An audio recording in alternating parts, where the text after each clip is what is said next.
Teenage years are filled with anticipation, friends, hobbies, and moments that make life exciting. For 16-year-old Kyle Plush, that excitement was tied to his love for sports, especially tennis. On April 10th, 2018, in Cincinnati, Ohio, Kyle was preparing for what should have been a routine day of tennis with his friends after school. But what began as a simple task unfolded into an unimaginable nightmare. It was a sunny Tuesday afternoon, the kind of day that makes you eager to get outside and play. Kyle Plush, a sophomore at Seven Hills School in Cincinnati, parked his family's Honda Odyssey in the school parking lot. His tennis gear was in the back of the minivan, behind the family-sized vehicle's third row of seats. Instead of exiting the car and making his way around it to get to the trunk, Kyle made his way through the cabin of the car. As Kyle leaned over the third row of seats to grab his bag, the seat suddenly collapsed backward.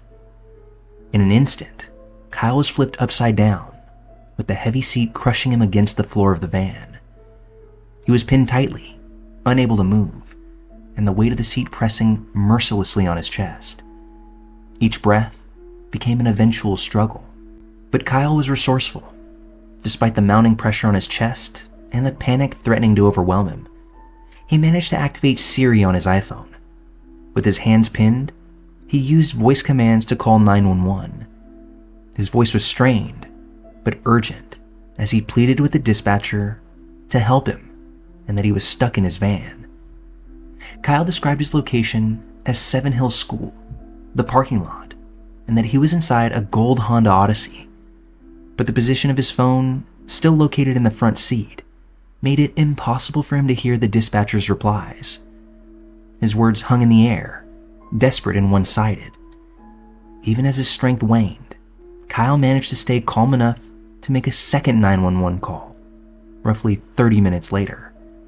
This time, his voice cracked with fear and finality. "If you don't send help, I'm gonna die soon." Emergency services had all the information they needed to save Kyle, or at least it would seem, but a cascade of errors and missteps ensured that they wouldn't arrive in time. The dispatcher handling Kyle's first call failed to relay vital details to the responding officers. The make, model of the vehicle, its color, and Kyle's exact location in the parking lot were left out of their instructions. Critical context, such as Kyle's repeated pleas and the banging noises that could be heard on the call, those were also omitted. Despite Kyle's clear statements that he was running out of time, the dispatcher didn't communicate the urgency of the situation. Officers were dispatched but treated the call as routine, unaware that every second was critical. When officers arrived at the school, they stayed in their patrol car, conducting a cursory drive-through of the parking lot. They never once stepped out to check individual vehicles, even though they were a mere 12 parking spaces away from where Kyle's minivan sat. The gold Honda Odyssey, the very clue that could have saved Kyle, went unnoticed. Finally, the city's 911 system itself was antiquated, making it difficult for dispatchers to hear parts of Kyle's calls clearly. This resulted in miscommunication and missing information at a moment when clarity was of the utmost importance. As the minutes ticked by, Kyle's situation became more dire. The weight of the seat pressed harder against his chest, making it increasingly difficult to breathe. Trapped and helpless, his cries for help were unheard by the people coming and going from the parking lot, as it's likely that Kyle, who was straining for each breath, would not have been able to yell with any force at all. At 3:37 p.m., Kyle phoned 911 for the last time. His voice was barely audible at this point, each word labored and heavy with despair. His final message included a heartbreaking request: "Tell my mom that I love her if I die." Then, silence. Kyle succumbed to asphyxiation shortly thereafter, alone in the back of the minivan. His struggle ended in the very parking lot where help had come so painfully close, yet tragically failed to reach him. Hours passed, and Kyle's father, Ron Plush, began to worry when his son didn't return home that evening. It wasn't like Kyle to be late or unresponsive. As concern turned to panic, Ron drove to Seven Hill School to look for his son. When he arrived, the parking lot was mostly empty, the day's activities clearly winding down. He found the family's minivan without issue, and it was there, in the back of the vehicle, that Ron found his son Kyle. His lifeless body was still trapped, crushed beneath the collapsed seat. The realization that his son had died waiting for help was a moment of unimaginable grief, truly a father's worst nightmare. The Plush family was absolutely shattered. Their son had done everything right. He called for help, gave clear information, and fought to survive. But it was the system that failed him at every turn. Ron Plush and his wife Jill, Kyle's mother, demanded answers. Why hadn't help arrived? Why were the officers so close yet unable to find Kyle? How could so many preventable mistakes lead to such a devastating outcome? They filed a lawsuit against the city of Cincinnati, one that exposed glaring weaknesses in the emergency response system. Dispatchers lacked proper training, technology was outdated, and communication protocols were woefully inadequate. The Plush family won a $6 million settlement, but their true goal was change. They pushed for systemic reforms, ensuring that no family would have to endure the same tragedy. The city pledged $250,000 to upgrade its 911 system, improve dispatcher training, and overhaul communication procedures.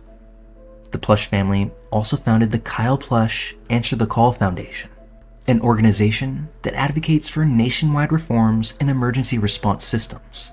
Jill Plush would say of her late son, Kyle was a person of action and a problem solver. We did this because he would have wanted some type of change, so this didn't happen ever again.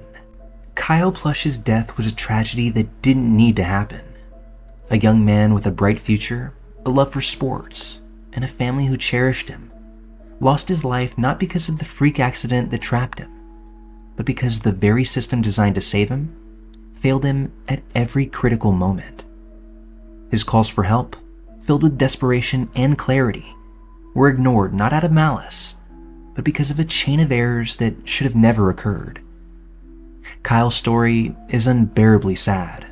A 16-year-old who fought to survive, one who did everything right, one who was so close to rescue, yet utterly alone in his final moments. Kyle's death should have been preventable. That it wasn't is a failure that weighs heavily on everyone that hears his story.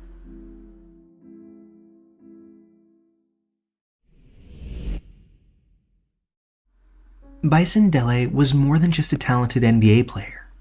He logged over 400 games in the league, a career that saw him play for teams like the Denver Nuggets, Los Angeles Clippers, Chicago Bulls, and the Detroit Pistons. A championship win with the Bulls in 1997 cemented his short but fruitful legacy, and his millions in earnings should have paved the way for a life of comfort and adventure. But Dele's story took a dark and mysterious turn, one that now overshadows his achievement on the court. At the age of 33, Bison Dele vanished. The man who had seemingly conquered the basketball world disappeared without a trace aboard his luxury catamaran. The serenity of the open ocean seemed to promise an escape from the pressures of life, but those very same waters would become the backdrop for a tragedy. Bison Dele, born Brian Williams on April 6, 1969 in California, grew up alongside his older brother Kevin in a home fractured by divorce. Raised by their mother Patricia, the brothers couldn't have been more different from one another. While Brian thrived athletically, Kevin, hindered by his asthma, lived in his younger brother's shadow. Their sibling rivalry simmered beneath the surface for years, marked by both jealousy and competition. Dele's athletic prowess led him to excel in basketball, where his towering 6'10" frame made him an instant standout. After playing college basketball for the universities of Maryland and Arizona, he was the 10th overall pick in the 1991 NBA draft, beginning a promising career. He played for several teams, including a stint with Michael Jordan's Chicago Bulls, but by 1998, despite having a $36 million contract just waiting to be signed, Dele had grown disillusioned with the sport.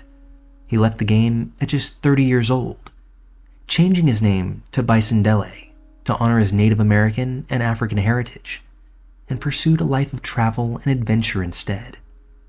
For 3 years, Dele explored the world, piloting planes with his newly gained license, hiking remote trails around the world, and sailing the seas aboard his catamaran. It was this spirit for freedom and discovery that ultimately led Bison to naming his ship the Hakuna Matata. It may also be this same spirit that led him to his ill-fated final journey. On July 6, 2002, Bison Dele set sail aboard his catamaran for what should have been an unforgettable journey across the Pacific.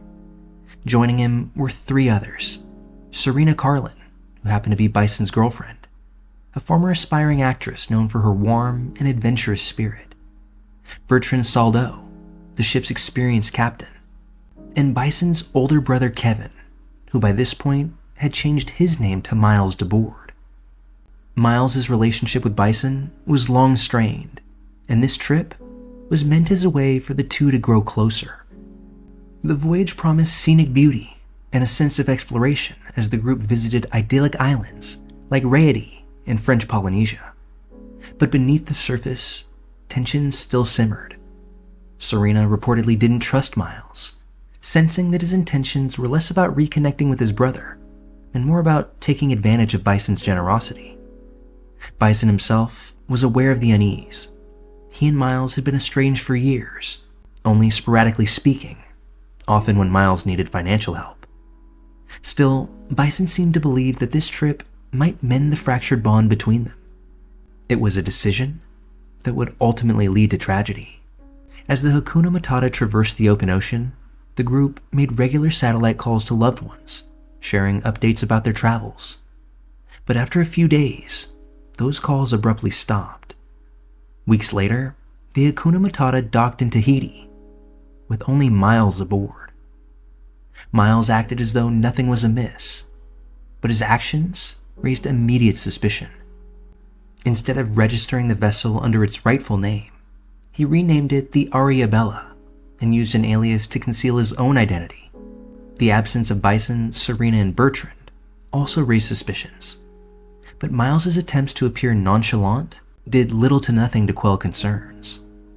Authorities noted that the catamaran even had visible signs of damage, including bullet holes that had been hastily patched over, suggesting foul play. Miles wasted no time leaving Tahiti, flying back to the United States while offering no explanation for the whereabouts of his brother or the other missing passengers. But his secretive actions didn't end there.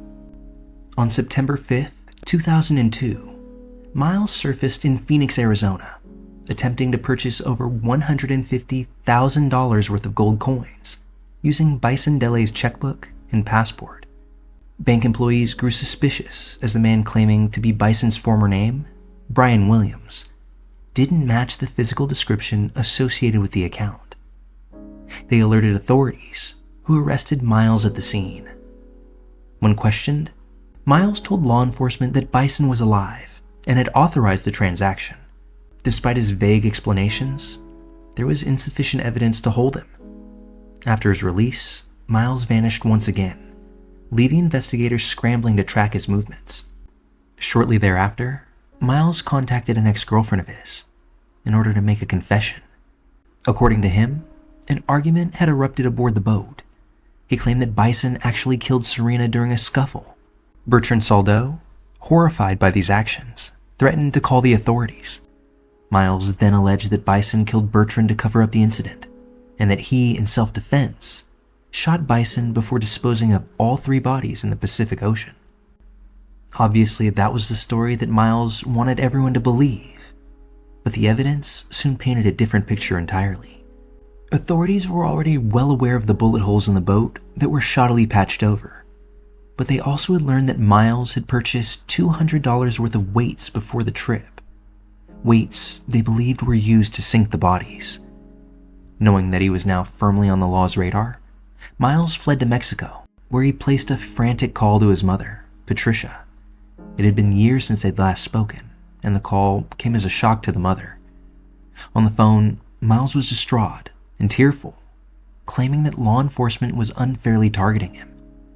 He repeatedly denied harming Bison, but offered no real clarity on what had happened aboard the Hakuna Matata. Before ending the call with his mother, Miles made a startling admission, telling Patricia that he was considering ending his own life. With detectives now rapidly closing in on Miles, the law had already begun to piece together a timeline of events, and with the revelation of Miles's considerable weight purchase, it left investigators feeling as if this evidence painted a picture of premeditation, casting doubt on the version of events that Miles had passed off to his ex about the killings being accidental or in self-defense. Unfortunately, Miles eluded the authorities until September 19th, 2002. On that day, he was admitted to Chula Vista Medical Center in California. He had overdosed on insulin, rendering himself comatose.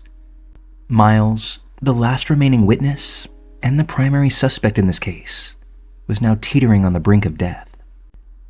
When Patricia arrived at the hospital, she was allowed to sit near her son, but was prohibited from touching him, as he was under arrest even in his unresponsive state. Doctors then informed her that Miles's brain had been deprived of oxygen for nearly 8 hours before emergency responders made it to him, making recovery highly unlikely. For days, Patricia stayed by his side, hoping for a miracle.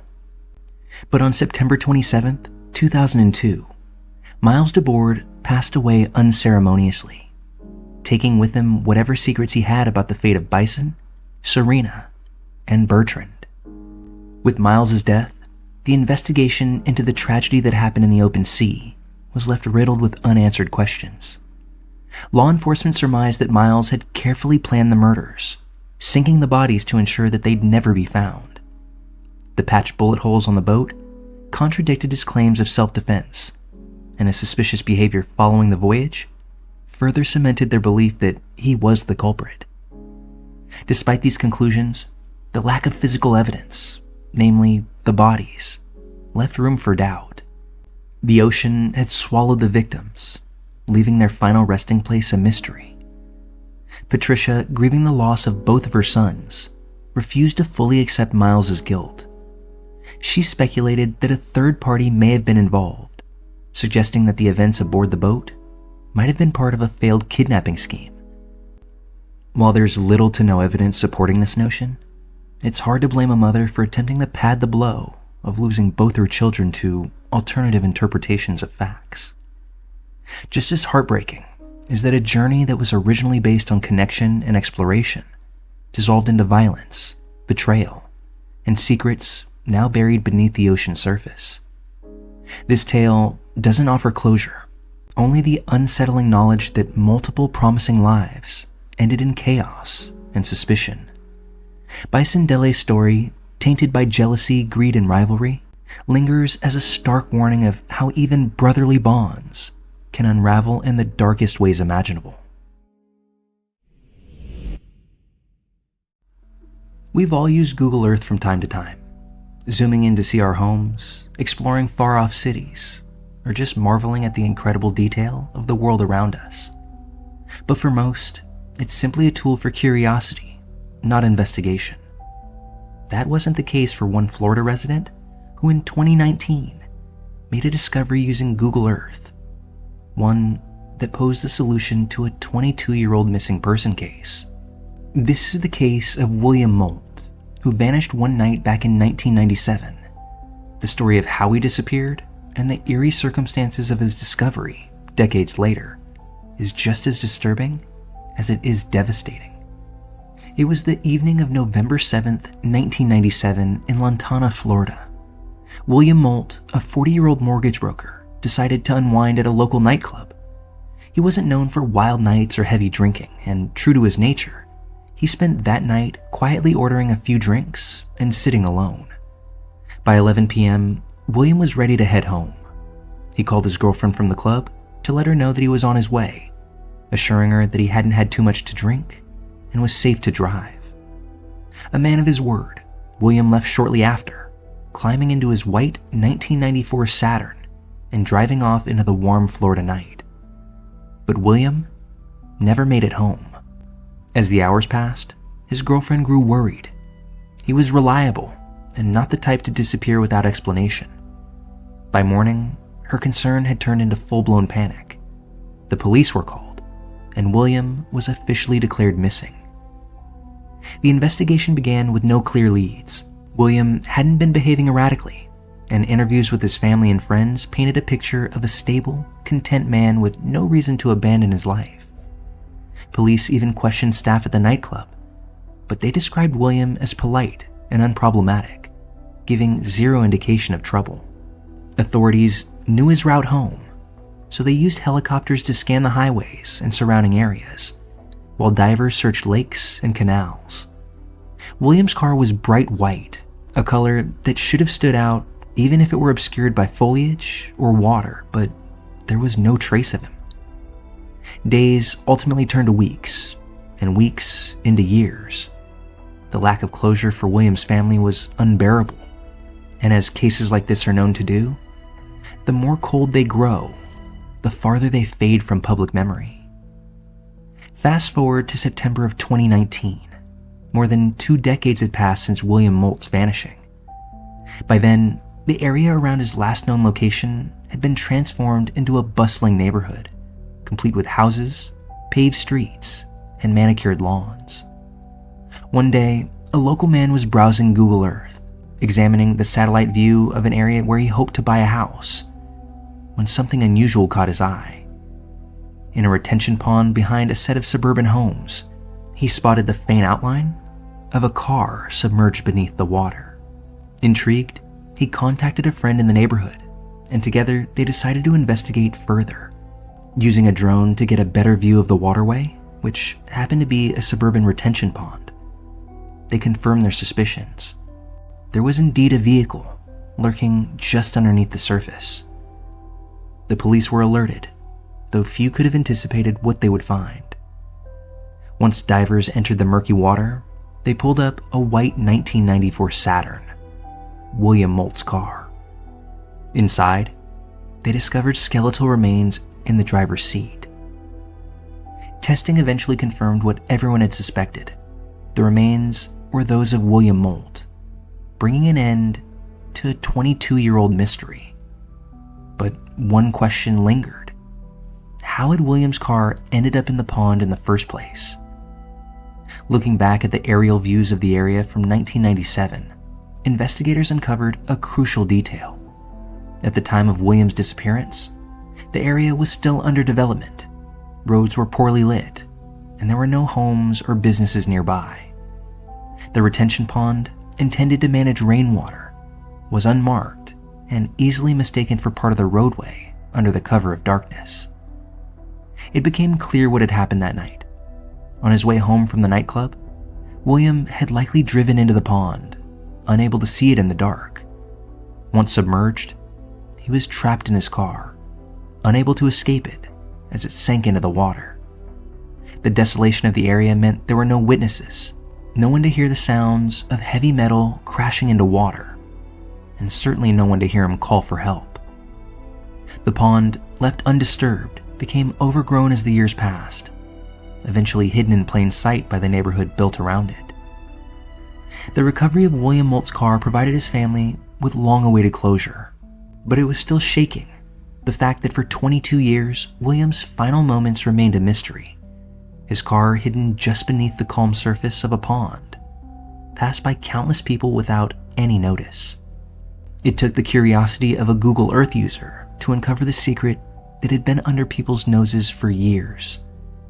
Though technology solved the mystery, it wouldn't erase the tragedy of William's final night.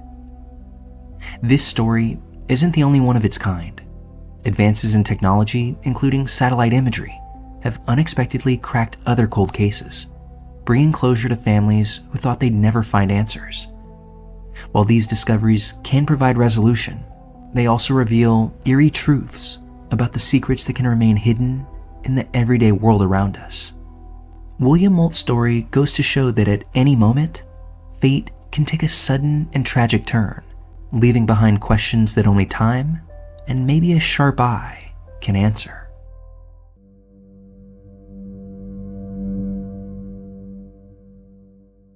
In September of 1978, the quiet southern Alaskan town of Sterling became the epicenter of a chilling mystery that would decimate an entire community, an enduring story that continues to perplex investigators over 4 decades later.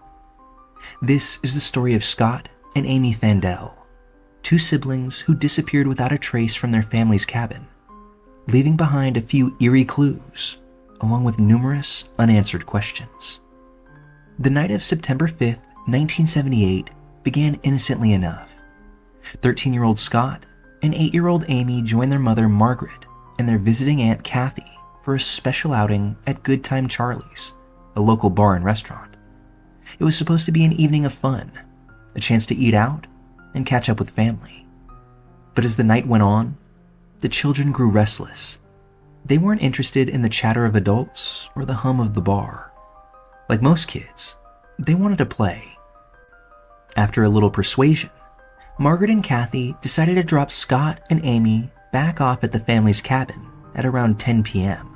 before they returned to the bar. It might sound unusual today, but in the tight-knit community of Sterling, this was actually a common practice. Neighbors were like extended family, and doors to homes were rarely locked. Once home, the siblings didn't stay inside for long. They headed next door to play with their neighbors' children, but by 11:45 p.m., they decided to call it a night and return to their cabin. A neighbor later confirmed seeing the cabin's light on, a small detail that would take on greater significance later. It's also important to note that Alaska's unique geography often leads to unconventional routines. With its long summer days where the sun can linger well into evening hours, residents often hold stranger hours than those in more southern regions. This could explain why the children's evening activities didn't seem out of place at the time. Margaret and Kathy eventually returned home between 2 and 3 a.m. on the morning of September 6th. As they approached the cabin, something felt off. The entire house was dark, which was a strange sight, given that both Scott and Amy were terrified of the dark. Inside, Margaret found signs that Scott had been preparing a late-night snack. A pan of water sat on the stove, still warm, alongside a packet of macaroni and a can of tomatoes. It appeared as if the meal had been abandoned mid-preparation. Yet, Margaret wasn't immediately alarmed. She assumed her children had stayed the night at the neighbor's house, a perfectly reasonable conclusion in a community where kids often slept over without much notice. The next morning, Margaret left for work as usual, believing everything was fine. But that was far from the case. That afternoon, the neighbor's children stopped by the cabin, looking for Scott and Amy to play. The kids' Aunt Kathy, who was still at the house, was perplexed. She thought the siblings had spent the night next door. When Margaret was alerted, that's when panic set in. The kids hadn't shown up for school, and no one had seen or heard from them since the previous night. Margaret called the police, and that's when the search for Scott and Amy began. The Sterling community banded together with law enforcement to search for the missing siblings. They combed through dense Alaskan woods, enlisted sniffer dogs, and scoured every inch of the cabin. Yet no signs of Scott or Amy ever surfaced. Their coats and shoes remained inside the cabin, and their beds were untouched, as if they'd never even tried to sleep the night before. No struggle, no footprints, no blood. And that lack of evidence left investigators grasping at straws. How could 2 children disappear without leaving a single trace? And as the small number of leads that authorities had dried up, that's when speculation took hold. One theory pointed to someone possibly overhearing Margaret and Kathy at Good Time Charlie's. Could a stranger have learned that the children would be home alone? If so, this could have given them the perfect opportunity to act. Another theory was far more personal.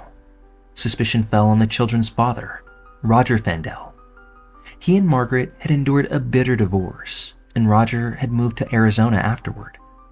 While he flew back to Alaska to assist in the search, some people, including Margaret's brother, believed that he was involved in the abduction.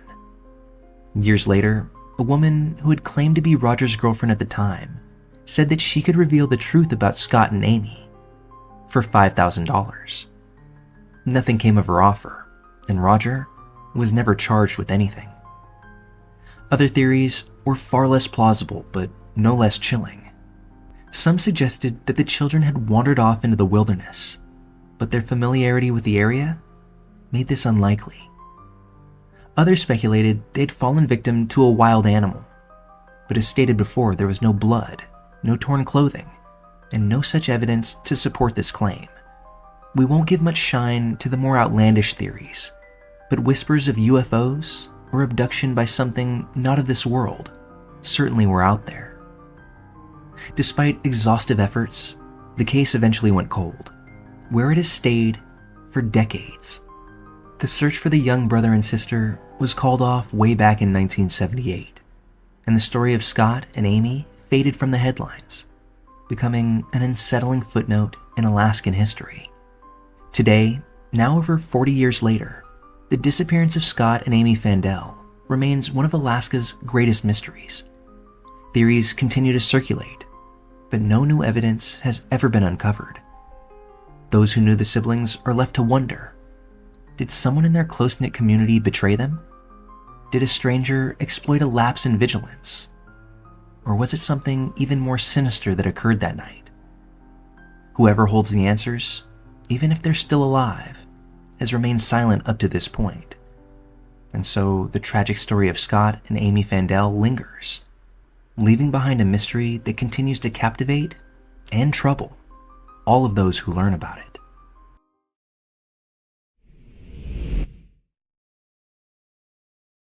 The disappearance of 16-year-old Allie Lowitzer is one of those cases that just leaves you guessing. On a seemingly normal spring afternoon in 2010, Allie stepped off her school bus, planning to walk a short distance to her part-time job at a nearby burger barn. It was a walk she'd made countless times before, but on this particular day, Allie never made it to her destination.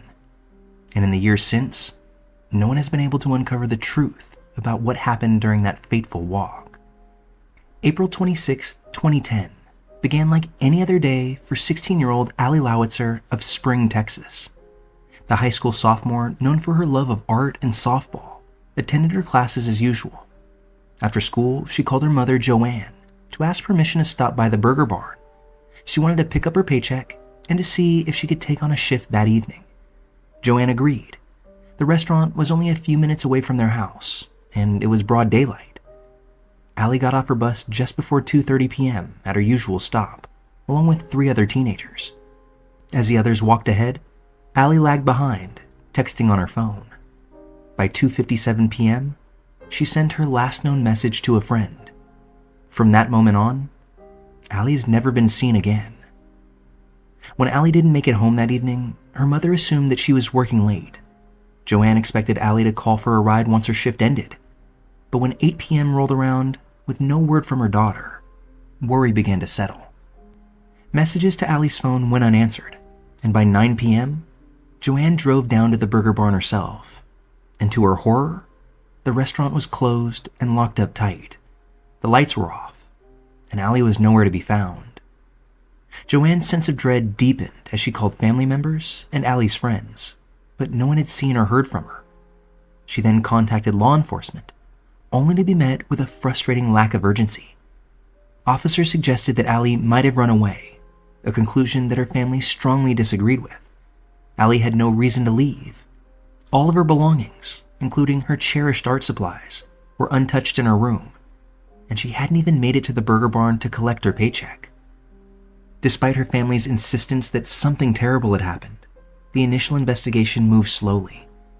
Law enforcement's assumption that Allie was a runaway meant crucial hours were wasted. The following day, Joanne contacted the Laura Recovery Center, a nonprofit dedicated to finding missing children. The organization quickly arranged search efforts, distributing flyers and rallying volunteers to comb through the surrounding area. But those searches yielded no clues. As the days turned into weeks, the investigation faltered. Witnesses from the neighborhood reported nothing unusual. The boys who had exited the bus with Allie were questioned, but provided no leads. Surveillance footage from nearby businesses showed no sign of her. Even Allie's cell phone offered little insight. Its last known location was near her home, but it stopped transmitting signals shortly after she vanished. With no evidence and no witnesses, theories about Allie's disappearance began to circulate. The idea that Allie was snatched by an opportunistic predator gained a lot of traction. Her route from the bus stop to the burger barn was short, but not heavily trafficked, making it possible for someone with ill intent to intercept her without drawing any attention. Spring, Texas also sits near several major highways, a fact that has fueled speculation about human trafficking. If Allie was targeted for such a purpose, she could have been quickly transported out of the area. Another possibility is that Allie was taken by someone familiar to her. The lack of any signs of struggle might suggest she willingly approached her abductor, unaware of their motives.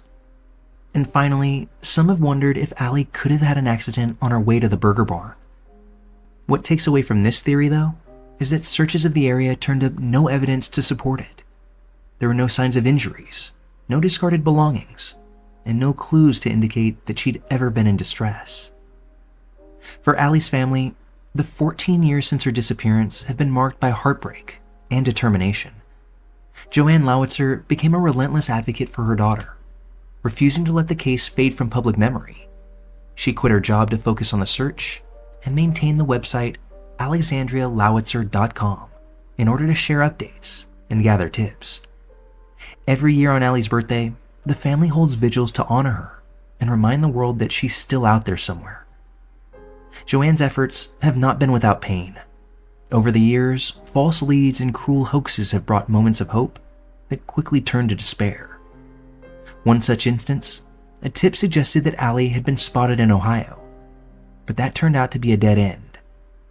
Another cruel twist came when someone demanded money in exchange for information about Allie, only to be exposed as a fraud. This lack of closure has left a heavy burden on Allie's loved ones. While her family believes she was abducted, they remain open to any possibility that could explain her disappearance. Advances in forensic technology offer a glimmer of hope that one day, new evidence might surface. Age progression photos have been created to show what Allie might look like today. Joanne believes that someone out there knows what happened to her daughter, whether it's a witness who has yet to come forward, or even the perpetrator carrying the weight of their crime. The truth is still out there, as well as the answer to the question, what really happened to Allie Lowitzer on that April afternoon? The disappearance of Allie Lowitzer feels like a puzzle waiting to be solved, and hopefully not a story destined to fade into obscurity. For every year that passes without answers, the likelihood of finding her alive does diminish. Her family, though determined, faces the cold reality that they may never know what happened to their loved one. Allie's absence has become a painful void that time cannot fill, a name that lingers in quiet sorrow rather than resolution.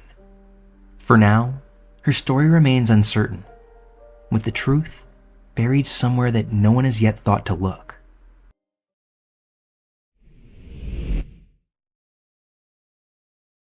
It was August of 2004 when 40-year-old Marianne Carver, a former investment banker turned poet, made a choice that would forever leave her family searching for answers.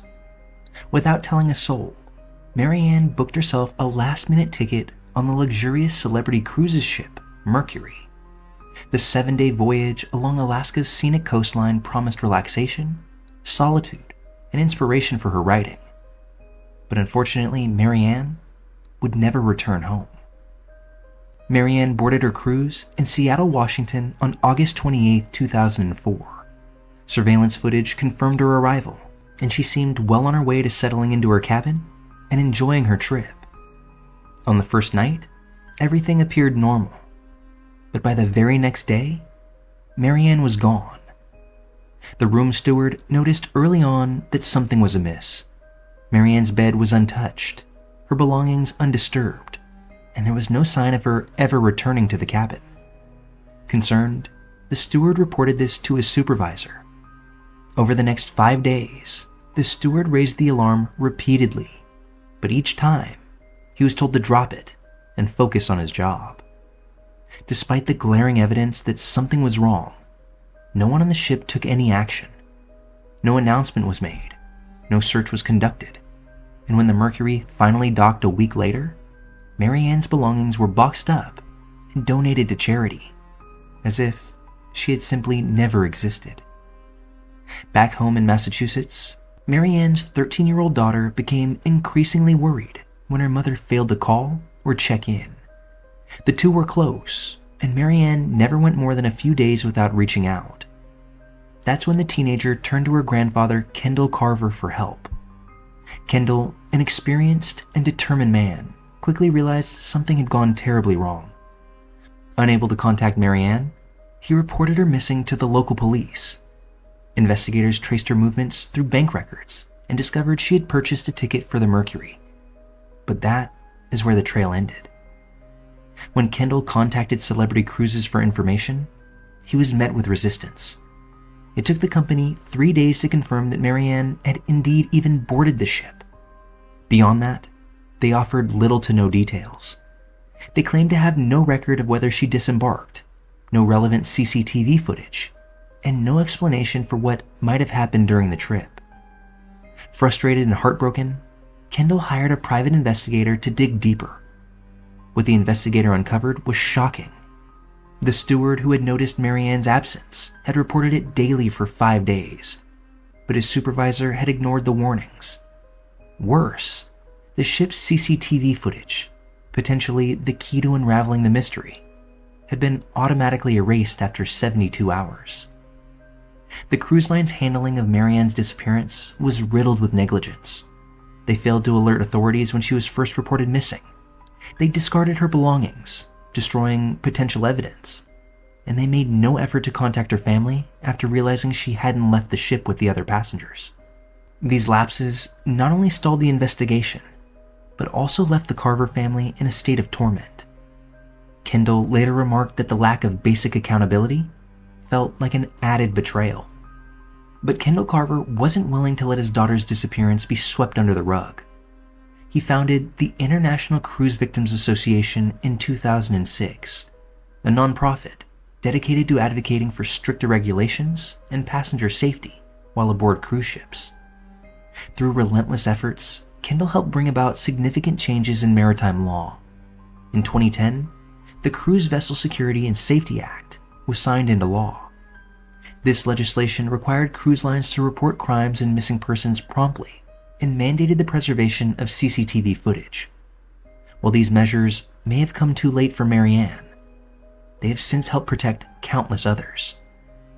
Just over 2 decades later, the mystery of Mary Ann Carver remains unsolved. With no physical evidence, no witness testimony, and no clear answers as to what happened, the case has reached a standstill. Her family is left to wonder, was she the victim of foul play? Did she perhaps take her own life? Or did something else entirely happen during that first night away at sea? Mary Ann's disappearance is a stark example of how easily someone can vanish in an environment where accountability is scarce.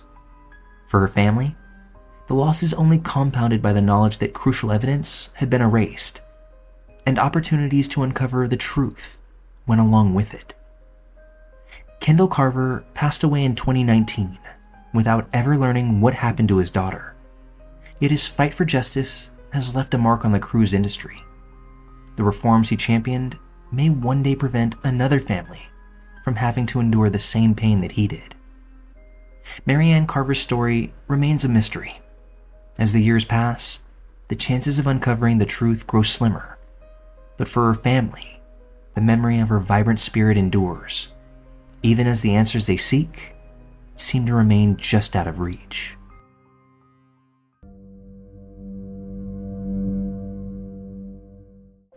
I'm going to ruin my husband's Father's Day. 5 years together, 2 years married. I thought we had built something solid, something real. But recently, my world came crashing down when I discovered my husband had been talking to his ex behind my back. And worse, he's been planning to meet up with her. It started innocently enough, or so I thought. A few months ago, I noticed him being more secretive with his phone. He'd angle the screen away when I walked into the room, or suddenly close apps when I got too close. I didn't think much of it at first. We all value a little privacy, right? But then there were the late nights where he'd claim he was working on something, yet his laptop remained closed, and his phone stayed glued to his hand. One evening, I accidentally stumbled across the truth. He left his phone on the counter while he ran to grab something from the car. And that's when a message popped up from a name that I hadn't seen in years. His ex. My stomach dropped, and curiosity admittedly got the better of me. I swiped the notification, and what I saw made my blood boil. The messages weren't just friendly. They were overly flirtatious, nostalgic, and way too familiar for comfort. "Remember when we used to sneak out and drive to the lake?" one read. Another one said, "I miss those days. We should catch up soon." And catch up they did. In one conversation, they discussed meeting for lunch at a place that he told me that he absolutely hated. I felt like the air had been sucked out of the room. My husband, the man I had vowed to spend my life with, was sneaking around with a woman he once claimed was nothing to worry about. I confronted him lightly at first, asking if he had spoken to his ex recently. He lied, of course. "No," he said, brushing it off as though I had just asked him if he remembered to take out the trash. That's when I knew I couldn't trust him to come clean, and if he wasn't going to tell me the truth, I'd find it myself. So that night, when he fell asleep, I full-fledged went through his phone. I don't feel guilty about it either. I wanted answers, and I got them. Every text message was a dagger to the heart. There were plans to meet for coffee, excuses about catching up as old friends, and even subtle complaints about me. He made it seem like I was demanding, like I didn't understand him. What hurt the most were the messages where he reminisced about their past. It felt like he was trying to relive a chapter of his life that he should have closed years ago. And through it all, not once did he mention me, his wife, the woman who had sacrificed so much to build the life we share, in a positive light. I started taking screenshots of everything. The texts, the plans, the inside jokes that I was never a part of. I saved them in a folder on my phone titled Evidence. Part of me felt sick for doing it, but another part of me, one that I didn't recognize, felt a cold satisfaction with it. I was preparing for the end. Now, Father's Day is coming up, and I've decided it will be the last one that we spend together. The plan is already set in motion. I'll make the day unforgettable. The kind of day he'll think about for years. I'll wake up early to make his favorite breakfast. I'll buy him the thoughtful gift that he's been hinting at for months. I'll smile, laugh, and pretend that everything in our life is perfect. And then the next day while he's at work, I'm leaving. I've already started packing my things, little by little so he won't notice. Our family photos will be replaced with printouts of his conversations with her. Every lie, every flirtatious comment, every plan that they made to meet. A copy of the divorce papers will be waiting for him on the coffee table. By the time he comes home, I'll be long gone. I've imagined the moment in my head over and over again. I think of him walking into the house, expecting things to be normal, only to find the evidence of his betrayal staring him in the face. Will he feel guilty? Will he regret what he's done? Or will he shrug it off like he shrugged off every lie he's told me this far? The truth is, I don't really care. I'm done. I spent 5 years bending over backward to support him, to build the life he said that he wanted. I've worked late nights to contribute to our home, sacrificed vacations to save money for his goals, and stood by him when he doubted himself.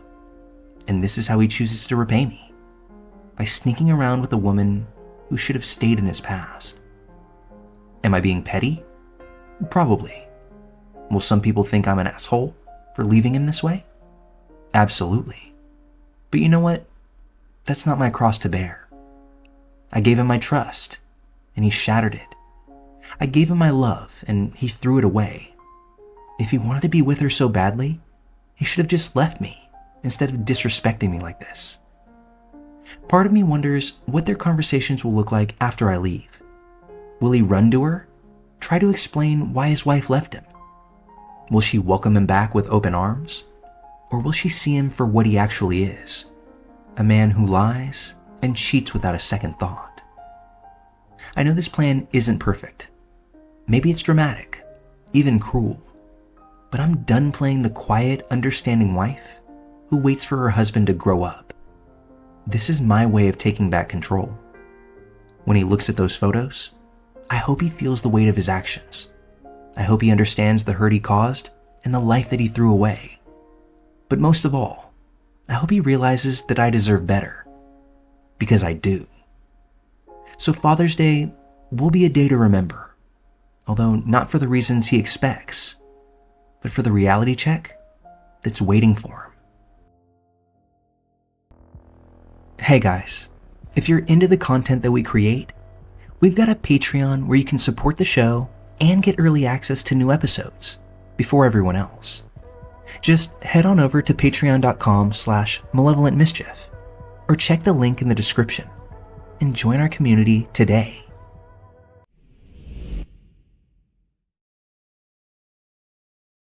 It's been 5 years since my daughter died, and while a part of me mourns her every day, another part of me feels relief. Now, saying that out loud or even thinking it makes me feel like the worst kind of person. I know how it sounds, and trust me, I'd never say this to anyone in my life. I wouldn't dare. But here, where no one knows me, it's easy enough to admit it. The truth is, she wasn't technically my daughter. She was my niece, my sister's child. But my sister OD'd when her baby girl was just a year old. I was 19 at the time, barely an adult myself and trying to get through my first year of college. I had big dreams. I wanted to become a doctor, break free from the chaos of the family that I came from. An alcoholic father, a disappearing mother, and now a sister lost to drugs. When my sister died, there was no one else. My parents were long gone, either unwilling or incapable of stepping up. I didn't want to take her in. I wasn't ready to be a parent, and I didn't even know how. But how could I say no? She was just a baby, and she had no one else, and I wasn't going to let her end up being in the system. So I dropped out of college and became her guardian. Life as a 19-year-old suddenly raising a child was harder than I ever imagined. I loved her, but there were days when I resented her existence, resented what she represented. Every diaper I changed, every sleepless night, every dollar I scraped together to pay for formula or daycare, it all felt like another nail in the coffin of my own dreams. I worked 2, sometimes 3 jobs just to make ends meet. There were no friends, no dates, no social life, just work, bills, and parenting. I poured everything into her. She became my entire world, but not because I chose that world, more that it was thrust upon me. The years passed, and she grew into a bright, beautiful child. She called me Mom, and though it warmed my heart, it also stung. I loved her deeply, but I couldn't help feeling like my life was slipping away from me. Every sacrifice I made, every dream I buried, every moment of happiness I let pass me by. It was all for her. She was only 6 years old when her school bus was in a terrible accident. A drunk driver ran a red light and collided with the bus. 3 children died that day, and she was one of them. I remember getting the call like it was yesterday. The police officer on the other end of the phone, the words he said, the way my knees buckled as I fell to the floor. In the weeks that followed, I spiraled. Grief consumed me, dragging me into a darkness I didn't know I could survive. I'd cry until my body ached, scream into pillows, and stare blankly at the walls of the apartment that we had once shared. Without her, my life felt utterly meaningless. She had become my purpose, my reason for everything. And now, just like that, she was gone. I lost everything in the months that followed. My job, my apartment, my will to go on. I was homeless for a while, bouncing from shelter to shelter, carrying the weight of her absence everywhere I went. I thought about ending it all more times than I'd like to admit, but somehow, somewhere along the way, a tiny voice inside me whispered that I could start over. So I did. I left the city where we had lived. It was too full of memories. Her laughter, her toys, her drawings still taped to the fridge. I moved to a new place where no one knew me, no one knew my story, and no one looked at me with pity.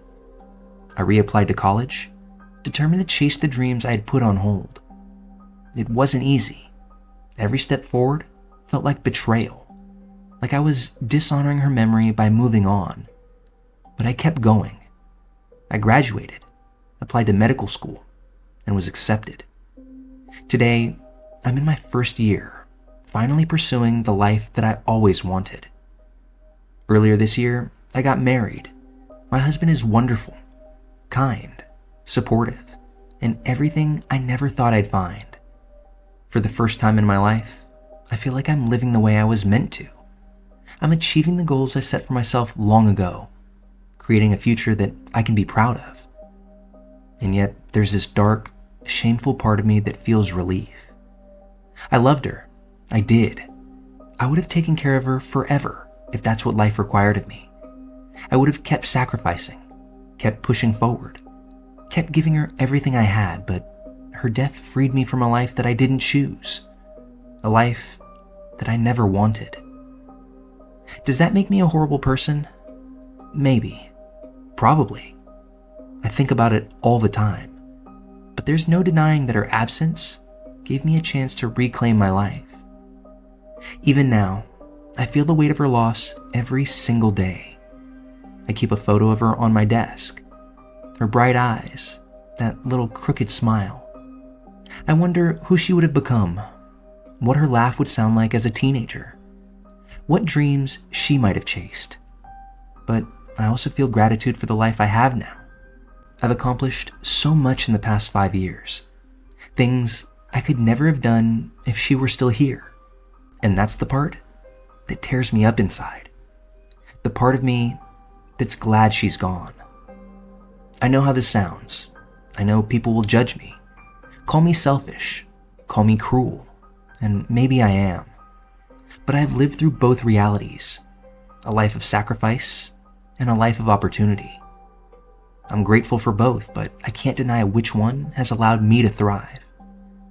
She'll always have a place in my heart. I'll always mourn her. But I can't apologize for finally living the life that I've dreamed of. And no matter how much guilt I carry, I know one thing for sure. I'll never forget her.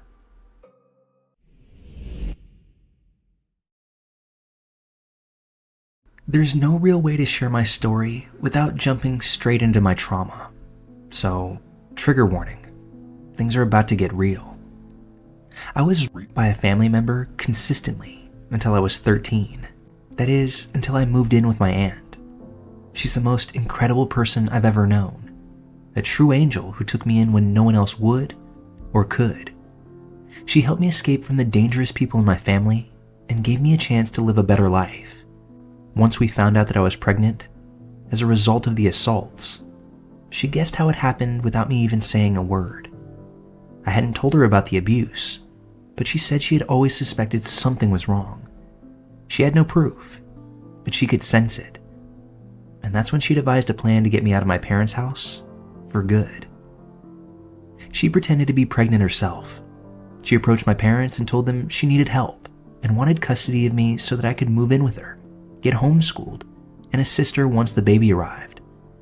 At first, my folks refused. My parents were more concerned about losing the food stamps they got for me than about my safety or well-being. So my aunt offered them money. She promised to pay them the equivalent of the food stamps they'd lose, plus a little extra cash if they let me live with her. Once my parents realized they could profit, then they agreed. She continued to give them extra money every month just to ensure that they stayed out of our lives. My parents were neglectful junkies, and I don't think they cared about anything except their next high. They essentially sold me for drug money, plain and simple. After I moved in with my aunt, I saw my parents only a handful of times between then and now. To protect me legally, my aunt went to court and filed for custody. She told the court my parents had dropped me off at her house one day and simply never came back. I supported her story, saying we'd gone back to my parents' house repeatedly, but they were never home. My parents were eventually ordered to appear in court, but as predicted, they never showed up. The court then granted my aunt full custody, and I lived with her until I was old enough to support myself. When we found out abortion wasn't an option because it was too late under our state's laws, my aunt went to extraordinary lengths to protect me. She pretended the baby was hers. She gained weight on purpose, wore maternity clothes, and stayed out of sight as much as possible to avoid questions. I stayed home every single day until the baby was born. People assumed I was just a shy kid who liked to stay indoors, and that wasn't far from the truth. I had always been quiet, a big reader, and rarely socialized. My aunt worked a job that allowed her to stay home most of the time, which was rare, but a lifesaver. Back then, you could call a grocery store to place an order, and they'd deliver it. It's similar to online grocery delivery today, and it meant we could avoid running into anyone we knew. When my water broke in the middle of the night, we were lucky no neighbors were awake to see us leave. We went to a hospital in another town, just to avoid recognition. Once we left the hospital, everyone thought the baby was hers. She raised him as her own, and he grew up calling her Mama. I don't feel bad about this and have no plans to tell him the truth, unless my aunt wants to, or a major emergency arises, like if he ever needs a biological match for an organ. She's always told me it's my choice to reveal the truth, but I feel like it's her choice too. She raised him, loved him, and gave him a good life. I wouldn't want to take that away from them. He's an adult now, married, and planning to have kids with his wife. Sometimes it feels strange knowing that if they do, they'll technically be my grandchildren, but I don't feel like a parent to him. I know I'm his biological mother, but I've never been his mama. That role belongs to my aunt, and she's done it better than I ever could have. He has a good life, and that's what matters most to me. My aunt and I worked hard to make sure he could get a good education, and he did. He's kind, hardworking, and a compassionate person. He knows me as his older cousin, and we get along well. I'm proud of him every single day. For those wondering about the man who assaulted me, he's in prison for life. He wasn't arrested for what he did to me, but for something else. He won't be eligible for release until he's in his 90s, and I doubt he'll live that long. My aunt tried for years to help me before she got custody. Every time she saw me, she asked if I was okay. She tried to get me to open up, but I was far too scared. My parents were good at pretending to be decent people when they needed to, and I denied anything was wrong out of fear. Don't judge her or think she could have done more. She did everything in her power, and when the moment came, she saved me. I know DNA tests exist, and I've thought about what would happen if he ever took one. It's complicated, and my aunt and I don't have all the answers. But if it does ever happen, we'll figure it out together.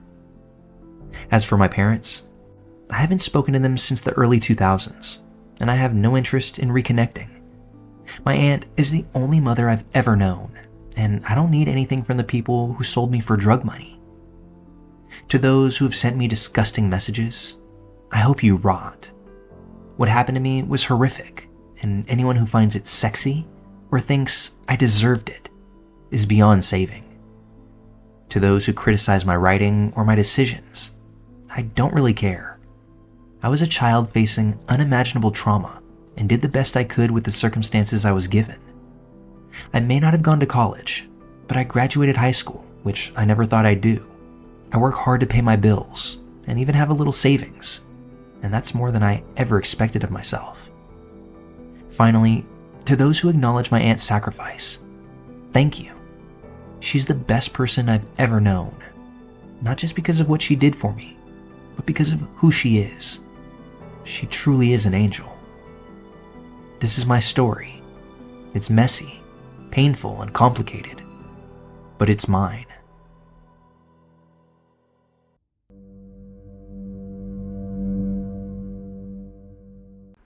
This may be a short story, but it's still the scariest thing that has ever happened to me. I guess what's most chilling is I didn't realize how big of a threat it was until I was much older. This happened to me when I was about 4 years old, living in Memphis, Tennessee. It had to be around 1990, and my mom had gotten me one of those kid-size electric cars that children can ride in, one that runs on batteries. At the time, this toy was top of the line, rare, and I was ecstatic to have one. Because I was only 4, I don't really remember the specifics, or how I was allowed to ride the toy car on the streets. But I'm assuming there was an adult supervising me, until maybe they were distracted, or had to leave me for a moment. From what I can remember, we lived in a suburban area, with small streets and very light traffic. I can't remember if I was on the road or the sidewalk, but I ended up on a street a couple blocks away from my house. I didn't have a care in the world. I was just having a blast riding my new toy up and down the street. And then I remember a white van that came to a stop right next to me. That's when a man leaned out the window and smiled this big, toothy grin at me. He then proceeded to speak to me, although I don't recall what we talked about.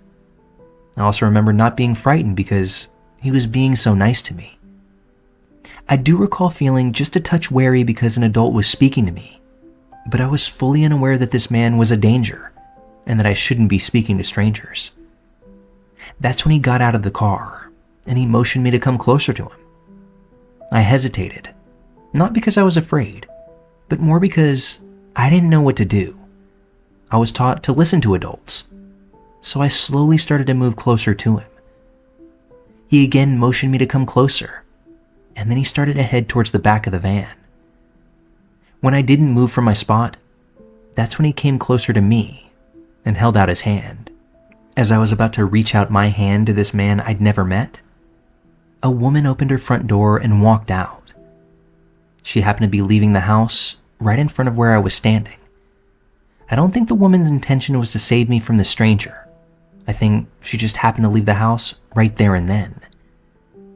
In the instant that I turned my head to look at this woman and look back at the man, I noticed the stranger head right back to his driver's side door, close it, and speed off. Honestly, I didn't think much of it because at that age, I never even registered it as a threat. So I just got back in my toy car and drove my way back to my house. I never even told anyone in my family about it. But now as an adult, whenever my mind wanders back to that day, I get a case of the shivers. I think about the random woman who might have saved my life just by walking out her front door, and how different my life would be, or if I'd even still be alive, if she had come out even a minute later. I can't imagine what that man would have done to me if he was able to kidnap me, but I have no doubt that that was his intention. As a child, you're not afraid because you don't know the horrors that await you. As an adult, you're terrified because you do. I never saw that van or that man again, but almost 35 years later, the images of both still live rent-free inside my head.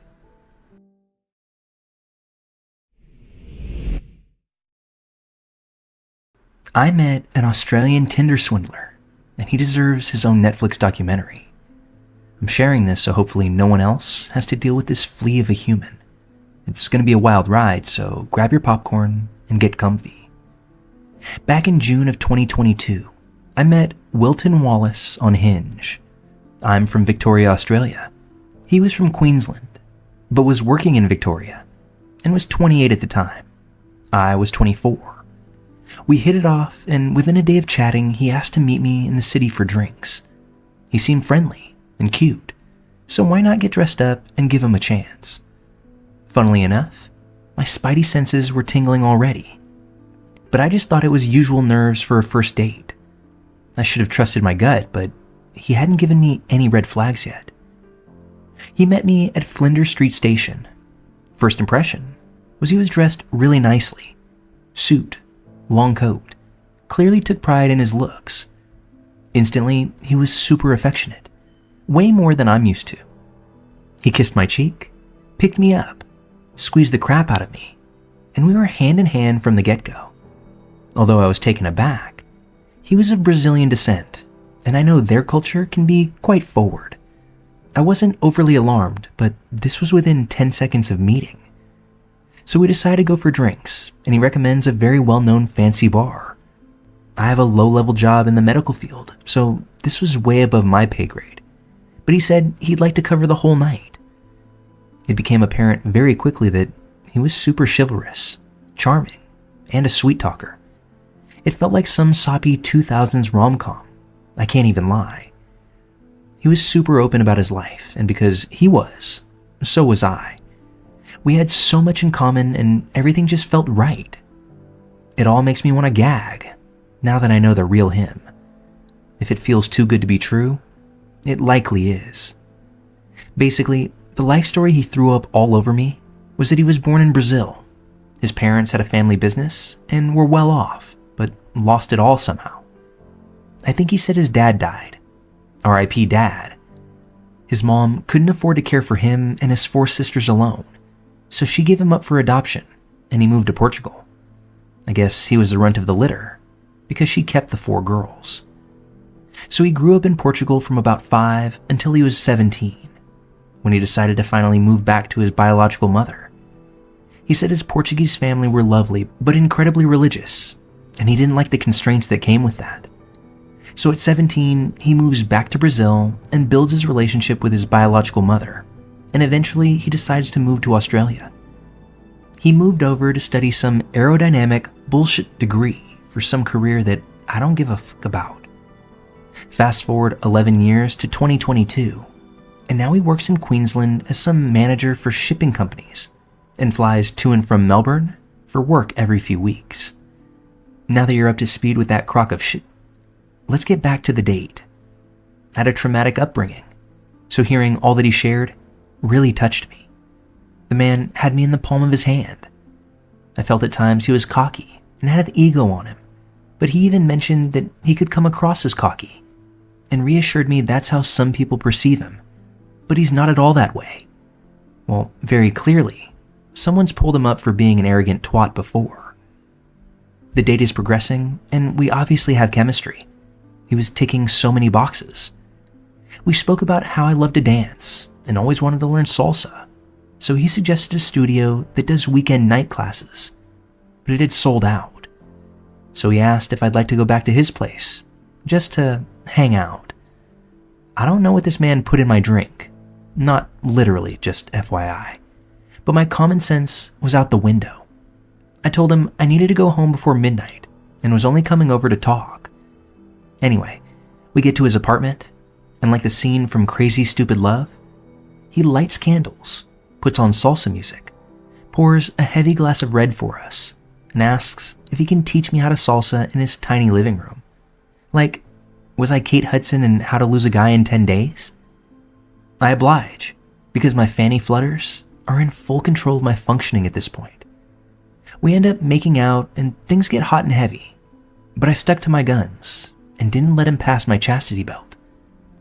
Long story short, but not short at all, we ended up falling asleep together, and I was fully clothed. How about that?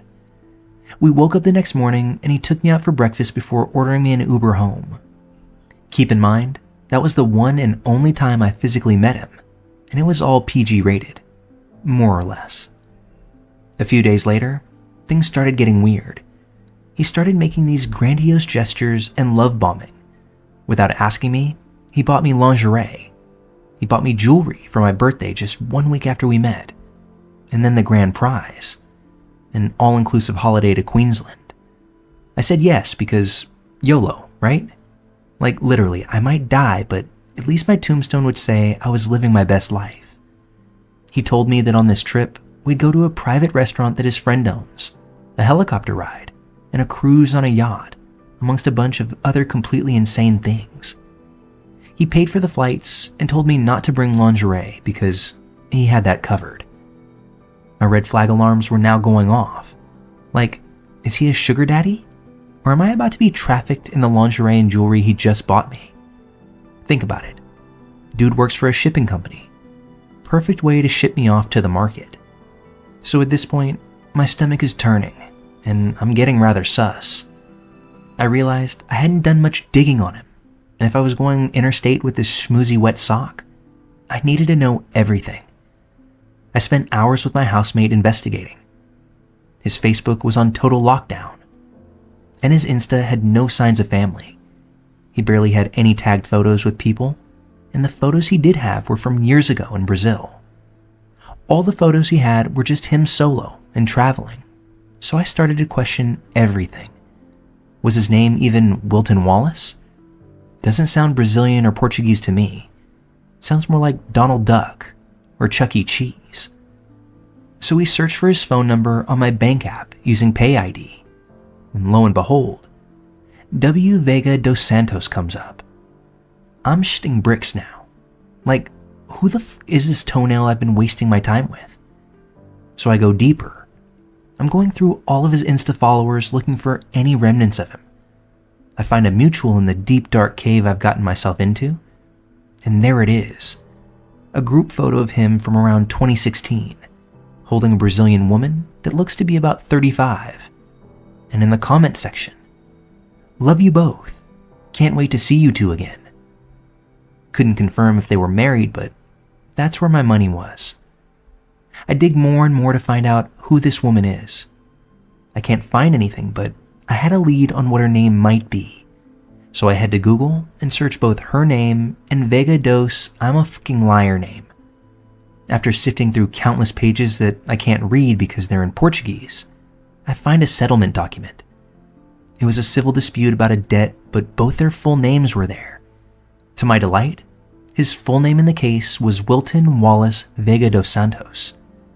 I don't blame him for going by the easiest of the 5 names, but one truth doesn't fix a truck of lies. So now I'm thinking I've gone mad and overthinking. Maybe he's just divorced and doesn't post a lot. Nope. While doing our investigation, I asked him to send his passport so my friends had his details for when I went to Queensland, just to be safe. He sent me his passport after hours of waiting, and he had blacked out info and covered his face.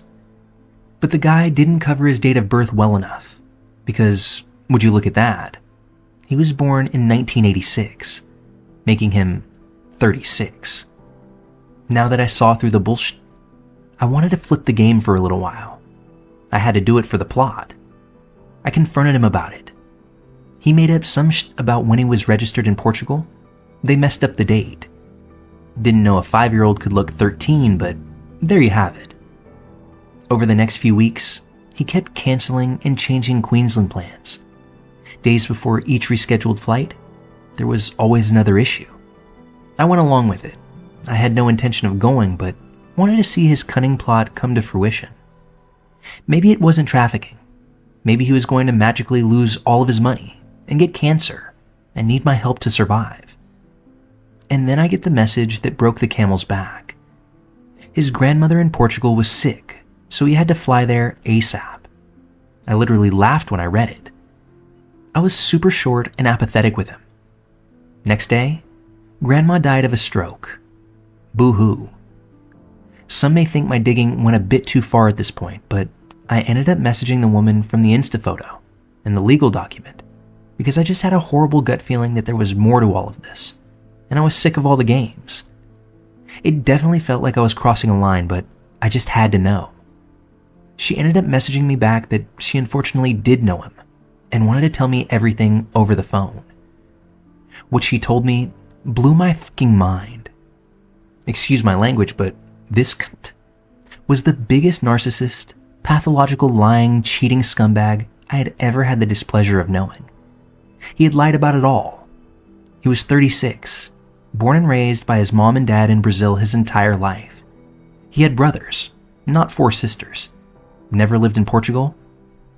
Grandma was still alive and kicking. He studied social work and was now studying to become a physiotherapist. Nothing to do with Aero whatever the fuck. I don't even know what the shipping container place has to do with any of it. But he'd sent me Insta stories of him working there, so that's a bit scary. He was the same charming, suave man to his ex-wife, who he had married in Brazil, and they moved to Queensland shortly after. As soon as they arrived, he became financially and emotionally abusive to her, and refused to get a job. She worked and paid for the bills, his social work degree, random business trips, and whatever else this scumbag pretended he did. Side note, please don't try to find this woman. She'd like to remain anonymous and is truly scared of her ex-husband and what he might be capable of. After being in Queensland for 5 years, she got a message from a 24-year-old Australian girl, same age as I was at the time. And it turned out that she and her husband had been dating for 3 years. They'd met at university, and he'd been using her to do all of his schoolwork. She was told the same life story as me, but the poor thing never questioned it. She believed all the crap about his age, too. A friend of this girl at her university saw a photo of him and said that she thought he was married. Thank for that friend. So Wilton and his wife get divorced, and the 24-year-old kicks him to the curb. But just a year later, another girl reaches out to his now ex-wife. Same story. 24-year-old Australian girl told the same bullshit life story and believed it. They'd been together for 4 years, and he was using her to pay for his lifestyle and clothes. Another 2 years go by.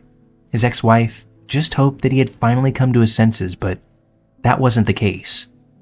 I was the third girl to reach out to her. My guess is he still got a few girls on the go at a time.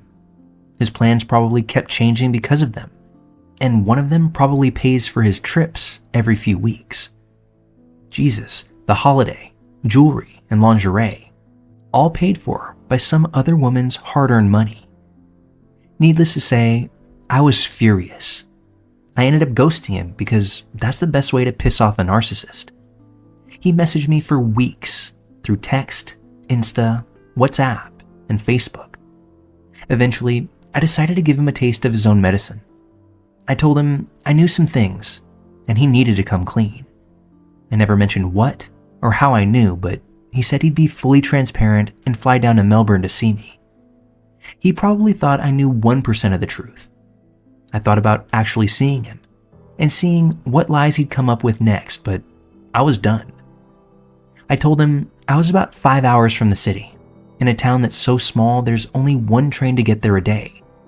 I said I couldn't pick him up from the airport, but he could stay a few days. I'd show him the real Australian country, and I'd drive him back to the airport at the end of his visit. So after catching a 2.5-hour flight and sitting on a train for another 5 hours to go out to the middle of nowhere, I asked him to send a photo of where he was so I could find him. He'd actually done it. I was at home in my pajamas, watching a movie, and he was at a train station in the rain, 5 hours away from the airport, and stuck until the next day. Pure gold. I can only imagine how pissed he would have been. I sent him a message I had ready and waiting for that exact moment. I waited for a reply so I knew he got it, then blocked the piece of shit on everything, never looking back. So there you go. Stay safe out there, and always trust your instincts. Years ago, I posted this on a Melbourne forum, and unfortunately, there were a lot of girls that had met him online or for a date, but thankfully, they all got the same vibes as me before it went too far. Although, I was the only one crazy enough to find out who the scumbag really was. I just hope he hasn't been able to trick any more since my run-in with him. And if any other young women have been swept up in his lies, I just hope they find out the truth.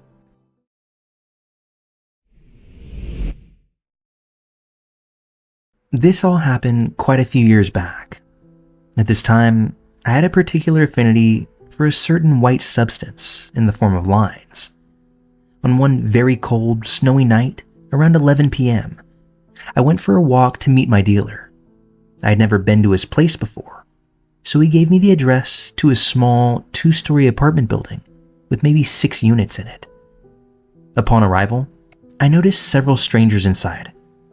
After they had all hit their pipes of their preferred substance, 2 clearly unwashed guys came over to sit at the dining table while I waited for my G. I've never smoked anything besides weed and cigarettes, and their presence made me instantly uncomfortable.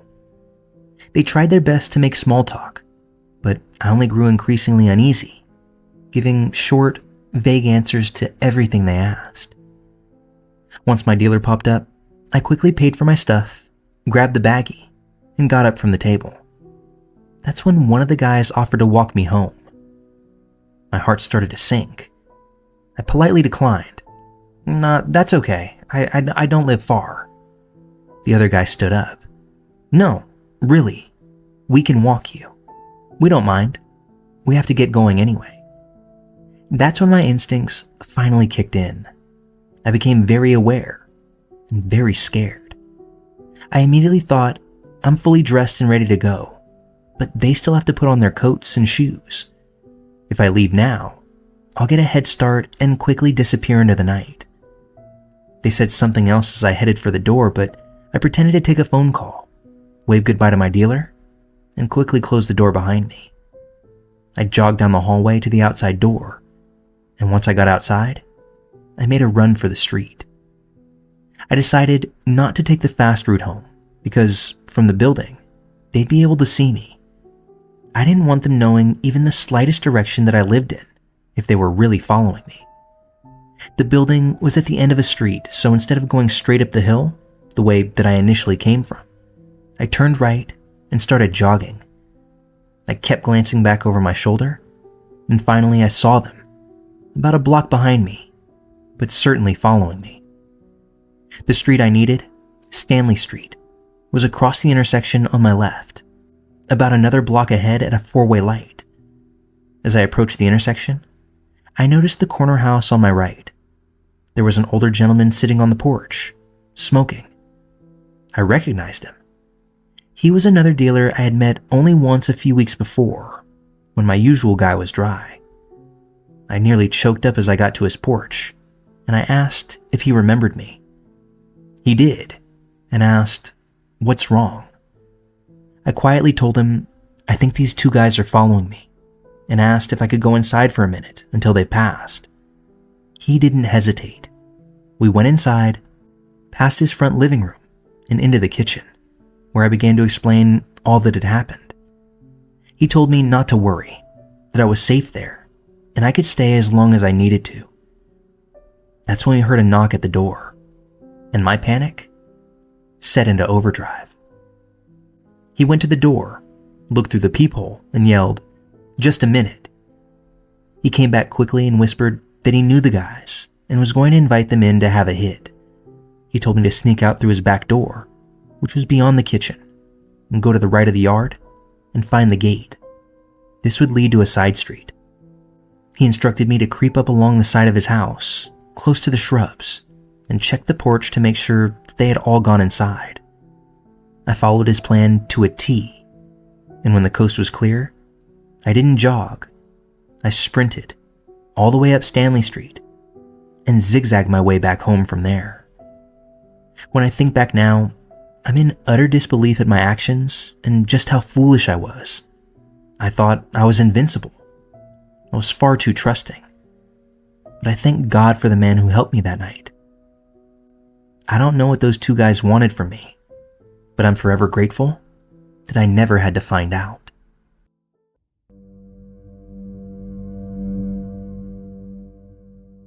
So I live in a gated subdivision. It isn't really the kind of place that has many issues, far away from where I grew up. I've never been one to shy away from my past. I did 13 years in federal prison for some crimes that I'm still trying to atone for. I know what's waiting for me on the other side, and I know where I'm heading. But I'm still trying to make things right in the world and leave something positive for both of my daughters. Lately, we've been the subject of some random acts of vandalism and threatening messages. One was a letter in our mailbox that said, "Murderer." I committed no such atrocity. Nobody was murdered in any of my crimes. Given that we're just getting past the Halloween season, I assumed it was someone just trying to play a scary prank. More or less, no harm, no foul. My wife then found a letter under her windshield wipers that had a similar message saying, "Don't let him fool you," which included my mugshot from many, many years ago. A mugshot that even I've had trouble finding, but managed to do so after some sufficient digging. Our garage was also spray painted, a lawn gnome was decapitated, and a series of plastic forks were left in my front yard. My daughters were scared, and that's absolutely where the line gets drawn with me. I know people like to say, "But cameras," and "call the police." The ones responsible didn't consider that I work for a security company, specifically one that hires ex-cons to save people from people like me. My house has cameras in places you would never think to look, and within a matter of minutes, I was able to find a shot of the person responsible. If you're wondering why I didn't do this in the first place, I did. He was just better at hiding his face the first few times. But like all criminals, he slipped up and got a little too confident. I know I can relate. I knew where to find him. I didn't call the cops. I went over there myself. I knew his parents. Yes, he's a teenager. I walked over there and told his parents what he did. They didn't believe me, so I happily showed them the printouts of my security footage that had him clear as day in them. I'll give them credit. They stood up for their son, but also acknowledged when he screwed up and called him over. Honestly, the look on his face when he saw me inside of his home was all the confirmation that anyone needed. He became very nervous and started shaking. I'm not a monster.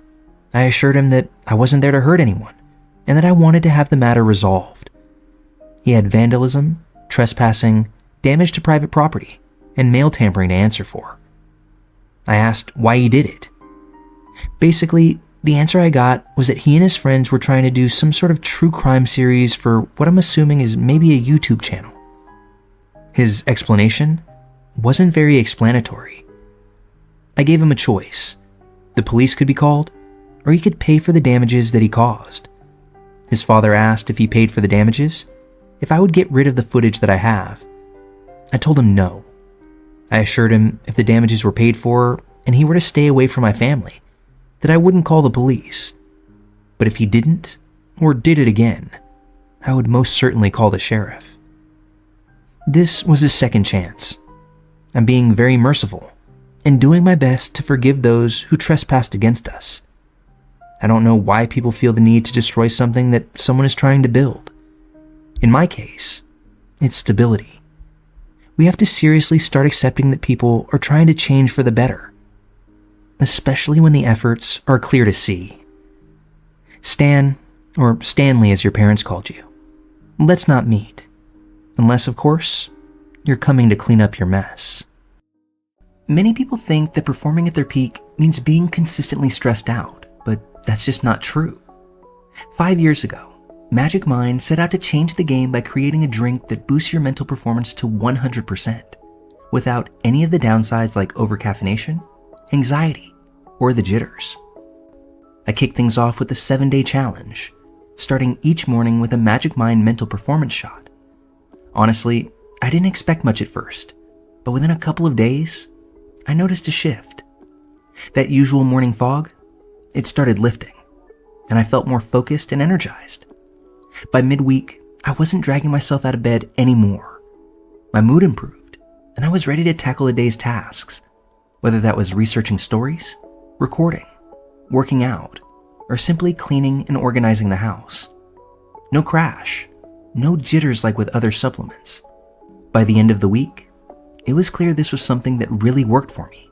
Magic Mind is loaded with adaptogens like ashwagandha to tackle stress, and organic lion's mane mushroom for a cognitive boost. Plus, their matcha is ceremonial grade from Japan, and their mushrooms are organically sourced in California. It's 100% safe and doctor validated, with ingredients that are third-party tested and sourced only from top suppliers. This isn't just a quick fix. It's all about long-term mental performance, perfected over a decade with input from health pros. So you get the best results, no questions asked. So head over to magicmind.com/malevolent20 and use my code malevolent20 to get up to 48% off your first subscription for the next 10 days, or 20% off a one-time purchase. This deal won't last long, so don't miss out. And a big thanks to our friends at Magic Mind for supporting the channel.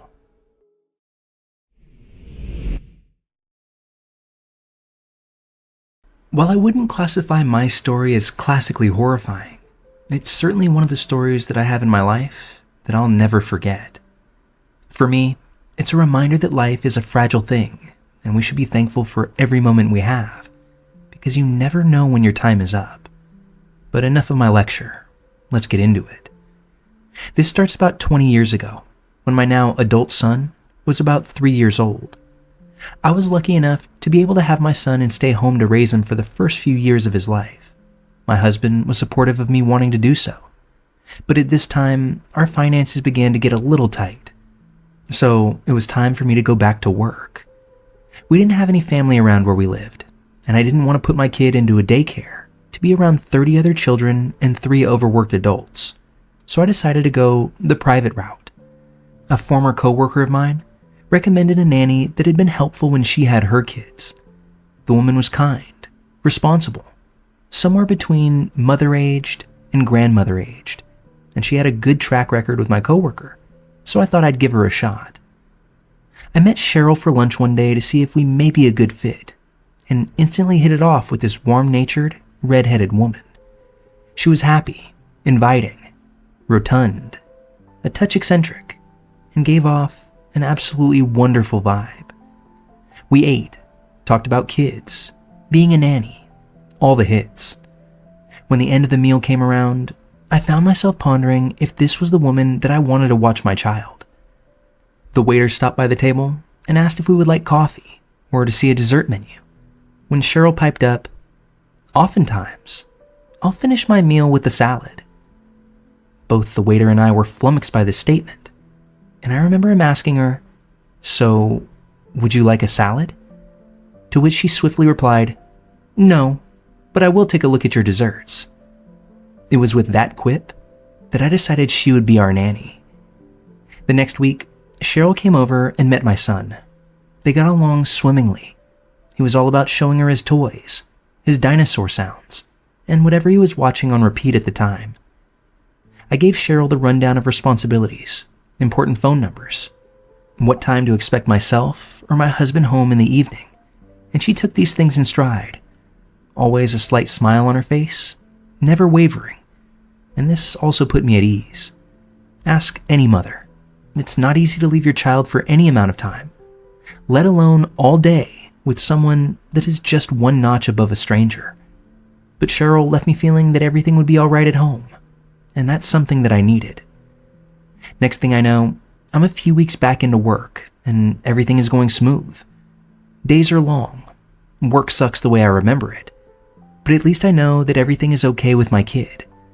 I call home each lunch break to talk to my kiddo for a few minutes, get a briefing on the day so far from Cheryl, and then go back for the second half of the day. All is well, until it isn't. It was Friday the 13th, and I remember the day pretty vividly because of that. I call home on lunch, and for the first time in the months that Cheryl has been the nanny, I get no answer. Odd. I brush it off as maybe they went outside to the garden, or Cheryl's in the little girl's room. So I wait until I have about 5 minutes left on my break, and call home again. Still no answer. Once again, this is strange, but I don't have a worried feeling just yet. I go back to work, finish out the day, and step out of the office to begin my trek home. I take a look at my phone, hoping with every ounce of me to see a missed call and a voicemail from home. But there's nothing. So now, I'm teetering on worried. I call home again, get nothing. Call my husband, ask if he's spoken to Cheryl or to our boy today. He says no. This is now no longer atypical. It's panic-inducing. So now, I'm making the mad dash to get home, literally doing 60 on surface streets, weaving in and out of rush hour traffic, and I'm in my driveway in less than 15 minutes. I pull in, and nothing looks amiss. Our house appears to be locked up. Cheryl's car is parked street side, and not a blade of grass from our lawn looks out of place. I open the front door and announce that I'm home, and before I know it, my little boy is bounding down the stairs with a big smile on his face to greet his mommy. I think that's what it took for me to take my first real breath of the afternoon. I give him a big hug and ask him what he's been up to. How was his day? And where is Cheryl? It's completely unlike her to ignore calls, and while I understand mistakes happen, I was ready to lay into her. That's when my son told me something that still makes the hairs on the back of my neck stand straight up. 2 words that any other time would be innocuous, but took on a whole new meaning this day. She's asleep. I asked my son, where is she asleep? He says upstairs in the TV room, and in his innocent 3-year-old way, he tells me that she's really tired. I walk upstairs to our family room, the room where my son had all his toys, and the TV, and our long couch, the area where Cheryl spent most of her time with him. I get to the top of the stairs, and I'm already fearing the worst. I see Cheryl seated in the corner spot on the couch. She's upright, but her head is slumped to one side. If I hadn't known any better, I certainly would have thought she was asleep. But when I stepped closer, hoping that she would stir at the touch of my hand on her shoulder, I was met with the chilling reality that Cheryl was no longer with us. She was cold, signifying that whatever happened, she had been like this for some time. It was clear that there was nothing that I could do now, so I swooped up my little man, walked back downstairs, grabbed the house phone, and called emergency services. They were there shortly, and in no more than 20 minutes, they had wheeled her body out the door, and she was gone. Just like that. I know that death is a naturally occurring thing, as it was determined to be in this case as well. But you still don't anticipate someone you know to perish while sitting in your home, and certainly not while they're watching your child. I asked my son if Cheryl had been asleep long when I got home. A 3-year-old doesn't really know how to answer that question the way that an adult would, so he conveyed it the best way that he could, that she had been asleep since the Teletubbies were on. For those of you that don't know, that's a morning show. It's on about an hour or so after I would have left in the morning. So what my son told me without telling me was that his nanny had passed away no more than 60 minutes after I had walked out the door that morning. That for the entirety of the day, he kept Cheryl company so she wouldn't be alone while she slept. While that breaks my heart, it also terrified me to no end. To know that for more than 9 hours, my son was by himself, without a soul watching over him. My mind as a mother thought about all the things that could have happened that would have brought me home to an even more horrific scene. But I'm so grateful that that wasn't the case. My son at that age didn't understand the concept of death, at least not fully. So while we tried to explain to him in an age-appropriate manner what had happened and why his nanny/friend Cheryl wouldn't be coming back, he would still ask about her regularly for the next few months. He really enjoyed his time with Cheryl, and it seemed as if it was a mutual feeling. I've asked him recently if he remembers her, and he said, not really, only how warm she made me feel. I got to tell him that that was the same feeling that she gave me, and that made me want her to watch him in the first place. Cheryl, I hope you're resting easy.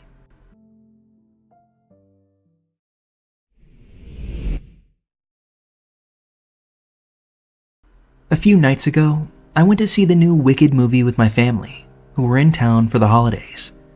I got back to my house around midnight that evening. To give you a little context, I live alone in a shared but divided house. There are 3 separate apartments. One tenant lives upstairs, another shares the downstairs with me, and my unit is in the back of the house. To get into my place, you have to walk all the way up the driveway and enter through the back porch, which connects to my room via a door that I've blocked with my dresser. The main porch door leads to the house, but this weird interior door connects directly to my bedroom. When I got home that night, I sat in my bedroom and spent 20 to 30 minutes doing some work on my computer. The house was quiet, almost eerily so, but as I sat there, I started to hear a man's voice. It was faint, but continuous, like someone having a long, drawn-out phone conversation. At first, I brushed it off as the tenant above me. I've lived in his unit before, so I know his bedroom is right above mine. I couldn't make out the words, but the voice was firm, steady, and never seemed to stop. Still, something about it struck me as odd. I'd never heard anyone's voice through that ceiling before. The walls and floors here aren't that thin. I tried to pinpoint the sound, but it was hard to place. It seemed like it was either coming from above me or from the other side of my room. Maybe the porch? The logical side of my brain told me it had to be the upstairs tenant. I decided I was worrying over nothing. After finishing up my work, I got up to brush my teeth, feed my fish, and get ready for bed. By the time I turned off the lights and crawled under the covers, it had been about 45, maybe 60 minutes since I first heard the voice, and I could still hear it. I remember lying there in bed, shaking my head, thinking, wow, this guy really has a lot to say tonight. But it was soon after that I realized just how wrong I was. I'd say about 3 minutes after I had this thought, I heard it, the distinct creak of my porch door. If you've ever lived somewhere long enough, you know how certain sounds just become ingrained in your brain. My porch door has a very specific sound to it, and the moment I heard it, my heart dropped. The voice, the creaking, I realized that sound wasn't coming from upstairs. It was coming from my porch. In total disbelief, I crept across my dark bedroom, pressing my ear to the dresser that blocks the door connecting to the porch. And sure enough, I heard him, muttering to himself in a low, steady voice, along with the sound of shuffling movements. At that moment, adrenaline hit me like a freight train. I knew for a fact that someone was on my porch, and I wasn't about that. The house was completely dark, so I knew I had a bit of an advantage here. I tiptoed down the hallway and into the kitchen, which looks directly out onto the porch. The moonlight poured in through the porch door's window, illuminating just enough for me to see. There he was. In the faint light, I saw a man with long, scraggly hair sitting curled up in the middle of my porch. His back was turned to me, and he was rocking back and forth, muttering to himself like he was lost in his own world. The sight of him, his disheveled form, the repetitive motion, that faint murmur, it was all so chilling that it sent pure instinct throughout my body. I don't even remember thinking. I just acted. I ripped open the door, fully in fight or flight mode, and launched into yelling at him. I screamed for him to get out, to leave immediately, trying to sound as threatening as possible. Looking back, I probably shouldn't have put myself in such a vulnerable position without a weapon. But in the moment, my brain was solely adrenaline and instinct. What happened next freaked me out even more. The man didn't react to my screams. Not at first. He didn't flinch, didn't startle, nothing. He simply tilted his head to the side, very slowly, and said, "My name is Evan." His voice was calm, almost casual, but something about it, the slowness, the lack of fear, sent a deep chill through me. He still hadn't turned to face me, which, if I'm being honest, made the whole thing even more frightening. I didn't care who he was or what he wanted. I started yelling at him again, swearing and demanding that he get off my porch. At this point, he stood up, slowly, hands raised like he wanted to show that he meant no harm. I know, he said, still in that weird, almost childlike tone. "I'm hiding." Hiding. That word alone made me feel sick. He said it as if this was some kind of game. Like he wasn't aware of how absolutely terrifying this whole situation was. His tone wasn't pleading or defensive. It was playful. And that's what shook me the most. Fueled by anger and fear, I just kept shouting at him, backing him off the porch and away from my house. Eventually, he stumbled off into the night, and I didn't stick around to find out where he went. After he was gone, I tried to calm myself down and think about this rationally. He was likely just a homeless man under the influence of something. I live in an inner city area, and seeing homeless individuals around my neighborhood isn't really unusual. But this was different. The fact that he had been sitting on my porch for at least an hour, while I was no more than a few feet away, completely unaware of his presence, absolutely freaked me the f*** out. I kept replaying it over and over in my head. The sound of the muttering, the creaking door that I believe he tried to open, and the way he spoke so calmly despite everything. Needless to say, I'm double-checking the porch locks every single night now. And honestly, it's ironic. Ever since I moved into this place, I'd had this intrusive thought that one night, I'd hear someone on my porch. Looks like I was right.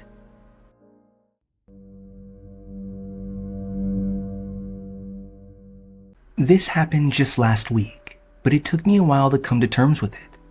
Even now, as I sit down to share it, I'm not entirely sure how to explain what happened, or how I'm even still here to tell the story.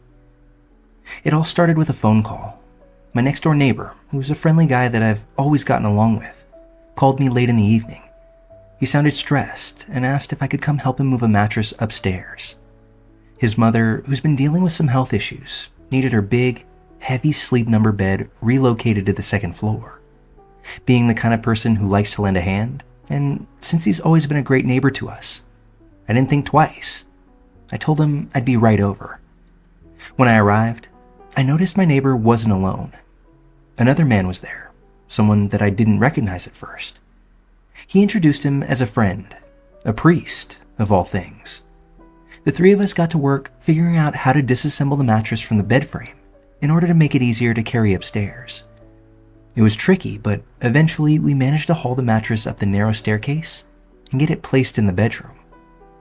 Once we had everything set up in the room, my neighbor turned to me again. "Hey, do you mind helping us move an armoire upstairs too? It's just out in the travel trailer." I didn't hesitate. I said sure, not thinking much of it. After all, as bulky as an armoire might be, it didn't seem like a big deal compared to the mattress that we just wrestled upstairs. We headed out to the trailer, hauled the heavy piece of furniture out of it, and started maneuvering it up the front stairs of this house. That's when something went wrong. The front stairs of my neighbor's house has 11 steps. I remember this detail vividly because I counted them in my head as we carried the armoire up to it. I was at the bottom end of it, supporting most of the weight, while my neighbor and his friend steadied it from the top. We were about halfway up, me on the 6th step, when it happened. My neighbor and the priest lost their grip. I saw the armoire tilt forward, and then, almost in slow motion, it started crashing down towards me. There was absolutely nothing I could do. The full weight of the armoire slammed into me, knocking me backward. I remember that sickening sensation of falling. I could feel the pavement below rushing up to meet me. My last thought was one of pure and primal panic. This is it. This is how I'm going to die. And then, I woke up. I was suddenly sitting at my dining room table, disoriented and a little groggy, with my wife's voice cutting through the fog in my head. "Are you going to answer the phone?" she asked, looking at me with a mix of impatience and concern. My cell phone was ringing. I stared at it for a moment before picking it up. It was my neighbor, asking if I could come over to help move a mattress upstairs for his mom. I froze. My brain scrambled to make sense of what was happening. I had just done this. I had just died, hadn't I? But here I was, alive, back in my dining room, with the exact same request being made of me all over again. Still dazed, I told my wife I'd be back in a bit and headed next door. Everything felt eerily familiar. When I arrived, the priest was there again, introducing himself as though we'd never met. I played along, but inside, I was reeling. This was the exact same scenario I had just lived, or died in. I agreed to help with the mattress. We disassembled it, moved it upstairs, and got it set up in the bedroom just like before. But when my neighbor asked if I could help with something else, I didn't even let him finish the sentence. "No," I said quickly, with my voice a bit more forceful than I intended. "I can't help move the armoire."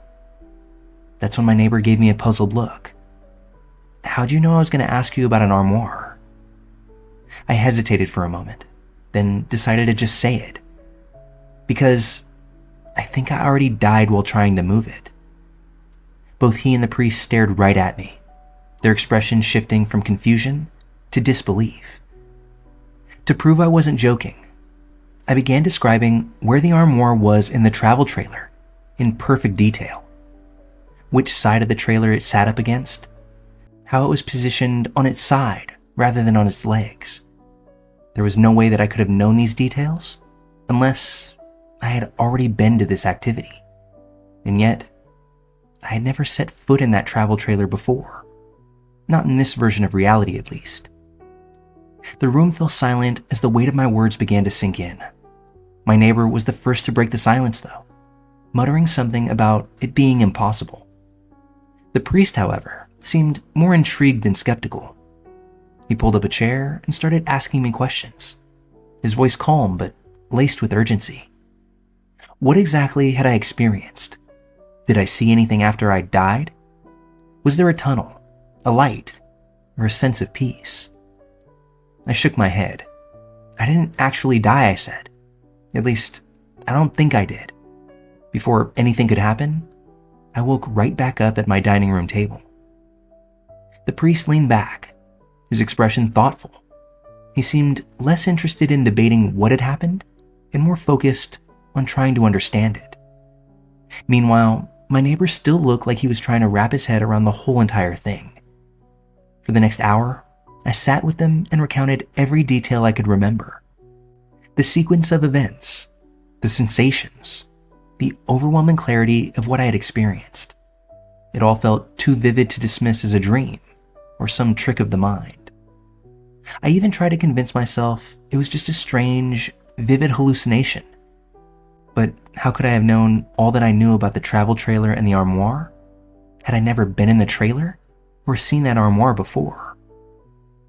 Even now, I don't have an explanation. Was this some sort of lapse in reality?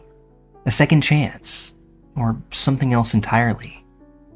All I know is that I walked away from that night with a newfound appreciation for life and a healthy dose of fear when it comes to moving heavy furniture.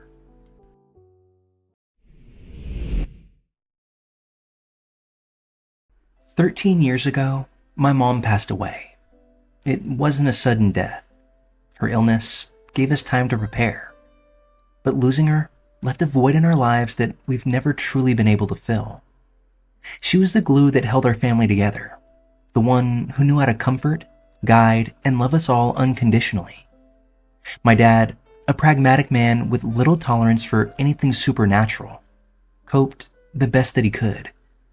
He buried himself in routine, eventually found companionship with a kind woman, and tried to build a life that still honored my mom without dwelling in grief. Fast forward to about 4 years ago. My dad was on vacation in Arizona with his girlfriend, staying at a quiet hotel nestled in the desert. This was supposed to be a relaxing getaway for him, an escape from the hustle and bustle of his daily life.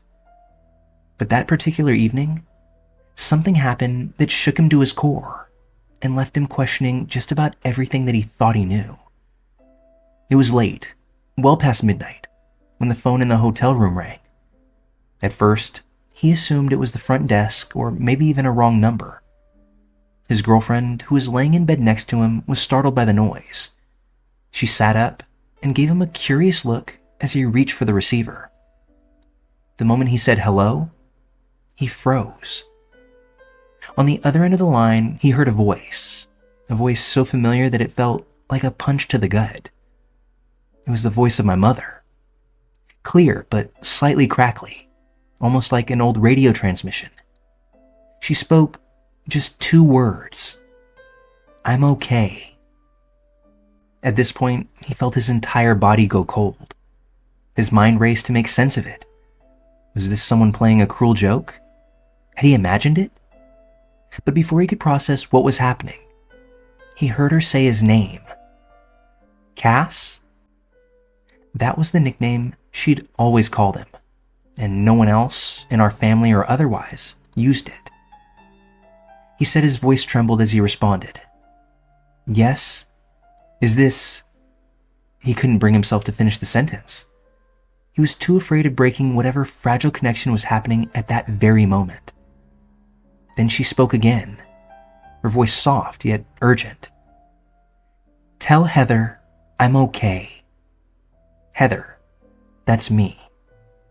Hearing my name pulled my dad out of his stunned silence, but before he could say anything else, the line went dead. That static that he'd heard fell to silence, and all he could hear was the pounding of his own heart in his ears. His girlfriend, still half asleep, asked who had called. When he told her what had happened, she was dumbfounded and had nothing to say. She pointed out that it was strange for the phone to ring at all so late at night, but she didn't press him any further. My dad couldn't let it go, though. The voice, the message, it was too specific, way too personal to be a coincidence. That's when he picked up his cell phone and called me. When I answered, he was already in tears. I'd only seen or heard my dad cry a handful of times in my life, most of them surrounding my mom's death. Hearing his voice crack over the phone brought back memories of those raw, grief-filled days. But this was different. He wasn't grieving. He was shaken, truly scared. He told me everything, recounting the call in painstaking detail. As he spoke, I could hear the disbelief in his voice. This wasn't a man prone to fanciful thinking. My dad is the kind of person who believes in what he can see, touch, and explain. He's logical to a fault and has always brushed off any mention of the supernatural with a simple wave of his hand. Yet here he was, struggling to rationalize something that he couldn't explain. Do you think it was her? He asked me, his voice barely above a whisper. I didn't know how to respond. Part of me wanted to say yes, to believe that my mom had somehow found a way to reach out from wherever she was, to let us know she was at peace. But another part of me hesitated. Could it really have been her? Or was it just now both of our wishful thinking? Over the next few days, my dad tried to make sense of the experience. He called the hotel to ask if their phone system had experienced any issues that night. They assured him there were no reports of strange calls or any other malfunctions. He even considered the possibility of a prank. But who would have known to call him there? How could they have mimicked my mom's voice so perfectly, down to the unique cadence and inflection that only she had? For weeks after the incident, my dad couldn't stop talking about it. He replayed the call in his mind over and over again, searching for some detail that might explain it. But no matter how much he thought about it, he kept coming back to the same conclusion, that there was no logical explanation. What struck me most about this whole ordeal wasn't just the mystery of the call itself, but the effect that it had on my dad. My father was a man who'd spent his entire life rooted in the tangible, the explainable, but now was suddenly grappling with the possibility of something beyond his understanding. He didn't outright say he believed in ghosts or the afterlife, but he admitted that the experience had shaken his skepticism. I don't know what it was, he told me once, but I know what I heard. As for me, I've thought about the call more times than I can count. The idea that my mom might have reached out, even if only briefly, to let us know that she was okay brings me a sense of comfort that I didn't expect. Of course, there's a part of me that wonders if it was just a bizarre coincidence or some unexplained technological glitch. But deep down, I want to believe it was her. In the years since, my dad has occasionally brought up the call, usually in quiet moments when we're reminiscing about my mom. He still doesn't claim to understand it, but he no longer brushes off the possibility of the unexplainable. And for me, that call has instilled this belief within me that maybe, just maybe, we're not as far from our loved ones as we think.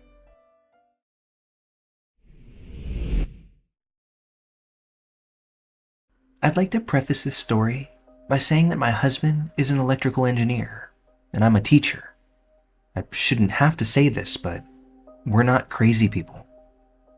Back when my husband and I were dating, my husband was in a terrible car crash. His truck hit black ice, and he slid into oncoming traffic. His truck was completely totaled. So was the other truck that he hit. The weird thing is, though, both he and the other guy were completely fine. Not a single scratch on them. All my husband had was a single bruise on his knee. The first responders were baffled, as was the towing company and insurance companies, when they realized no one had died or was even severely injured. Fast forward to a few days after the crash. My husband comes over to my apartment. We're having a conversation about a university class that we're both in, and he casually asked me when I got the flat screen TV sitting on my dresser.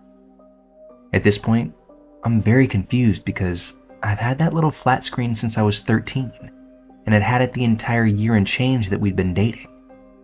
I asked him what he was talking about, as I've always had that TV. He told me to quit pulling his leg and asked me what I did with the old tube TV I had. I had no idea what he was talking about and told him such. He's convinced I had a tube TV. I proceeded to get on Facebook and showed him a picture that we had taken 2 weeks prior with the TV in the background. It's the same flat screen in the picture. My husband goes white, like he's seen a ghost, and just stares off into space for a minute. His eyes started to water. I asked him what's wrong, and he said, "I swear to God, I'm not crazy. You've had a tube TV since we began dating. It was a tube TV when we took that picture. I remember it." I brushed it off as his head being rattled from the accident, and he didn't bring it up again. However, anytime we hung out in my room, I'd find him looking at that TV weirdly. Fast forward 7 years. My husband and I have been married for a few years at this point and decide that we're ready to be parents. I'm not on birth control, and we decide that whatever happens, happens. We're not actively trying, but not preventing it either. So we're on vacation in Italy, wandering around Rome, and I feel like utter I had had my period the week before, and it was the worst one I'd had in my entire life. As we're walking around, I'm suffering from back pain, chills, and horrific cramping. I go to the bathroom in a cafe and promptly hurl my guts out. I have the runs and realize I'm menstruating heavily. Obviously, I'm a bit weirded out since I just had my period. I clean myself up, go back to my husband and tell him I think I need a doctor. I have a pretty high pain tolerance, but this is insane. It's getting to the point I'm having trouble walking, and I'm starting to feel pain in my shoulders. I don't want to ruin our vacation, but I'm starting to really worry. My husband is much smarter than me. He sees the state I'm in and says I'm visibly paler than when I went into the bathroom, so he gets me help. 20 minutes later, I'm on a stretcher and being taken to the hospital. An hour after that, I'm being prepped for emergency surgery. As the doctor tells me, I have a ruptured ectopic pregnancy. I have heavy internal bleeding, and if he doesn't perform the surgery, I'm going to die.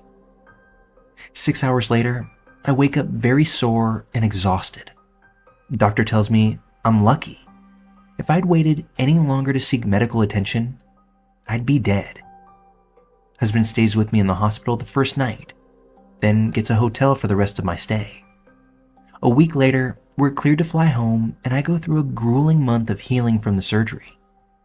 2 months after our return, somehow my husband and I get on the topic of fires, and he goes on about the dangers of kitchen fires, to which I say, "No need to worry, we're all set with the extinguisher in the closet." He looks at me like I have 3 heads, and asks me what I'm talking about. I remind him about the extinguisher in the front closet where we keep the coats. We've had it for 3 years.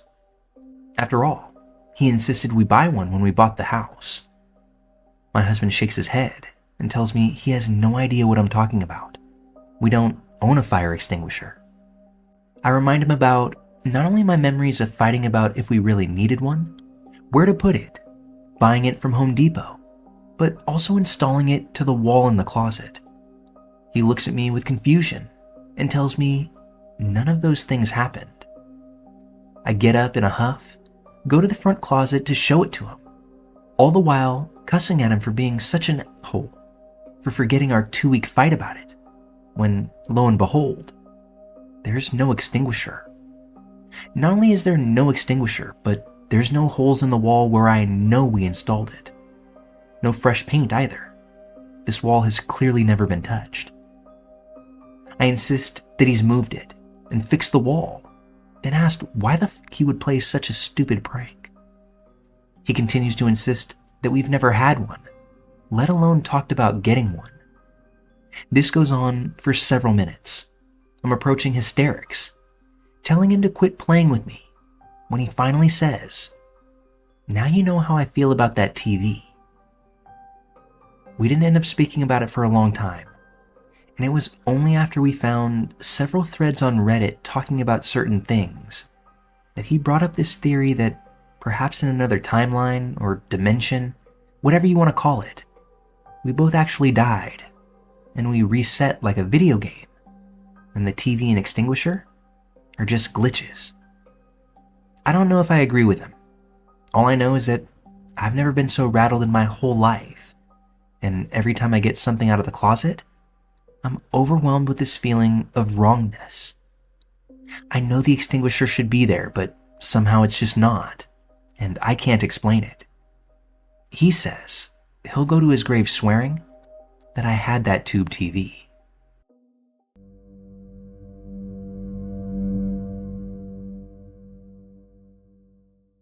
Kyron Horman was the kind of child who could light up a room with his enthusiasm.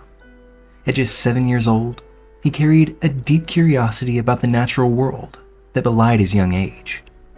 A second grader at Skyline Elementary School in Portland, Oregon, Kyron was known for his love of science and his warm, easygoing personality. The morning of June 4th, 2010 held excitement for Kyron, as that day, his school was hosting its annual science fair. Kyron had been working hard on his project about red-eyed tree frogs, and he was eager to show off what he had learned. Kyron's stepmother, Terry Horman, had taken him to school early that day to set up his display. Together, they walked through the school's halls, snapping photos of Kyron proudly standing beside his carefully crafted poster board. By all accounts, it was a normal morning. The photos from that day show a smiling, bespectacled boy with tousled brown hair, brimming with excitement. At around 8:45 a.m., Terry waved goodbye to Kyron near his classroom. She said she watched him as he turned and walked towards his class. That moment, as innocuous as it may have seemed then, marked the last confirmed sighting of Kyron Horman. When Kyron didn't get off the bus later that afternoon, his stepmother and father, Kane Horman, were immediately alarmed. After calling the school, they learned that Kyron had been marked absent for the entire day. He had never arrived in class. This revelation sent shockwaves through the family and triggered what would become one of the largest search efforts in Oregon's history. Law enforcement acted quickly, launching an extensive search operation that spanned miles of wooded terrain surrounding Skyline Elementary. Helicopters, search dogs, and hundreds of volunteers joined the effort, combing through forests, rivers, and other remote areas. But despite the massive scale of the search, no trace of Kyron was ever found. No clothes, no backpack, no physical clue that could offer any answers. As the hours began to stretch into days, investigators began piecing together the timeline of that fateful morning. They learned that after leaving Kyron at school, Terry Horman claimed to have gone about her day as usual. She ran errands, visited a gym, and even uploaded photos of Kyron at the science fair to Facebook. These actions, seemingly routine, soon led to intense scrutiny. In the absence of any physical evidence, the investigation began to focus heavily on circumstantial details, and suspicion increasingly turned toward Terry. Friends, family, and law enforcement described her behavior as unusual. She reportedly failed 2 polygraph tests administered by the police, though she has always maintained her innocence. Adding to the intrigue, Kane Horman, Kyron's father, would later reveal that his marriage to Terry had been strained in the months leading up to Kyron's disappearance. He filed for divorce shortly after, citing irreconcilable differences and requesting a restraining order against Terry. Now, while divorces may be commonplace, requesting a restraining order against your former spouse is much less so. This actually came from a shocking development in the case, one that centered around an alleged murder-for-hire plot.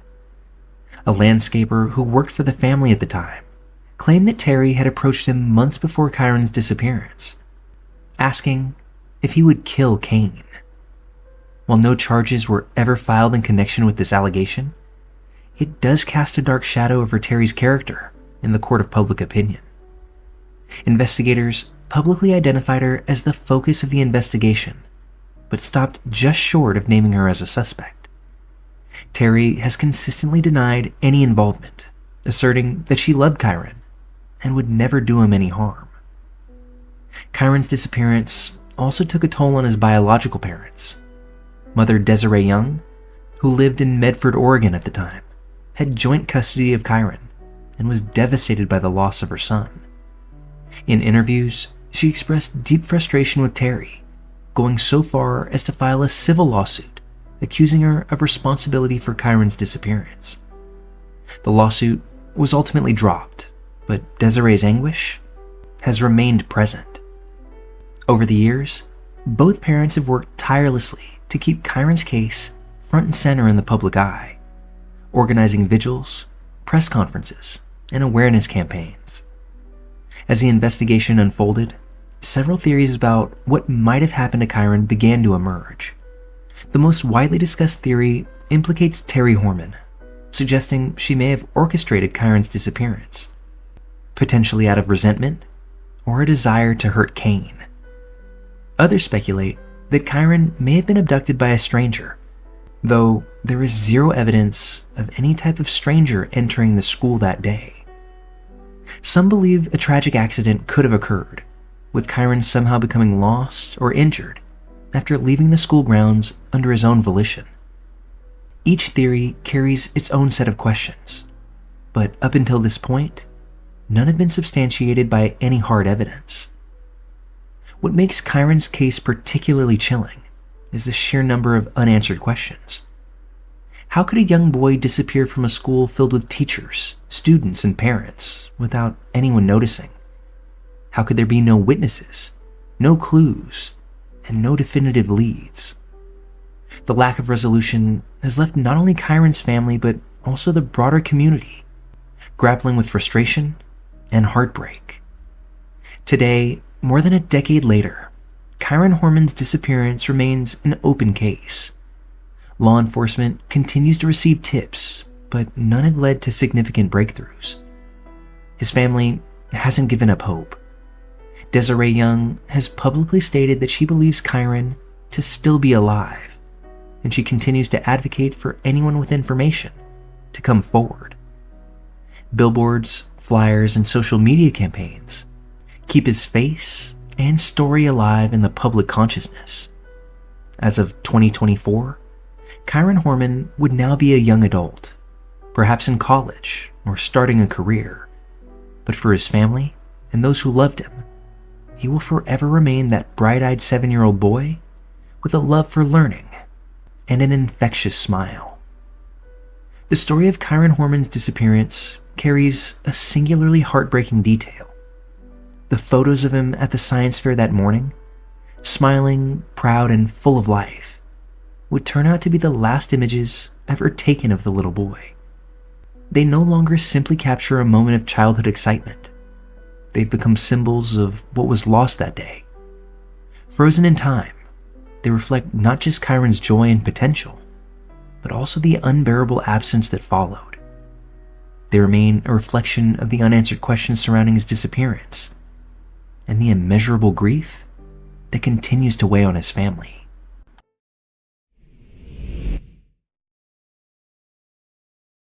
Erin Maureen Brooks was the kind of person that you couldn't forget. Vibrant, outspoken, and full of life, she was a proud member of St. Mary's First Nation in Fredericton, New Brunswick. A 38-year-old mother of 4, she was deeply rooted in her community and cherished by those who knew her. Erin's life wasn't without challenges, though. She struggled with addiction and faced the same barriers that have confronted so many Indigenous women in Canada, but she always remained devoted to her family. On December 27, 2021, Erin's life was suddenly interrupted in the most unthinkable of ways. That morning began like many others. She was last seen at the St. Mary's Smoke Shop, a familiar place within her community. She was seen making a typical shopping run, making her way through the store wearing blue jeans, a brown coat, black boots, and a facial mask emblematic of the pandemic at the time. She showed no visible signs of worry, apprehension, or duress during her time in the store. Surveillance footage captured her exiting the store, finishing what appeared to be a routine errand. After that moment, Erin vanished without a trace. The hours that followed her disappearance were filled with confusion and worry. When Erin didn't return home that day, her family quickly grew alarmed. It wasn't like her to simply disappear, to leave her children behind without even sharing a word. They contacted the Fredericton police force, and the search for Erin began. At first, there was the hope that she might turn up safe, but as the calendar turned, that hope began to fade. The investigation quickly raised troubling questions. Erin was known to associate with individuals who might not have her best interests at heart. Some feared that her struggles with addiction made her vulnerable to dangerous situations, but no one could say for sure what happened that day. What filled her disappearance with even more intrigue was the lack of any physical evidence. Despite extensive searches of the wooded areas and waterways near St. Mary's First Nation, no trace of Erin was ever found. As the investigation continued, it became clear that Erin's disappearance was likely the result of foul play. The case was reclassified as a homicide investigation, though no arrests were made and no suspects were ever named. For Erin's family, the lack of answers was agonizing. They organized vigils, held community searches, and refused to give up their fight to bring their loved one home. Erin's disappearance is more than a personal tragedy for her family. It's part of a broader, harrowing reality. In Canada, the epidemic of missing and murdered Indigenous women and girls casts a long shadow.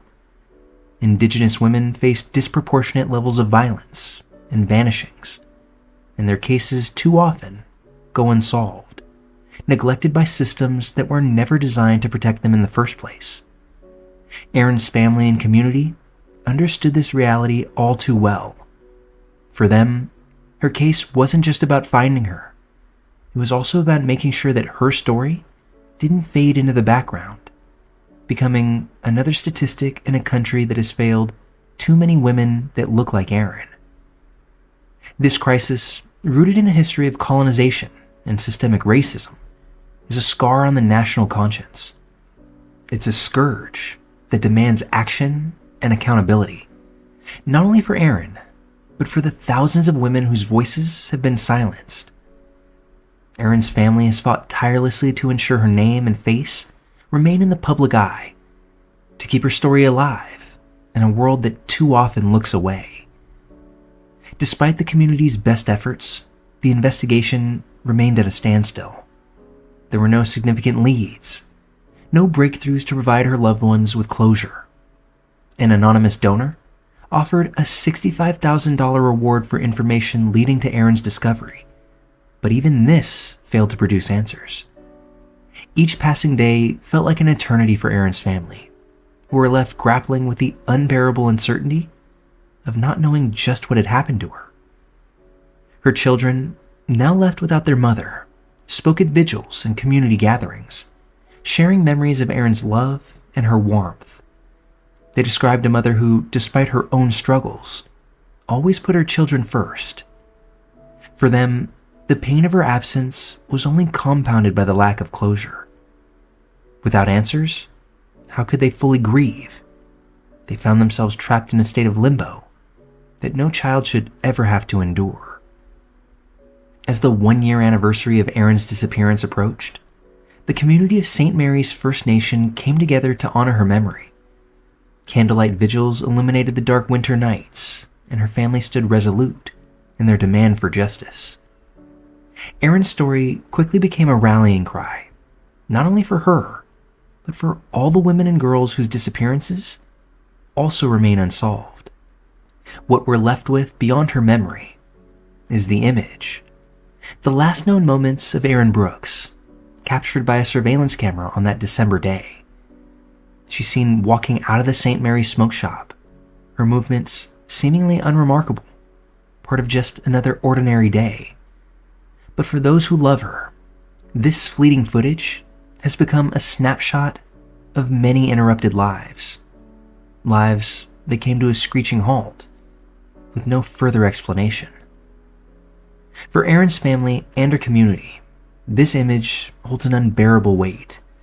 It's a painful bookmark in her story, a visual echo of all the questions that remain unanswered.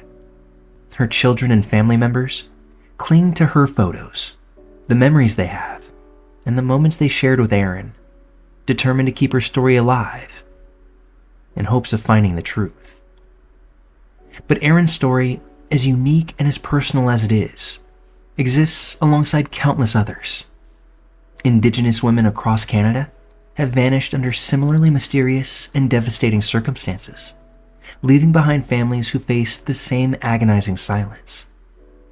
These women, like Erin, are daughters, mothers, and sisters, each with their own lives, their own dreams, and their own stories that deserve to be told. Erin's case serves to show how long these families have waited for answers, and how often these disappearances have gone unresolved. Erin Brooks is the focal point of this story.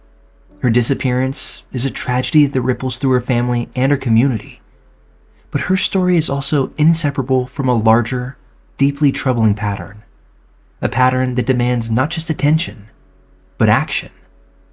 A fight to ensure that every missing woman's voice is heard, that no case is truly forgotten, and that every family finds the justice that they deserve.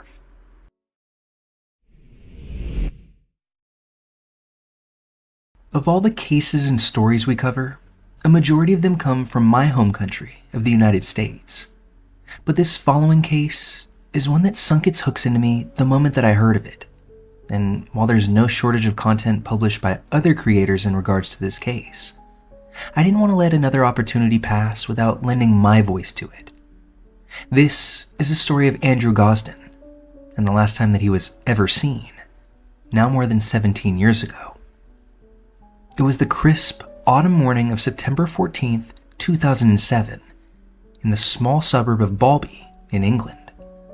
The day began like any other in the Gosden household. Kevin and Glennis Gosden left for work early, trusting that their 14-year-old son Andrew would follow his typical routine. Andrew, a gifted student at Macaulay Catholic High School, was known for his quiet, independent demeanor. His life revolved around academics, video games, and his love of heavy metal music. Andrew seemed to be a typical teenager, with no signs of distress or unhappiness. But that Friday morning would be anything but typical. After leaving the house in his school uniform, Andrew doubled back home once his parents had left. He changed into a black Slipknot t-shirt, jeans, and trainers, throwing a majority of his uniform into the laundry while placing his jacket on the back of a chair, a small yet deliberate act that would later haunt his family. From there, Andrew withdrew 200 pounds from his savings account at a local ATM before walking to Doncaster railway station. There, he purchased a one-way ticket to London. It's worth noting that Andrew had enough money for a return ticket, one that he could have gotten at a discount if he purchased both at the same time, yet he specifically chose not to.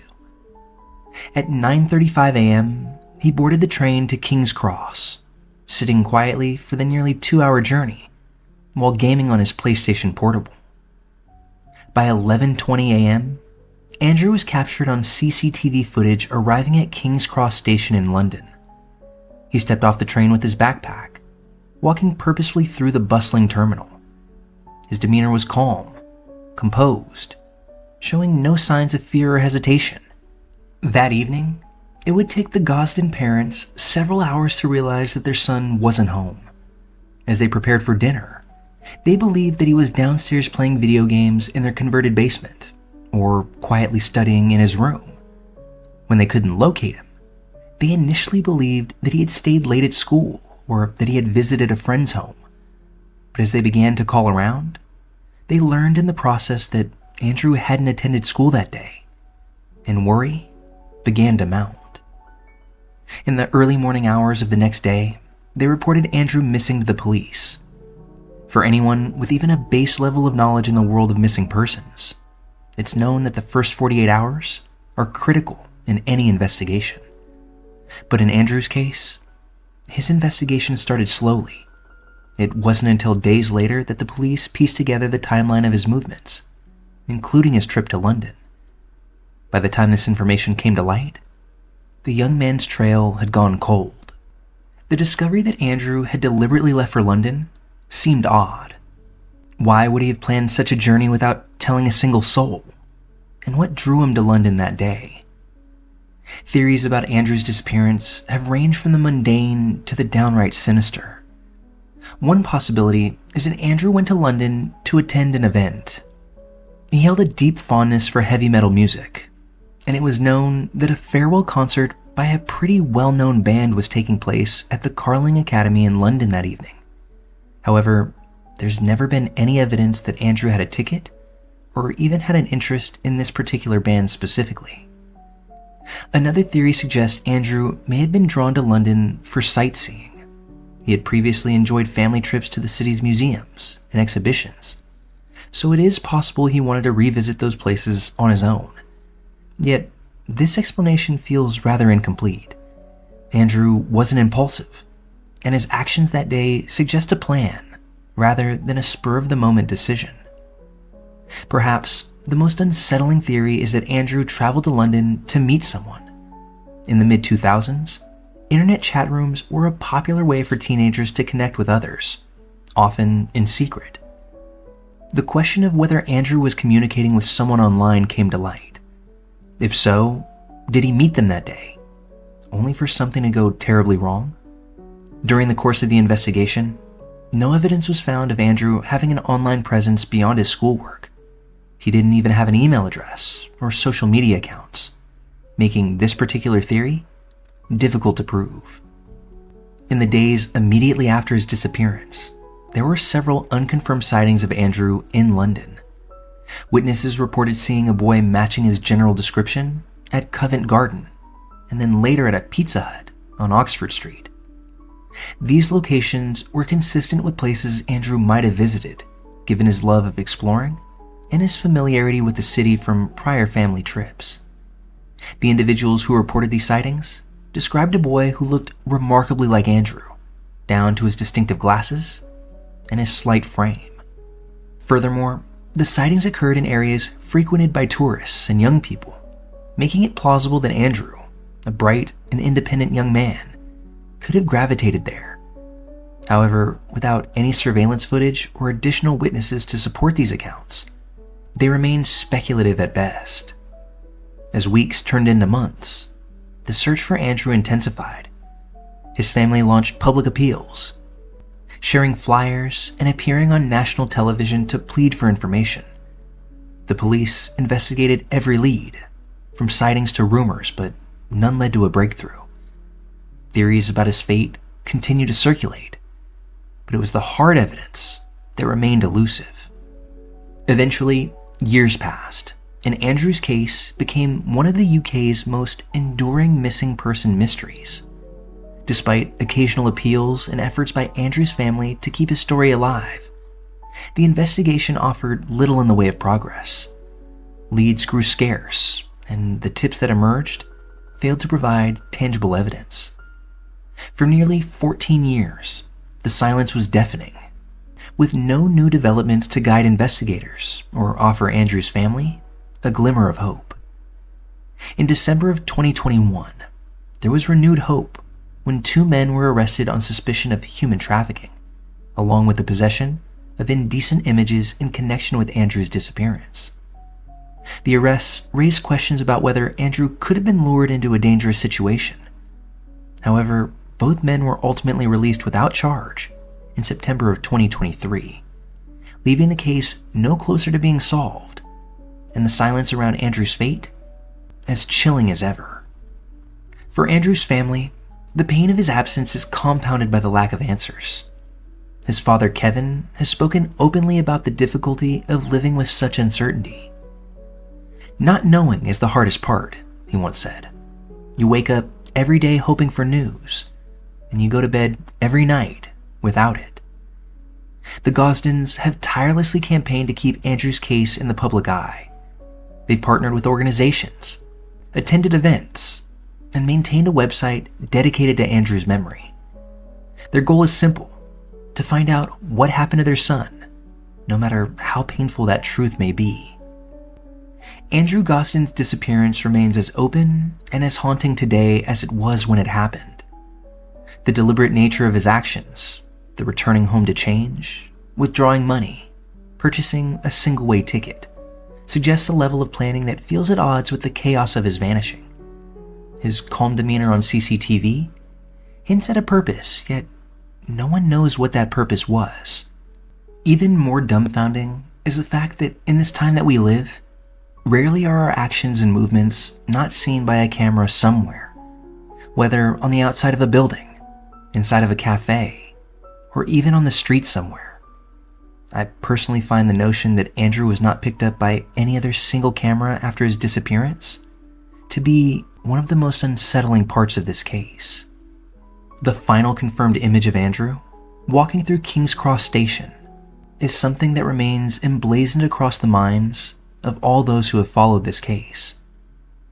It's a glimpse in time showing a boy on the cusp of adulthood, simply stepping into a mystery that is yet to be solved. If Andrew's alive today, he would be in his 30s. He's now been missing longer than he lived under his family's roof. For his parents, the hope of seeing their son again is tempered by the cruel passage of time. We just want to know what happened. If he's out there, we want him to know that he's loved. And if he's not, we want to be able to grieve properly. 17 years after Andrew's disappearance, the questions remain as urgent as ever. Why did he leave home that day? And what happened to him after he walked out of King's Cross Station? The answers to these questions are desperately needed, not just for Andrew's family, but for anyone and everyone who has followed this story. Until those answers arrive, Andrew Gosden will remain in the minds of many as the boy who stepped off a train one day and into the unknown.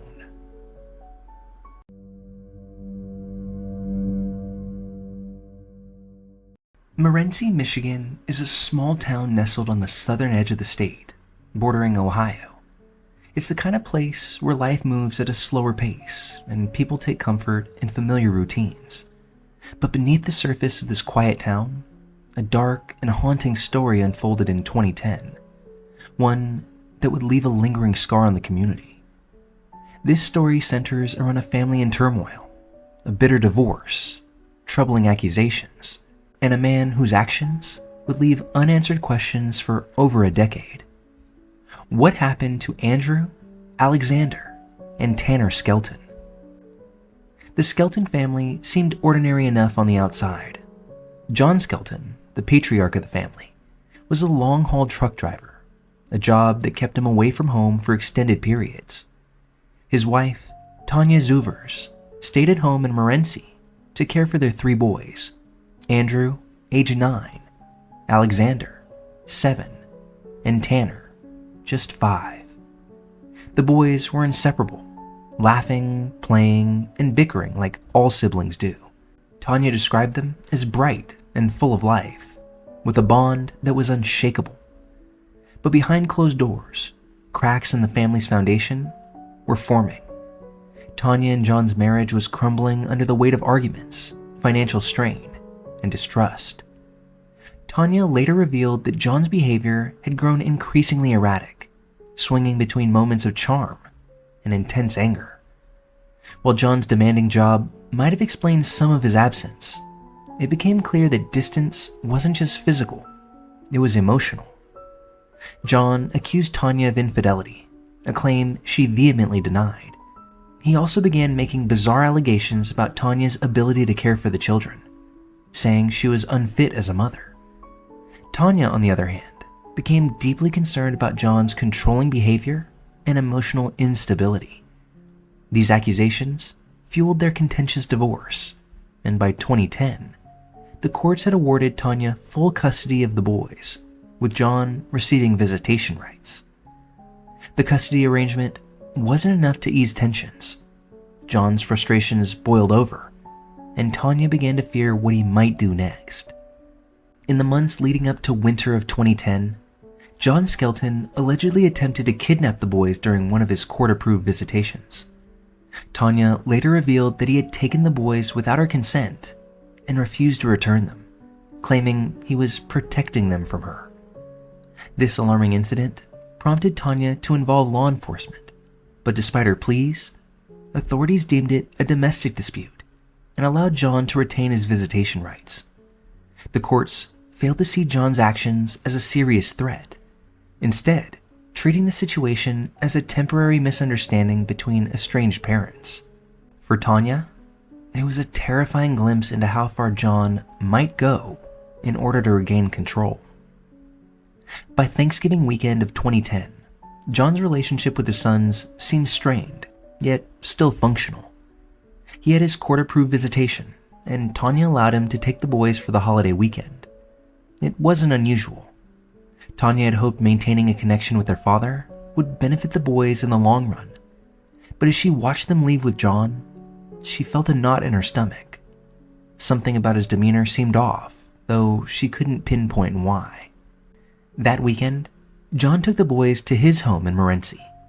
He later told authorities they spent the day playing games, watching movies, and enjoying the holiday together. But as Thanksgiving Day turned to night, the timeline of events became unclear, and John's behavior became increasingly erratic. On the morning of November 26th, John Skelton was admitted to an emergency room in Ohio. He had suffered a broken ankle and claimed that it was the result of a failed attempt at taking his own life. According to his account, he had attempted to hang himself, but fell during the process.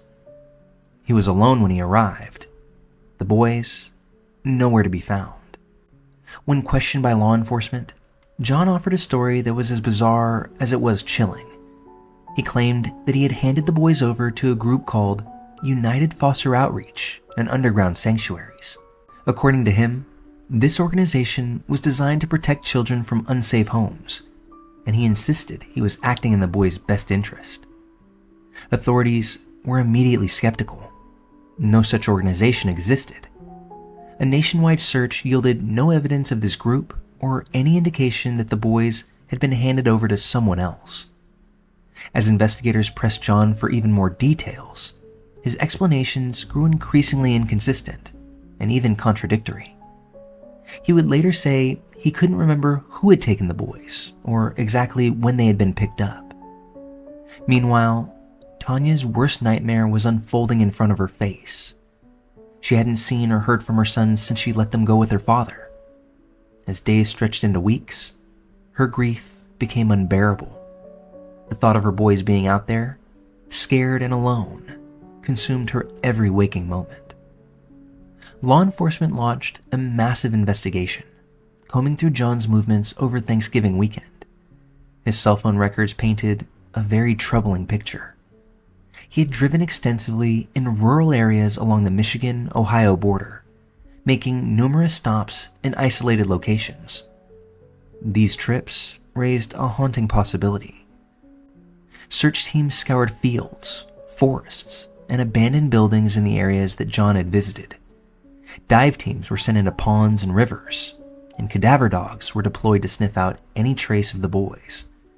The town of Morenci rallied behind Tanya, holding vigils and organizing search parties. Flyers with the boys' faces blanketed the community, their smiles now a painful reminder of what had been lost. Back at John's home, investigators noticed something eerily peculiar. The house was unusually clean, almost as if someone had gone through great lengths in order to erase any picture of what had taken place there. Outside of the home, a burned area in the backyard raised further suspicions, though all forensic testing that was done came back inconclusive. The investigation revealed that John Skelton had been spiraling in the months leading up to Thanksgiving. Family and friends described him as paranoid and unstable. He had made cryptic comments about taking drastic measures to protect the boys, though no one could have predicted what that exactly meant. His behavior suggested a man teetering on the edge of desperation, willing to do anything to regain control of his fractured life. For Tanya Zuvers, life after Thanksgiving weekend was a living nightmare. She spent countless sleepless nights imagining what might have happened to her sons, replaying the moments leading up to their disappearance, and wondering if she could have done more to protect her boys. Her mind swung between faint hope and crushing despair. Were they alive? Were they safe? Did they even know she was still searching for them? The community's support was both comforting and agonizing. Strangers left flowers and cards on her doorstep, and well-meaning neighbors tried to offer words of encouragement, but nothing could fill the void left by Andrew, Alexander, and Tanner.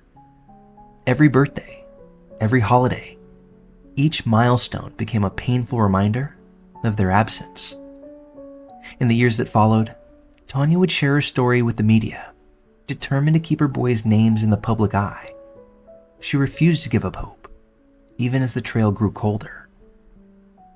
The disappearance of the Skelton brothers remains unsolved, and the theories surrounding their fate are as haunting as the case itself.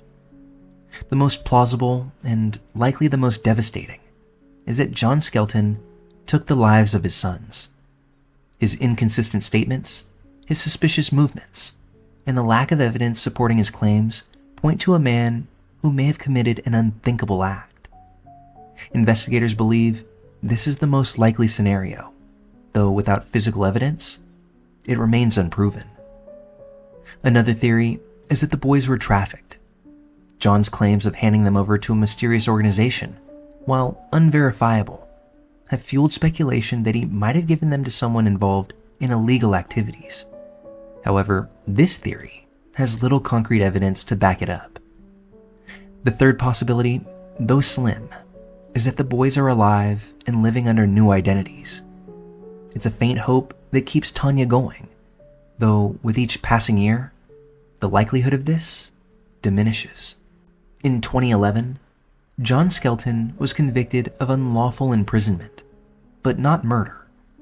He was sentenced to 10 to 15 years in prison, where he remains to this day. For Tanya Zuvers, the fight for answers continues. The smiles of Andrew, Alexander, and Tanner remain frozen in time, their faces a symbol of innocence lost. The Skelton brothers' disappearance is a case shrouded in unanswered questions and heartbreak. It's a story of a broken family, a father's unthinkable actions, and a mother's enduring grief. Despite years of searching, the truth remains elusive, and the mystery continues to weigh heavily on those who remember the boys and their story. With every passing year, the silence surrounding their fate grows ever louder, leaving an unsettling void where answers should be.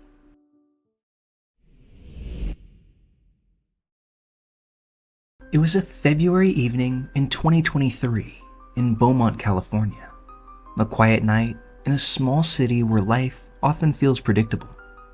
But for one family, this night would mark the beginning of an unimaginable ordeal. In a matter of minutes, an ordinary moment turned into a chilling mystery that remains unsolved. This is the story of 22-year-old Kajira Frise, a case still fresh and unresolved, with secrets that may yet come to light. For Kajira Frise and her family, February 23, 2023 began like any other. The 22-year-old, who was 8 months pregnant, had gone out with her parents to run an errand. Before returning home, they stopped at a Jack in the Box drive-thru, a popular destination for fast food.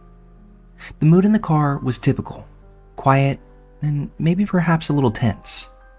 Some reports suggest Kajira may have been upset with her parents, but the exact circumstances remain unclear. As they waited for their food, Kajira told her parents she needed to get some air. She stepped out of the car and walked a short distance into the cool night. Her parents didn't think much of it at first. She'd been navigating the challenges of late pregnancy and often needed to take moments to herself. But minutes passed, and she didn't return to the car.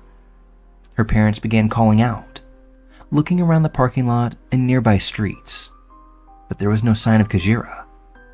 Their confusion turned to panic as they drove through the surrounding area, searching for her. Surveillance footage would later confirm that Kajira had walked south from the Jack in the Box, her figure captured briefly on camera as she moved towards a nearby school. The footage showed her walking calmly and steadily, but just after passing the school, the trail went cold. Kajira's parents wasted no time reporting her disappearance to the police. Given her advanced pregnancy, law enforcement immediately classified her as a critically missing person. The search began in earnest, with the main focus on the area around the Jack in the Box and the nearby school where she was last seen. Surveillance cameras from the rear of the school confirmed her direction of travel. She had been walking alone, showing no visible signs of duress.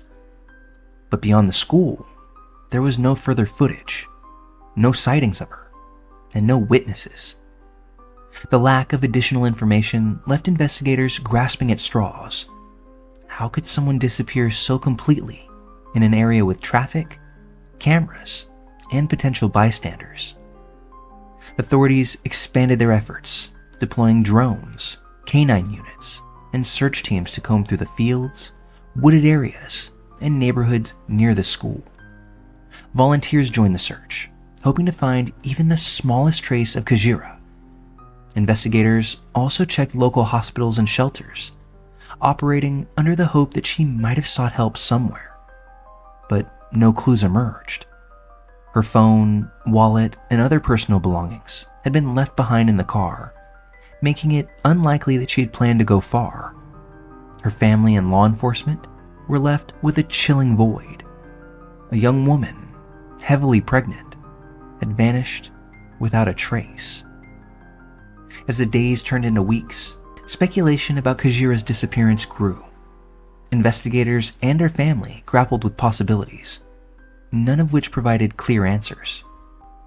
One theory suggests that Kajira may have left voluntarily, perhaps feeling overwhelmed by the pressures of her pregnancy or the tension felt in the car that night.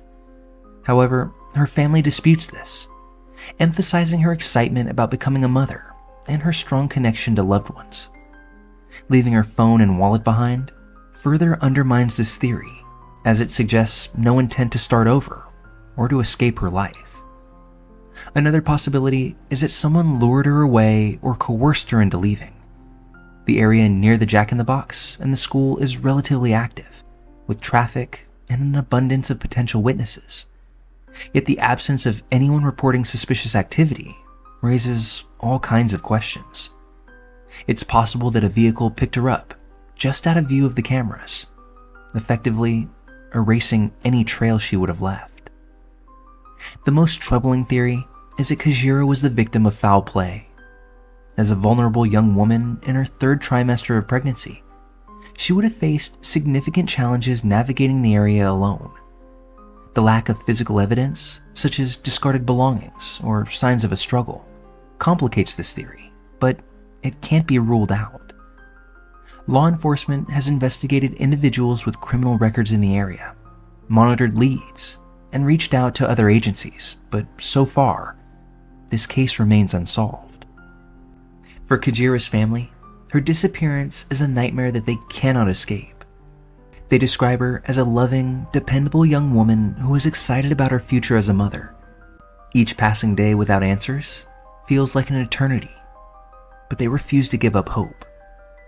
Her parents have made public pleas for information, urging anyone who might have seen something that night to come forward. The community has rallied around them, sharing her story and joining search efforts. And despite their pain, Kajira's family remains steadfast, holding on to the belief that someone knows something, that someone out there could help to bring her home. What makes this case so chilling is the sheer lack of answers. Kajira didn't have a history of running away, and she was heavily pregnant, making it unlikely she could have traveled far on her own. Surveillance footage captured her walking steadily and calmly, but after passing the school, there was nothing. In today's world, where technology tracks so much of our daily lives, the absence of evidence in this case feels nearly impossible. No calls, no messages, no witnesses. It's as if the night of February 23rd, 2023 itself swallowed her whole. Theories abound, but they remain just that, speculation. What our family and investigators need is concrete evidence, a break in the case that could shed light on what happened. But until then, the mystery of Kajira Frize's disappearance remains unresolved, leaving behind questions that may take years or even decades to answer. While her family continues to search for answers, holding on to hope even as the months pass, this is a story itself that remains open, with threads yet to be untangled. Somewhere out there, someone knows what happened that night, whether it's a passerby who saw something unusual or someone with a critical piece of information. Their voice could make all the difference here. If you or anyone you know has information about the disappearance of Kajira Frize, please contact the Beaumont Police Department. Every lead matters, and her family deserves the truth.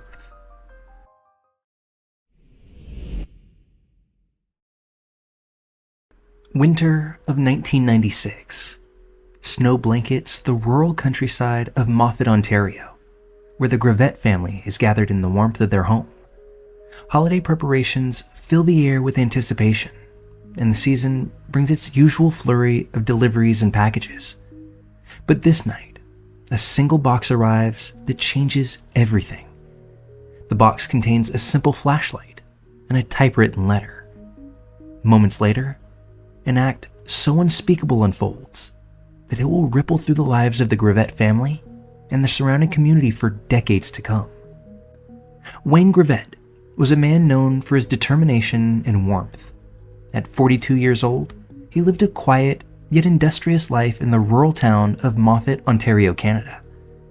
A devoted husband to Diane and father to Justin and Danielle, Wayne was deeply rooted in his family life, balancing his personal commitments with an ambitious career.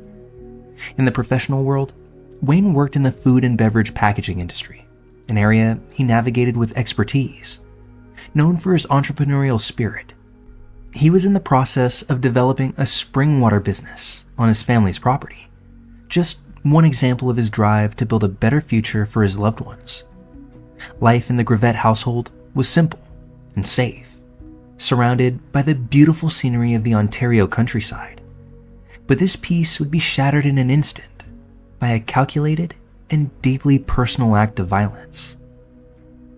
December 12th, 1996, a typical evening in the Gravett household until the arrival of a seemingly innocuous package. The box contained two separate items, a flashlight and a typewritten letter. At first glance, the package seemed thoughtful, perhaps even connected to Wayne's professional life, given its tone and the contents. The letter was addressed directly to Wayne and included references to past professional dealings. It even included a fake business proposal, describing the flashlight as a prototype for a potential project. Every detail of the letter was crafted to seem legitimate, exploiting Wayne's entrepreneurial mindset and his openness to new opportunities. Wayne turned on the flashlight to inspect it. What followed was a horrifying explosion. that took Wayne's life instantly, leaving his family in shock and terror a mere few feet away. Diane, Justin, and Danielle were unharmed physically, but forever scarred by the trauma of witnessing their father and husband's death. The letter accompanying the flashlight was as chilling as the bomb itself. Typewritten with a formal tone, it addressed Wayne by name and referenced professional connections in his field, creating a false sense of familiarity. The sender presented the flashlight as a prototype tied to a specific business opportunity, a clever ruse designed to ensure Wayne would activate the device. The detail in the letter suggested a deep knowledge of Wayne's personal and professional life. It wasn't just generic. It included specific references to people Wayne knew, reinforcing the illusion of trustworthiness. This meticulous approach made the package seem harmless, even promising, until it turned deadly. The sender's deliberate effort to disguise their identity added to the intrigue. The letter included a return address and a name, yet both were fabrications. Investigators quickly determined that these details were meant to mislead and delay the investigation, adding another layer of complexity to this already non-straightforward case. At the bottom of the letter, the sender added a postscript that remains one of the most haunting aspects of the case. It read, "P.S. Didn't realize you moved. Had some trouble finding you. Have a very Merry Christmas, and may you never have to buy another flashlight." What might seem like a polite and festive gesture takes on a sinister tone in the context of the crime.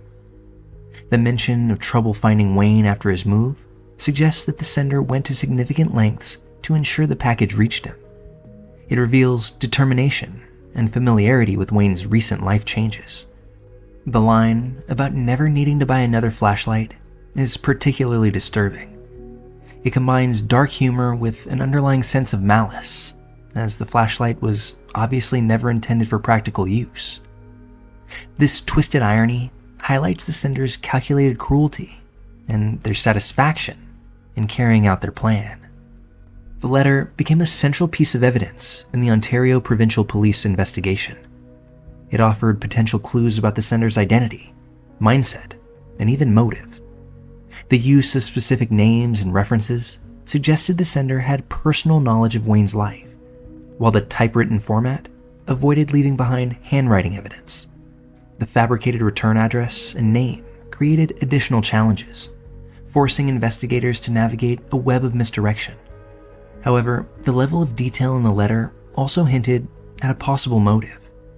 The sender may have been someone with a personal grudge or professional rivalry, someone who harbored resentment strong enough to meticulously plan and execute such a heinous act. The PS in the letter provides disturbing insights into the sender's mindset. It demonstrates their intelligence and their ability to manipulate. By acknowledging Wayne's recent move, the sender subtly hinted at their determination, signaling that they had been watching him closely. The combination of holiday wishes and the sinister reference to the flashlight reflects a twisted sense of humor. This calculated malice points to someone who not only wanted Wayne dead, but also wanted to leave a lasting impression, a psychological imprint on his family, and anyone else who might uncover the details of the crime. The OPP launched a comprehensive investigation into Wayne's murder, but the case proved exceptionally challenging. Detectives interviewed Wayne's family, friends, and colleagues, exploring both personal and professional motives. They focused on his work in the food and beverage packing industry, where disputes and rivalries could have provided a motive. Despite these efforts, no arrests were made. The detailed planning of the crime, combined with the deliberate misdirection in the letter, left investigators chasing ghosts. The sender's ability to avoid detection, even after decades, speaks to their cunning and the methodical nature of their actions. For Diane, Justin, and Danielle, Wayne's death left an unfillable space. The trauma of witnessing his murder, compounded by the lack of answers, has haunted them for decades. Diane became the public face of the family's search for justice, appealing to the public for any information that could help solve the case. In 2009, the family joined forces with documentarian David Ridgen, whose podcast, Someone Knows Something, reignited interest in the case. The documentary brought new tips and evidence to light, but ultimately failed to uncover the identity of the sender. For the Gravett family, the pain of losing Wayne is only compounded by the absence of closure. Wayne Gravett's murder remains a deeply unsettling enigma, one steeped in calculation. The carefully constructed letter, both cordial and sinister, lured him into the ultimate trap, one that shattered his family and left a void that can never be filled. The precision of the crime, combined with the intimate knowledge of Wayne's life, suggests that the person responsible acted with deliberate intent and a chilling detachment. Decades have passed now, but the case offers no closure. With every passing year, the questions only deepen. Who sent the package, and what drove them to commit such an unforgivable act? We may never know if the answers lie buried with the perpetrator, or if they will ever see the light of day. But as time moves on, Wayne Gravett's case remains as chilling today as it was back in 1996. The deliberate nature of his murder and the lingering questions surrounding it have left a profound impact on those closest to him. Nearly 30 years later, the truth behind that night still remains unknown.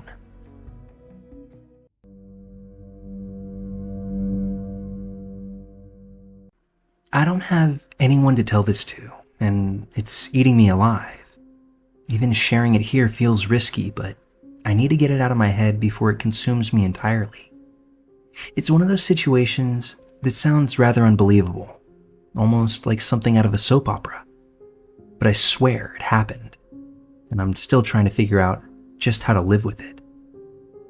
2 years ago, I was 20 years old and working as a personal trainer at a gym. It was a decent gig for someone attending community college.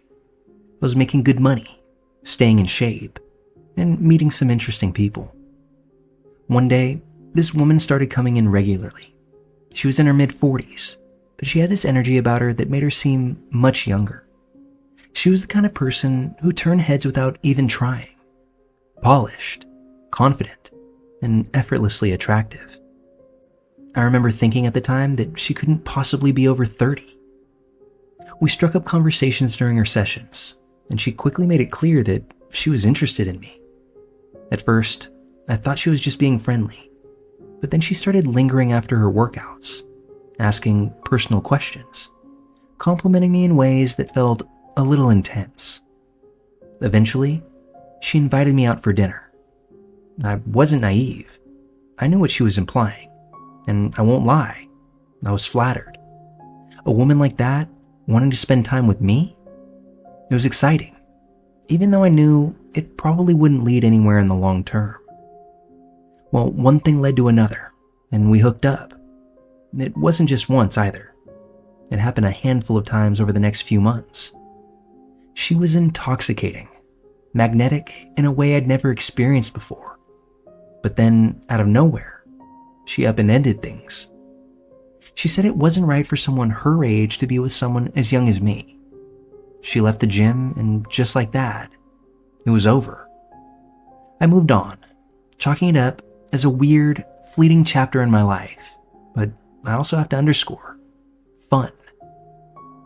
Fast forward to now, I've been with my girlfriend for just under a year, and she's amazing. She's smart, funny, and kind. The kind of person who lights up a room just by being in it. I honestly feel like I hit the jackpot with her. Well, a couple of months ago, she invited me to meet her family for the very first time, and I was nervous about it, but still excited. Meeting parents is a big deal, and of course I wanted to make a good impression. We pulled up to her parents' house, and something about it felt eerily familiar. At first, I couldn't place it, but as we walked to the front door, it hit me like a freight train. I'd been there before. This was the house where I'd hooked up with that woman from the gym. My stomach dropped. I thought maybe I was wrong. Maybe it's just a similar looking house. But that's when the door opened, and her mom stepped out. I almost collapsed right there on the porch. It was her. I tried to play it cool, but I could tell from her face that she recognized me too. She froze for half a beat, her smile faltering just enough for me to notice before she slyly recovered. Then her husband came to the door, completely oblivious to the tension just hanging in the air. He greeted me warmly, invited me in, and started asking me about myself. The whole time, though, I felt as if I was going to throw up in my lap. Dinner that night was a blur. I couldn't focus on anything but her mom. Every time she looked at me, I felt like I was going to crack under the weight of the secret that we were now sharing. I kept thinking about her husband, sitting right there totally unaware. And my girlfriend. How could I look her in the eye knowing what I knew? A few days later, it seems like her mom dug up my phone number. She didn't waste any time getting to the point when she messaged me. She said that I could never, ever tell anyone what had happened between us. She said that if the truth came out, it would destroy her family and my relationship. According to her, my girlfriend would hate me forever for being the one to ruin her parents' marriage. She made it clear that she wasn't asking. She was telling me to stay silent. And honestly, what choice do I have? I wasn't going to be the one to drop that bombshell. I'd already been carrying the guilt of what we did, but now it felt 10 times heavier. It wasn't just my mistake anymore. It was a secret that could tear apart the lives of people I cared about. Then came Thanksgiving. My girlfriend invited me to spend it with her family, and I couldn't think of a good excuse not to go. My family lives 1,000 miles away, so staying in town made sense. But the thought of sitting at that dinner table with her mom, her dad, and my girlfriend, all pretending everything was normal, gave me a cold sweat. Thanksgiving was exactly as uncomfortable as I'd expected. Her mom avoided looking at me most of the time, but there were moments, fleeting glances, awkward pauses, that reminded me that she hadn't forgotten.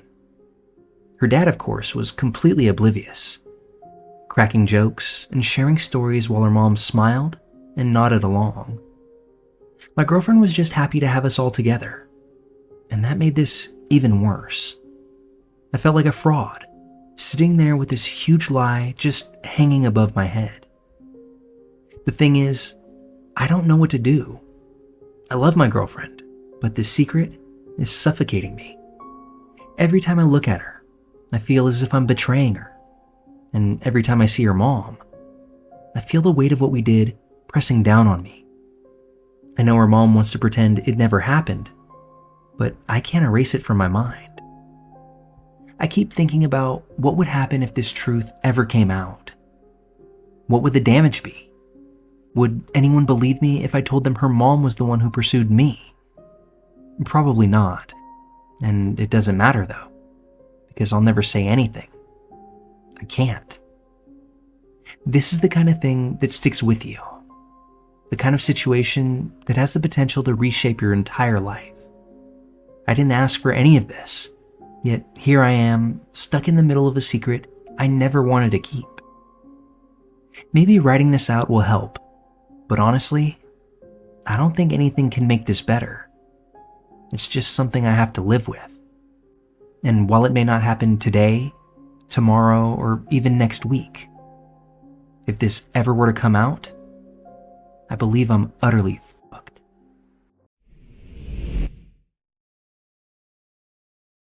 I've never really spoken about this to anyone. Not to my closest friends, not to my family, not even to my dad. It's one of those memories I've carried around like a locked box in my mind, buried so deep, I almost convinced myself that it wasn't real. For the longest time, I thought it was just some kind of twisted dream, something out of the overactive imagination of a child. But one offhanded comment from my little brother years later shattered that illusion. It happened, and I've never been able to forget. This happened back in the mid-90s. I was maybe 8 or 9 years old, and my little brother is a couple years younger than I am. Life was simple back then. We didn't have cell phones or the internet to distract us. Our entertainment came from places like Blockbuster. This particular night started out just like any other weekend evening. My dad decided to take us to pick out some movies, a rare treat that we always looked forward to. I can still picture the glowing yellow and blue sign and the smell of plastic VHS cases mixed with popcorn. My brother and I scoured the aisles, excitedly debating which movies we wanted, while my dad stood off to the side, patiently waiting for us to make our choices. After we'd finally made our picks, we piled back into my dad's old car, the kind of car that rattled every time you hit a bump. As we drove towards home, my dad suddenly pulled into a corner store parking lot. This was a snack stop. He parked on the side of the building, away from the main entrance, and told us kids to stay in the car. It was late, and he probably thought it was safer for us to wait there than to drag us inside. I was never scared with my dad. My father was a strong man, the kind of dad who seemed invincible to a child. He left the engine running, locked the doors, and disappeared into the store. My brother and I sat in the back seat, lost in the excitement of the movies we'd just rented. I don't exactly remember what we were saying to each other, but I do remember the atmosphere. Warm, safe, and full of that innocent anticipation that only kids can feel. But as my dad came out of the store, just about everything from that night changed. He was carrying a bag of snacks, walking casually toward the car, when a man stepped out of the shadows from behind him. At first, I didn't even notice him. My eyes were glued on my dad, when suddenly there was this other figure right next to him. The man moved up close, too close, and it looked like there was something in his hand. I couldn't see it clearly from where I was sitting in the car, but I knew it was some sort of threat. Even as a kid, I could tell this wasn't just some chance casual encounter. As the shadowy man stepped up behind my dad, I saw my dad freeze for a second. The man was saying something to him, demanding something. My dad took his right hand, slowly and deliberately reaching it towards his pocket. It appeared as if my father was about to hand over his wallet, but that's not what happened. As my dad shifted, he threw the fastest elbow I've ever seen directly into the man's face. It must have landed flush because it sent the guy pretty much straight to the pavement. And while that should have been that, it wasn't over. The man scrambled back to his feet, and what he had in his hand was now in clear view. A knife. I remember it glinted in the dull parking lot light, and it sent a jolt of fear straight through my entire body. My dad took a step back, holding his ground, prepared for whatever fight was coming his way. The man lunged at my dad, swinging wildly. My dad sidestepped it, grabbed his arm, and wrestled the knife away with a strength I didn't know he had. And then, without hesitation, he turned the knife back on the man. My father drove that knife deep into him. The blade went all the way in, and the man let out this sound that I can still hear today. It wasn't a scream exactly, more like a groan, mixed with a gasp, raw and from the farthest depths of one's gut. He collapsed onto the ground, clutching his side and writhing in pain. I couldn't move. I couldn't speak. My brother was silent right there beside me, his eyes wide with terror. All I could do was watch as my dad stared down at the man for a split second before he turned and ran to the car. He somehow still had the bag of snacks. He threw those into the passenger seat before he slammed the door shut and sped off without a word. The whole thing couldn't have lasted more than 30 seconds, but it felt like a lifetime. The drive home was absolutely quiet. My dad didn't say a word, and neither did we. I remember staring at his hands on the steering wheel, noticing how tightly he was gripping it. His knuckles were white, and there was a tremble in his fingers that I'd never seen before. My brother and I didn't ask any questions. We didn't need to. We both knew something terrible had just happened. For years, I convinced myself that it wasn't real. I told myself it was a dream, or some warped memory that my mind had fabricated. I never brought it up to my dad, and he never mentioned it either. Life went on as if nothing had happened, but every so often, late at night, this is something that I would think about. I'd hear that horrible groan in my head, see the flash of the knife, feel the weight of that silence in the car afterward. It wasn't until years later that my brother casually mentioned it. We were reminiscing about our childhood when he suddenly said verbatim, "Hey, do you remember that night Dad stabbed that guy outside the store?" My stomach twisted itself into a knot. It wasn't a dream. It wasn't something I'd imagined. It had happened, exactly as I remembered it. We've never spoken about it since, and neither of us has dared to ask our dad about it. I don't know what happened to the man that he stabbed. I don't know if someone found him on the ground and called for help. I don't know if he survived, or if he bled out all alone in that parking lot. I'll likely never know. My dad isn't the kind of man who'd share those details, and I don't think I'd want to hear them. What sticks with me most is the image of my dad in those moments. The calm, collected way he fought off the attacker. The split-second decision to turn the knife back on him. He didn't hesitate. He did what he had to do to protect himself, and us. But I wonder if it weighs on him the way it weighs on me. Does he think about it late at night? Does he hear that groan in his head the same way that I do? I'll never forget that night. It's burned into my memory. And yet, we've all carried on as if it never happened. Maybe that's the only way to cope with something like this. To bury it deep and hope it stays there. But for me, it never really has.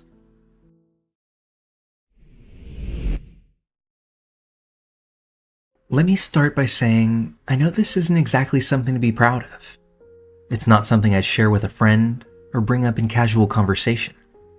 But here I am, spilling my guts to a bunch of strange people on the internet. Maybe it's the guilt eating away at me. Or maybe, deep down, I want someone to tell me I'm justified. Either way, this is what's happening. I work for a small company, tight-knit and family-like in the worst ways imaginable. You'd think a smaller company might mean a more laid-back atmosphere, but not here. My boss, Greg, is the type of person who gets off on having power. He micromanages, snaps at employees for the smallest mistakes, and never misses a chance to make someone feel stupid. It doesn't matter how good you are at your job, he'll find something to criticize. If you come in early, you're sucking up. If you leave on time, you're lazy. I think you get the picture. The worst part, Greg's wife, Emily, works at the same company. She's in a different department, so we don't interact much, but we all know her. She's charming, approachable, and honestly, way out of Greg's league. It's almost a running joke among employees. How did someone like Greg land Emily? It's a mystery, and not the fun kind. I always figured she saw a softer side of him that we didn't get to see.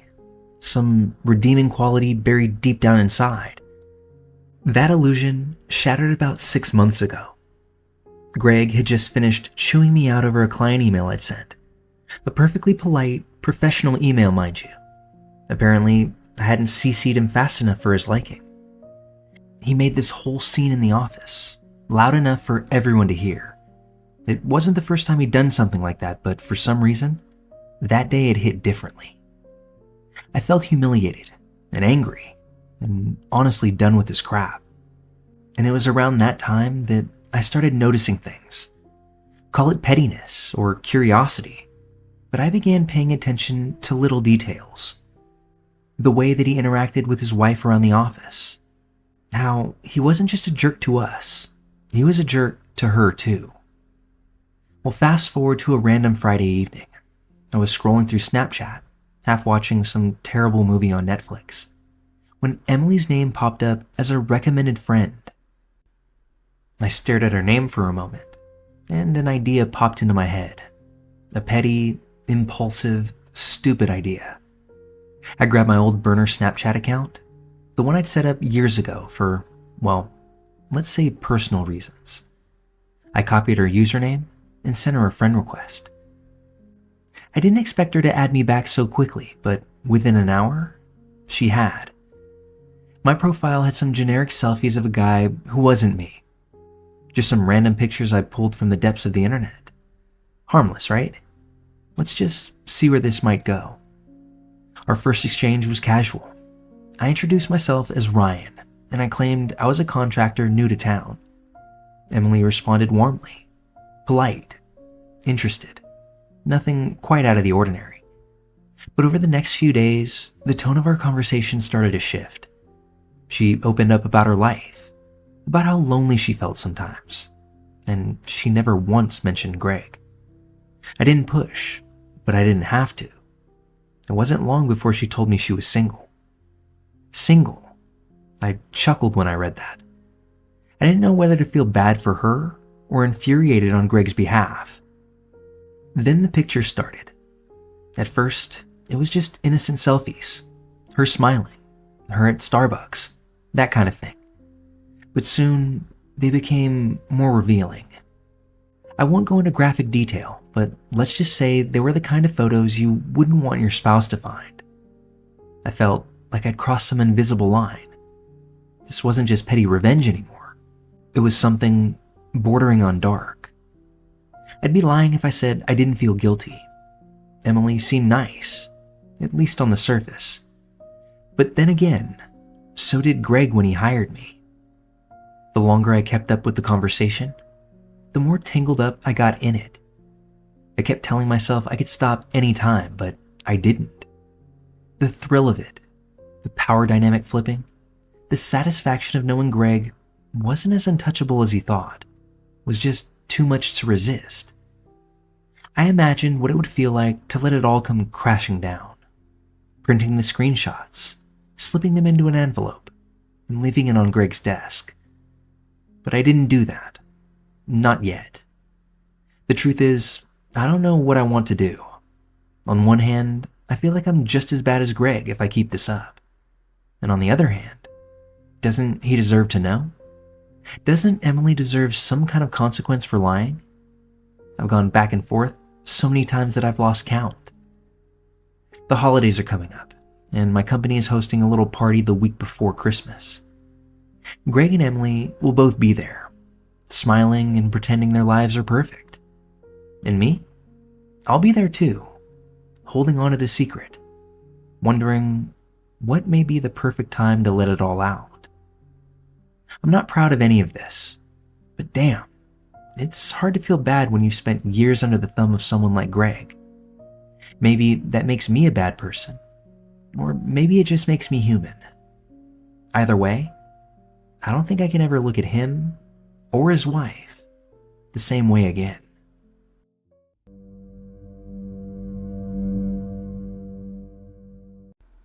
This story starts off as just a minor accident, something so small that I thought it would be resolved quickly and without any drama. I was leaving a friend's house one night when I accidentally backed into a brick mailbox. My bike rack took the hit, sparing my car of any damage, but the mailbox was completely demolished. I thought, no big deal. That's why we have insurance, right? I did the responsible thing and went to the neighbor's house to explain what had happened to their mailbox. I gave the homeowner my name, phone number, and insurance information. All I got from him was his first name, Robert. From the moment Robert answered the door, something about him felt strange. He wasn't angry about the mailbox. Instead, he seemed overly friendly, almost eager. He started hitting on me immediately, making awkward comments about how pretty I was, and repeatedly insisting that he'd like to feed me. I laughed it off at the time, uncomfortable, but figuring it was just a weird personality quirk. After all, I was just there to handle a simple insurance claim. On my way back to my mom's house, my parents are divorced and I was attending college out of state. I started receiving texts and calls from Robert. At first, it seemed like he wanted to avoid going through insurance. He sent me links to companies that would fix the mailbox for $500 and kept insisting it would be better for both of us to pay out of pocket. But then his messages started taking a darker turn. He demanded that I go on a date with him so I could, quote, give him the cash, and again, so he could feed me. I had no idea why he was so obsessed with the idea of feeding me, but it made my skin crawl. I politely declined everything, repeatedly telling him to contact my insurance, but the text didn't stop. By the second day, I was beyond annoyed and starting to feel a bit creeped out. Every time my phone buzzed, my stomach dropped. When finally, I texted him, "Dude, leave me alone. This is harassment." I blocked his number, hoping that it would be the end of it. Big surprise, it wasn't. He called and texted from a different number this time, threatening to report the incident as a hit and run if I didn't respond to him. I'm in law school, and I know what a hit and run is. This wasn't that. I blocked the second number. Then came another number and a new message. "Do you want me to send video proof of the accident to your insurance?" That was the moment I snapped. I called him in a fit of rage, gripping my phone so hard that my nails practically dug a hole into the meaty part of my hand. He was laughing as he threatened me, demanding a date and trying to manipulate me into paying him in cash. I lost it. I screamed into the phone, "Don't contact me again, you fucking inbred piece of sh..." My dad overheard my outburst, and he wasn't happy. He thought I'd gone too far, saying I shouldn't have yelled at someone who just wanted a date. But my dad didn't know the full extent of what had been going on. The next day, Robert reached out yet again, claiming I had given him the wrong insurance policy number. I told him I hadn't. He accused me of lying and continued to push for cash payments. What terrified me most was that he somehow knew my mom's name, address, and phone number. When he asked me to confirm the information, I felt sick all over again. I told him to never message me again, and I blocked his number for the third or maybe fourth time. Then, early the next morning, I get another text. It said, "You're so beautiful, and yet so ugly at the same time. Don't take any risks. Stay on the good path. Goodbye."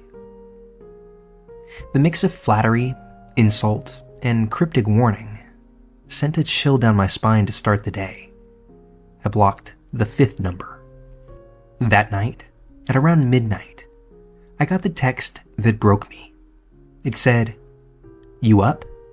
I know where you live. Don't try to screw me over on insurance. You should have just gone on the date with me." This time, I didn't try to handle it alone. I showed the text to my dad, who was rightfully furious.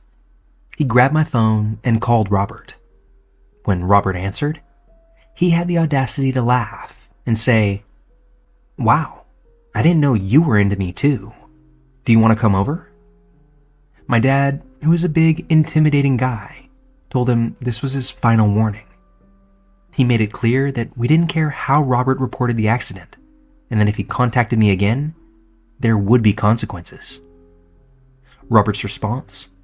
He accused me of coming on to him, offering sex as payment, and inviting him to my house. He called me a horny bitch.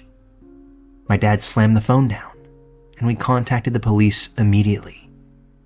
The next day, I filed a protective order and alerted my insurance company. I thought that was it.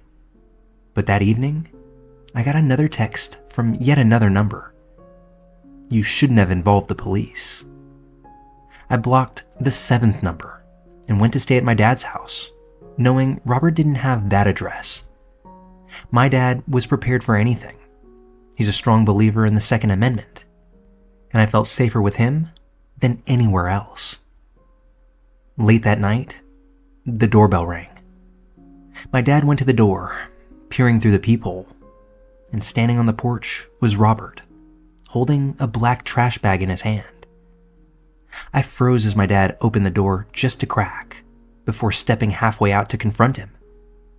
Robert smiled and said he was just returning things that I had left at his house. I called the police as my dad shouted at him to leave. Robert began to argue, but when he saw how serious my dad was, he backed off. The police arrived just a few minutes later, before Robert had actually taken off, and then they arrested him.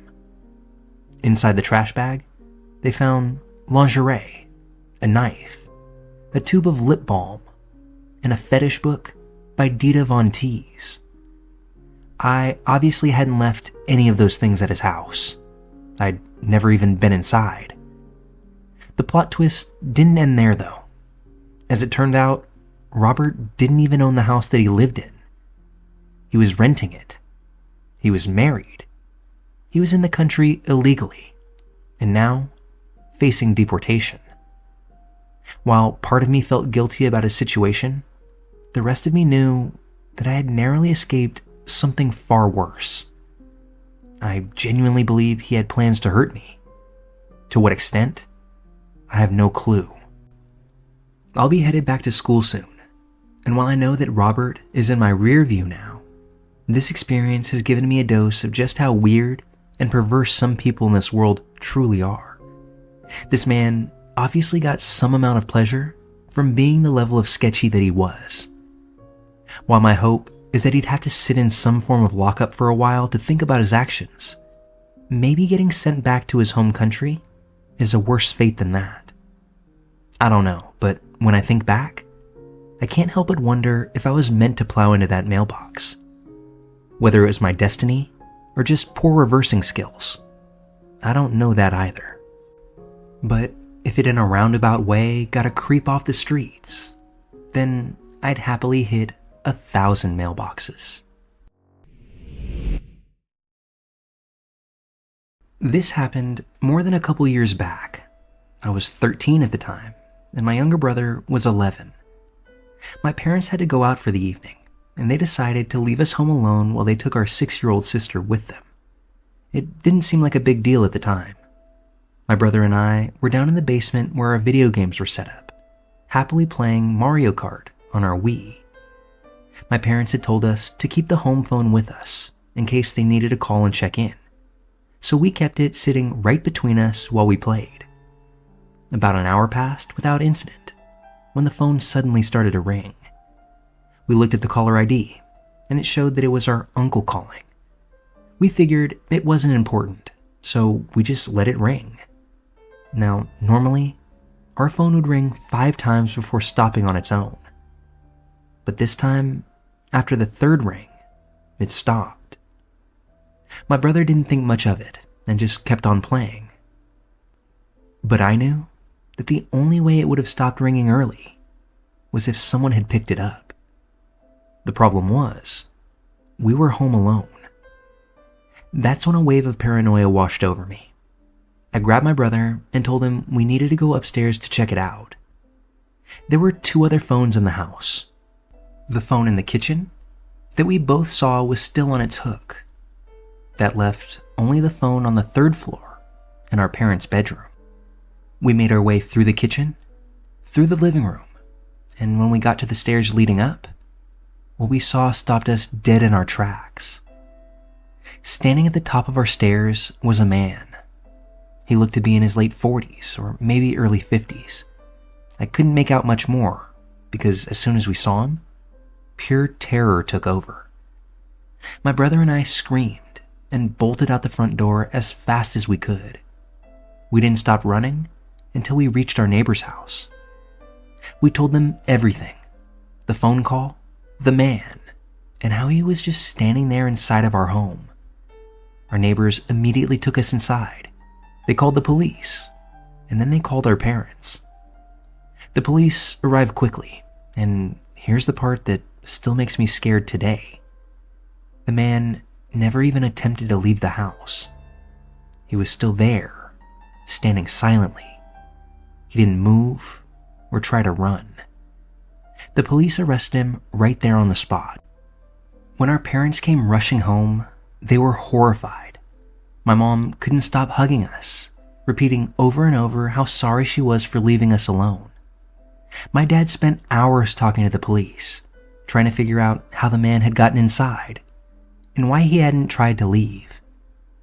After that night, we were never left home alone again. From what I later heard, the man was placed in a mental hospital, but I don't know any other details about who he was or how he got inside.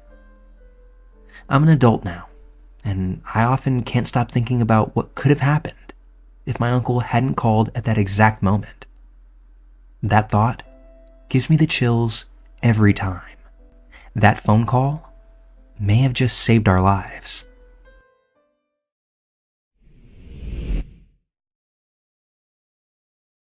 So I'm currently a sophomore in college, and the bar scene here is pretty big. Going out for the night to get special deals on alcohol so you can get plastered with your friends is kind of the go-to. Despite this, I'm not a huge drinker and don't enjoy it a lot because it tastes so bad and hurts my stomach. I do enjoy the company though, and often go just to be out with my friends or meet new people. A lot of the time, I'm called the dad of the group because I end up taking care of my friends. That's the prelude to what happened when I decided to go with them one Friday night. So we got all dressed up, pre-gaming a bit at my friend Q's apartment before we Ubered downtown to one of our pretty well-known college bars. After we got in, my friends immediately split off into tiny groups, combing over the club for girls they wanted to try their shot at spending the night with. This is going to make me sound weird, but one-night stands aren't really my thing, and I don't want to end up cock-blocking my friends. So instead of looking for girls, I usually find someone at the bar and make friends with them. I was chatting with some dude that was wearing a cowboy hat when eventually a girl approached me. She was pretty cute. Probably 5'6", dirty blonde hair, and eyes that I think were light brown. But they were so light they almost looked gold, which threw me off a bit. She asked if she could buy me a drink in exchange for being her friend for the night. And of course I accepted, because hey, that's what I came here for anyway, right? Anyway, she kept her word and we started talking to each other, and she introduced herself as Alexia, but to call her Alex. I asked her some basic stuff about if she came with friends, if she went to school here, etc., to which all the answers were no. That struck me as pretty odd, as it's honestly pretty unsafe to be in the downtown area alone as a girl at like 1 a.m. She said she wanted to hear about me though, and actually seemed pretty excited to listen. It felt like a really nice change of pace because I'm usually the one learning about other people, not the other way around. It also could have been the alcohol starting to take effect since, as stated before, I can be a pretty big lightweight. The whole time I was talking, she stared into my eyes and had this warm smile that made me feel so acknowledged, if that makes sense. I felt like she was enjoying her time as much as I was. And that just made me even happier because I thought it meant I had made a new friend. That was when her demeanor began to change though. She started to get kind of flirty and eventually asked if I'd like to go home with her. Like I said, I'm not really a one-night stand type of guy, and I explained I like to get to know people a little bit better before sleeping with them. I'm pretty sure I saw what I think was anger flash across her face, but it was quickly replaced with another smile, and she suggested just going home and watching a movie instead. I agreed and pulled out my phone to begin ordering an Uber, but she basically grabbed my wrist and began guiding me outside. I was confused, trying to ask if she was planning to drive after drinking, but she wouldn't really give me an answer. We eventually made it outside of the club, and she pointed to a black Honda Civic parked right in front of the club. That was when all the warning bells began to ring. I was pretty drunk at this point in the night, maybe 5 or 6 drinks deep, but I was still aware enough to see the red flags. She said she had come alone, but the lane the car was parked in was only for pickups, and I never saw her order an Uber. Somebody would have had to be driving the car. This was enough to make me uncomfortable, and I asked again if she was planning to drive. She said yes, as she continued walking me closer to it. I knew that was a lie, and as we got closer, my heart sank as I noticed the outline of 3 guys in the car. At that point, my adrenaline kicked in, and I yanked my hand away from her and said, "There's no way in hell I'm getting in that car with you." She tried begging me one more time, saying she really wanted to hook up and that she would let me do whatever I wanted. But I already had turned around to walk back to the bar. That's when she started cussing me out, practically screaming at the top of her lungs, as I walked back up to the bouncers to go back inside. I texted my friends what happened, and we all met back up and went home. It was obvious this girl was going to college bars, trying to get guys drunk before offering to sleep with them. That way she could get them in the car with 3 men to rob them or do God knows what else. I called my city's anonymous tip line and left a detailed description of the girl, car, and place where it happened. That night was a real wake-up call for me, and I'm thankful that despite being drunk, I was able to piece together what was happening before it was too late. Please remember to always be safe when going out with friends, especially when it's late at night or if alcohol is involved. But to Alexia, or more likely, whatever your name was, let's never meet again.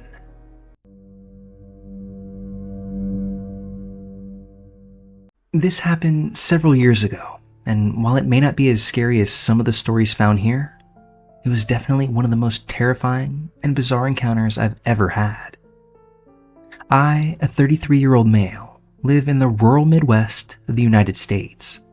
I was born and raised in my hometown, and with the exception of a few months living with my father on the East Coast, I've lived here my entire life. I've become pretty acquainted with the majority of the back roads in my area.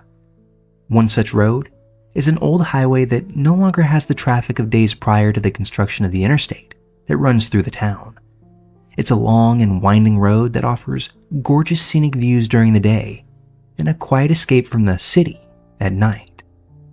Along this road is a small lot with no more than 10 parking spaces, 2 picnic tables, and a single trash can. It's easy to miss due to the heavily wooded area surrounding it and the majority of the rest of the drive to it. Due to its secluded nature, it had played host to a fair share of teenage debauchery. I myself spent many a Friday night smoking away with my friends. Needless to say, there were a lot of good memories attached to this place, and over the years, it's become one of my favorite spots to venture to when I need peace or seclusion. One night, about 5 years ago, my girlfriend and I were going through a rough patch. We'd had a huge fight due to the fact that I had to work early in the morning, and her deciding to have a party full of her loud and intoxicated friends. Things escalated, and I stormed out of the house and started driving towards my favorite spot. As soon as I was out of city limits, I promptly cranked my angriest metal music and sped down the road, chain-smoking my menthols in an effort to calm down until I finally found the turnoff for the spot. I was happy to find no other cars in the lot, meaning I wouldn't awkwardly stumble upon 2 lovers engaged in the act. I immediately jumped out of the car and sat down on one of the picnic tables, lit up a cigarette, and stared up at the stars. I sat there for several minutes until I decided to head back to the warmth of my car after hearing some rustling coming from the woods. Not wanting to become a chew toy for a coyote or an angry bobcat, I hustled back to my car and blared my music once again, quickly forgetting the sounds that I had just heard. I decided to have one more smoke before making my way back home. I smoked it halfway through when, out of nowhere, I heard pounding coming from the passenger side of my car. I looked over to see a large hand beating against the window. I turned down my music that was still blasting, and as I did, I could hear a very angry voice shouting, "Open the fucking door," while yanking on the door handle. Thankfully, I have a habit of locking all my doors when I'm inside, and after a few moments, the man disappeared from the passenger side, but then reappeared on the driver's side window, screaming and cursing at me to open the door. He was now punching my window, trying to get in. I was frozen in a mix of confusion and fear, but eventually snapped out of it and threw my already started car in reverse. It was so dark I didn't get a good look at the guy, except for a split second when he was illuminated by my headlights. He had a black zip-up hoodie with the hood up, a dark gray t-shirt, and a ball cap. He was a stocky guy and had to be well over 6 feet as he towered over my Kia. The only distinguishing feature I could make out was a very large, long, dark beard. I noped out of there real quick. I floored it across the parking lot and back towards the highway. And that's when I heard it. This loud, it sounded like a gunshot. I slammed my foot on the pedal, took the first turn I could find, and once I was sure no one was following me, I slowed down and realized that I was doing 90 on a gravel road. At the time, one of my best friends worked at a nearby gas station, so I made my way over there to tell him the whole story. We looked over my car thoroughly and found a couple of dents on the top of the car and what looked like a boot print on my passenger door. We talked it over and ultimately decided not to call the police. It's a 20-minute drive to the location from the closest town. We were all but sure that the guy would likely be gone by the time anyone got all the way out there. And yeah, I realize that was probably ignorant of me in hindsight. Looking back now, I no longer think that it was a gunshot. Rather, I think that as I sped off through the lot, the guy picked up a rock or a chunk of concrete and hurled it at my car. Whether luck or just killer aim, dude nailed my hood. It made a terrible, thunderous sound that almost caused me to evacuate the contents of my stomach right into my pants. I'm still baffled by this encounter. I don't know if the guy wanted to rob me, steal my car, or worse. But I'm still glad that I made it home in one piece. And while this likely goes without saying, I'm here anyway, posting my story. So I'm not going to miss the opportunity to say, crazy guy at my favorite spot, let's not meet.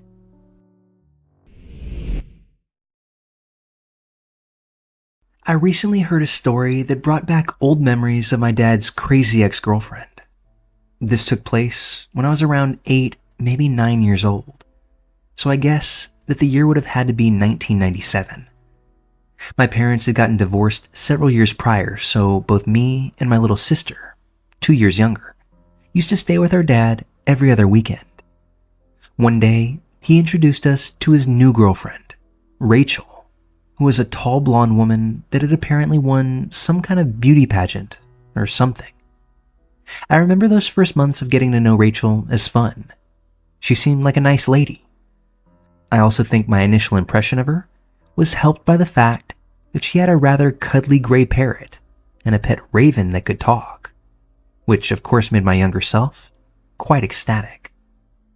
But after a while, things began to change. I started to notice she could be a bit odd at times, saying weird things or acting a bit strangely. We started seeing her less frequently when staying with our dad.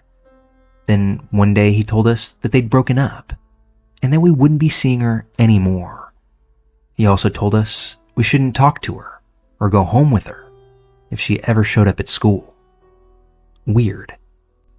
Not long after this, Rachel really started harassing my dad. She would randomly show up at places we went to visit during weekends. She called him nonstop on the phone when we were at home with him, crying, making threats. It usually didn't stop until he pulled the plug from the wall. Years later, I found out she had even threatened to kill me and my sister on several occasions, and that led to my dad getting a restraining order. Rachel also keyed my dad's car, broke into his company to trash it, and stole a lot of money that he never got back. She even started writing threatening letters to my mom. My parents have been good friends even after the divorce. This sequence of events all culminated with a letter from the authorities. It was a letter accusing my dad of being a child molester. I still vividly remember how Mom sat us down in our room, holding the letter, a deep look of concern on her face. She asked if our dad had ever touched us inappropriately, which of course he never had.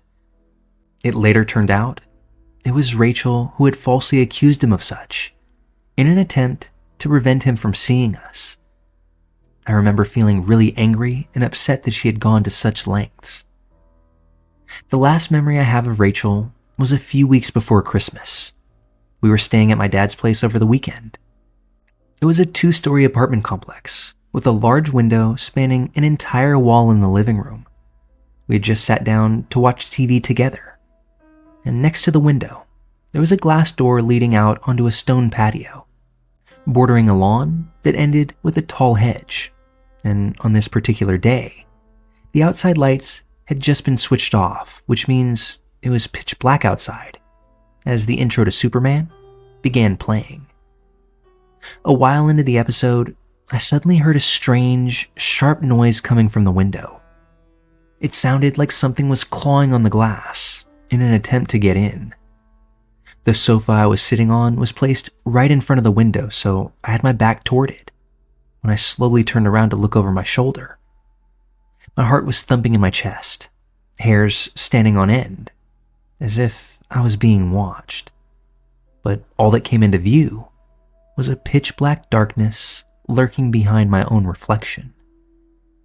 By this point, Dad had also heard the sound and gotten up to turn on the patio lights.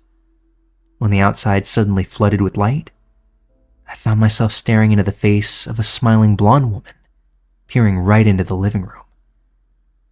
Need I tell you that I nearly shrieked my lungs out? Both me and my sister flew up from the couch like it had been scorched with fire and ran behind our dad. When I looked toward the window again, I saw Rachel with both of her hands up against the glass, tightly cupped beside her face, as she attempted to look inside. The patio door was right next to her.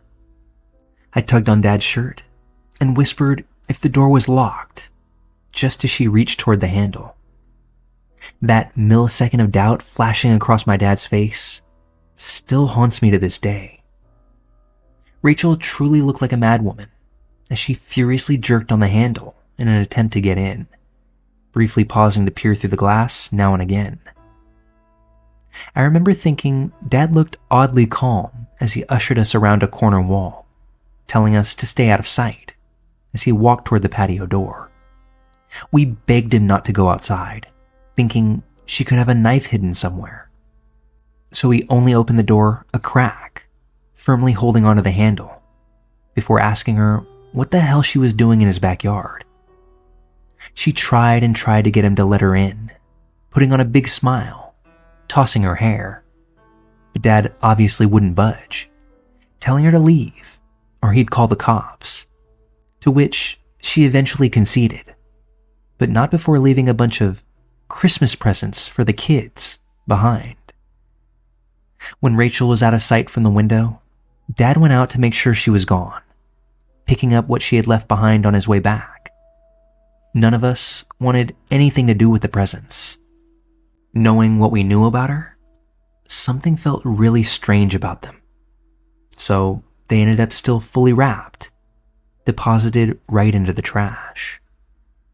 More than a quarter century later, I don't know whatever happened of Rachel, but that was the last time we ever saw her, and what a time it was. My father doesn't like to speak about this time at all. My dad is a strong and tough man, he always has been, but the mention of this woman still makes his heart pound out of his chest. There's an off-color saying about not participating in certain acts with crazy, and that certainly rings true here. I'm just glad that, after all the effort, my father, and by extension our family, was able to fully get away from crazy before something terrible happened.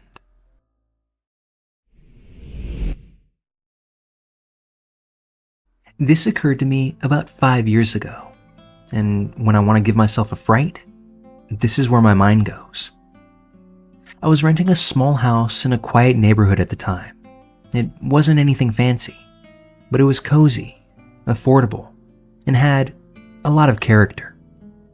The only thing I didn't love was the crawl space under the entire house. The access door to it was in the laundry room, a square wooden hatch flush with the door. It was locked from the outside, and I never had any reason to open it. I figured it was just pipes, cobwebs, and the usual creepy crawl space stuff. One evening, I came home late from work.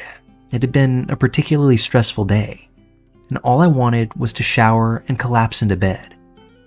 As I stepped inside, I noticed something strange. The light in my laundry room was on. I was sure I had turned it off that morning, but I chalked it up to being absent-minded in my rush and flipped the light switch off once again. That night, I woke up at around 2 a.m. to a faint noise. At first, I thought it was just the wind, but as I lay there in bed, I realized that it was coming from the laundry room. A soft, rhythmic thumping sound. My heart began to race. I debated whether to get up and check it out, or just stay in bed and hope with every bit of me that it would stop. Curiosity got the better of me, so I grabbed my phone for light and tiptoed my way to the laundry room. When I opened the door, everything was quiet. But that's when I saw it. The hatch to the crawl space was ever so slightly ajar. I quickly found my stomach in my throat. I distinctly remembered it being locked, and there was no way that I could have accidentally opened it.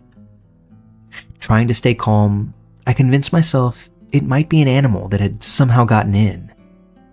I slammed the hatch shut tightly and placed a heavy box of detergent on top of it before making my way back to bed. The next morning, I called the landlord to ask if there were any pest issues that I should know about. He seemed surprised and said no one had reported anything like that before, but still, he promised to send someone over to check it out. That night, I double-checked the hatch and even put a chair on top of it for good measure. I didn't hear any noises, and I started to feel a little silly for being so freaked out. But at around 3 a.m., I woke up to the sound of my bedroom door creaking open. I froze. My bedroom door doesn't creak unless you push it slowly, and I knew I had closed it before bed. I stayed as still as I could, barely even breathing, as I heard soft footsteps shuffle into the room. My phone was on the nightstand, just out of my reach. The footsteps stopped right next to my bed, and I could feel someone's presence, their quiet breathing filling the darkness. Summoning every ounce of courage I had, I grabbed my phone and in one move turned on the flashlight, swinging it towards the intruder. There was a man, crouched on the floor, his face pale and gaunt, his eyes wide and unblinking. He looked just as startled as I was. I screamed and bolted out of the room, running outside towards the neighbor's house. I banged on their door until they let me in, and they called the police for me. When the officers arrived, they found the man still in my house, hiding in the crawl space. He had a small mattress, some food wrappers, and a collection of random items that he must have taken from my house. The lock on the hatch had been tampered with, and from the looks of it, he had been living under my house for at least a few days, and maybe longer. The scariest part of this? The police said they found a notebook with detailed notes about me in it. He had written down my daily routine, when I left for work, when I came home, even what I wore. There was also a list of, quote, plans, though they wouldn't tell me what was on that list. I moved out of the place the next week, stayed with friends until I found a new place, and to this day, I have no idea how that man got in or how long he'd been watching me before I noticed that something was amiss.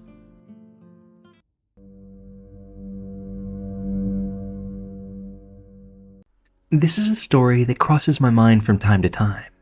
I've only shared it with a few people, but it absolutely deserves its place here. It's one of the most frightening experiences that I've ever had in my life.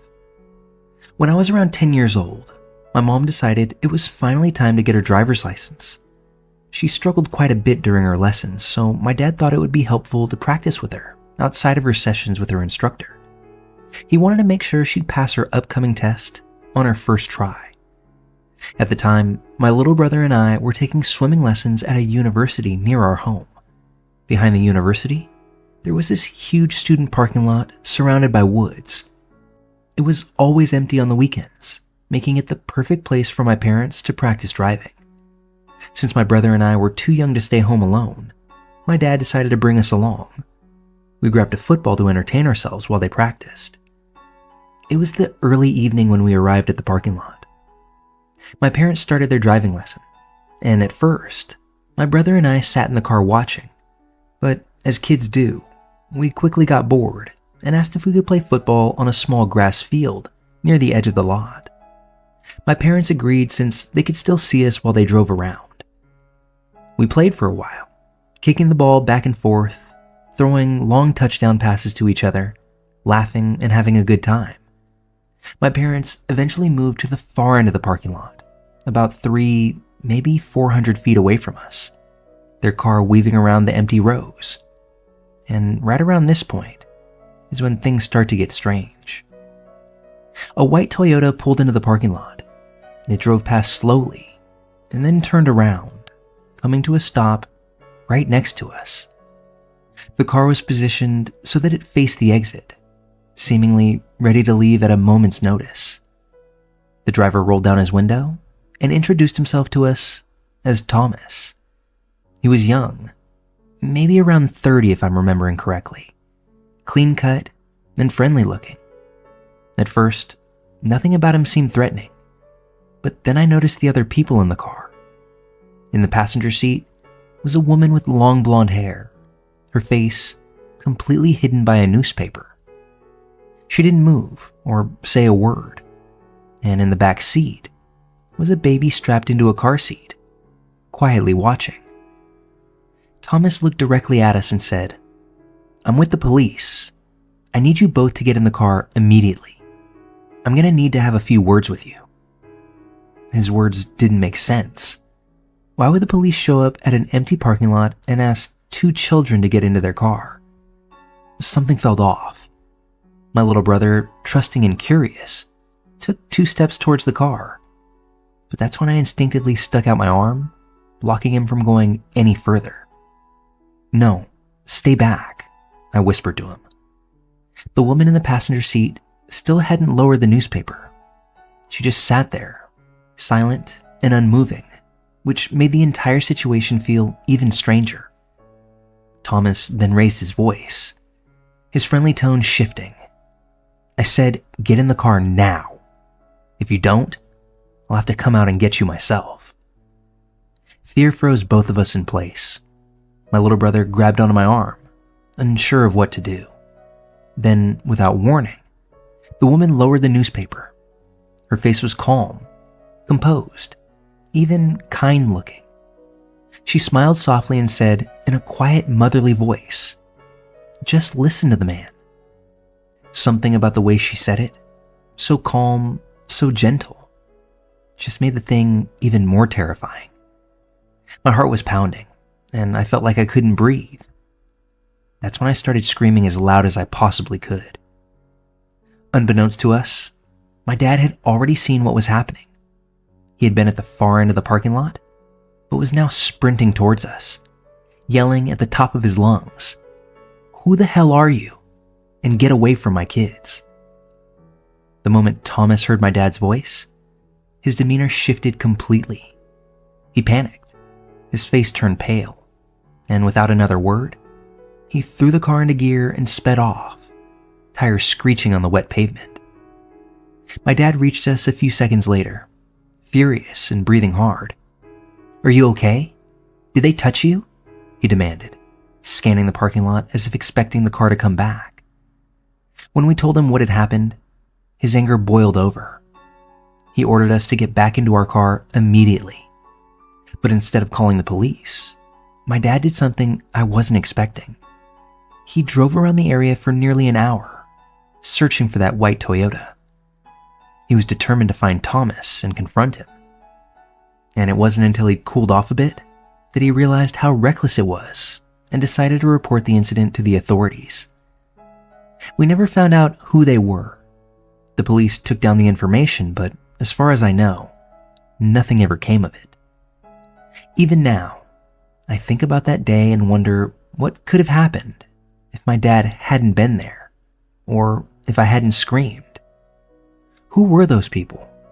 Why was the woman hiding her face in the newspaper? Why was there a baby in the back seat? It felt so carefully staged, almost as if this couple had done this before. One thing is certain. They weren't the police, and I know that they didn't have good intentions. The experience taught me a harsh lesson about trust. Even the most normal-looking people can hide the darkest of motives. To this day, I don't know what they planned to do if we had gotten into that car. And honestly, even as an adult, I don't think I want to know.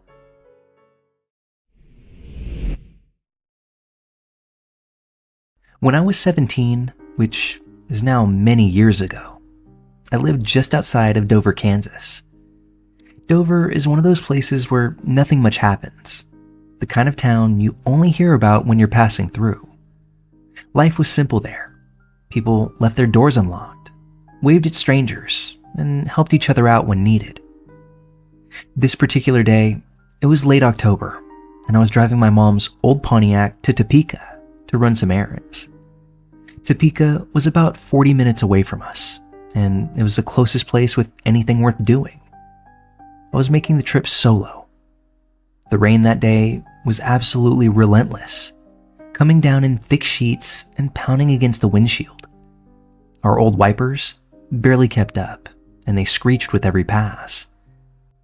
I still remember the old heater in the car groaning as it tried to warm up the air. About 15 minutes into the drive, that's when I spotted her. This young woman standing on the side of this long stretch of road. She was absolutely soaked to the bone, holding her thumb out. Even in the dim light, I could see her clothes sticking to her skin, her long, dark hair plastered against her face. She couldn't have been much older than me, maybe 19 or 20 at the most, and she looked miserable. I didn't even think twice.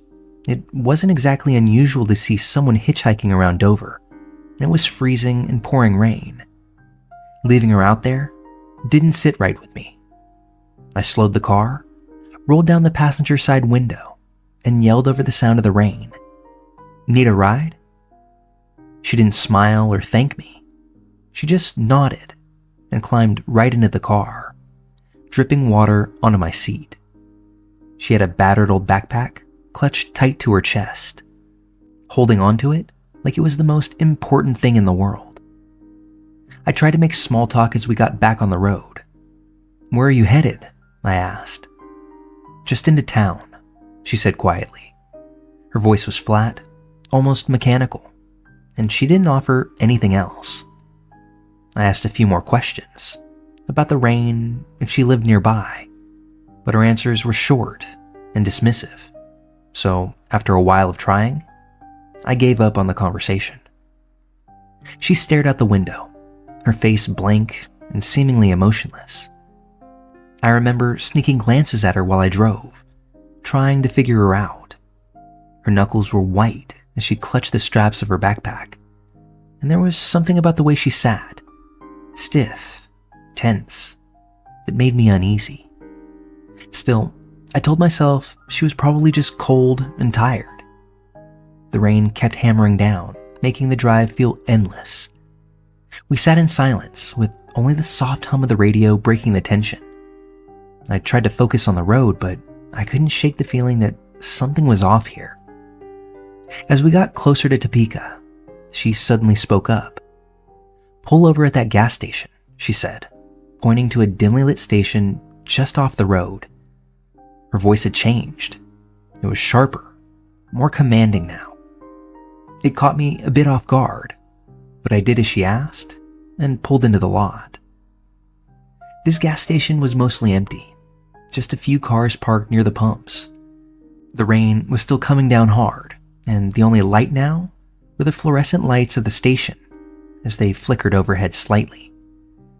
I thought she was about to get out, but she didn't move. Instead, she unzipped her backpack and pulled out something that made my stomach drop. It was a knife, and I don't mean a pocket one. This was a huge one, with a blade that gleamed even under the dull lights. She laid it across her thigh with her hand resting casually on the handle. "I was going to kill you and take your car," she said, her voice calm, almost conversational. My heart stopped.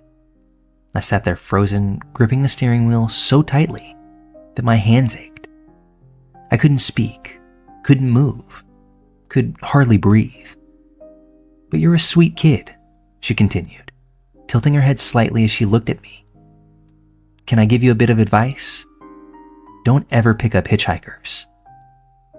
For a moment, the world felt unreal. Her words hung in the air, and I couldn't process what I was hearing. She meant it. She wasn't joking or trying to scare me. She had thought about what she said. She planned it. And then, just as suddenly, she zipped up her backpack, opened the car door, and stepped out into the rain.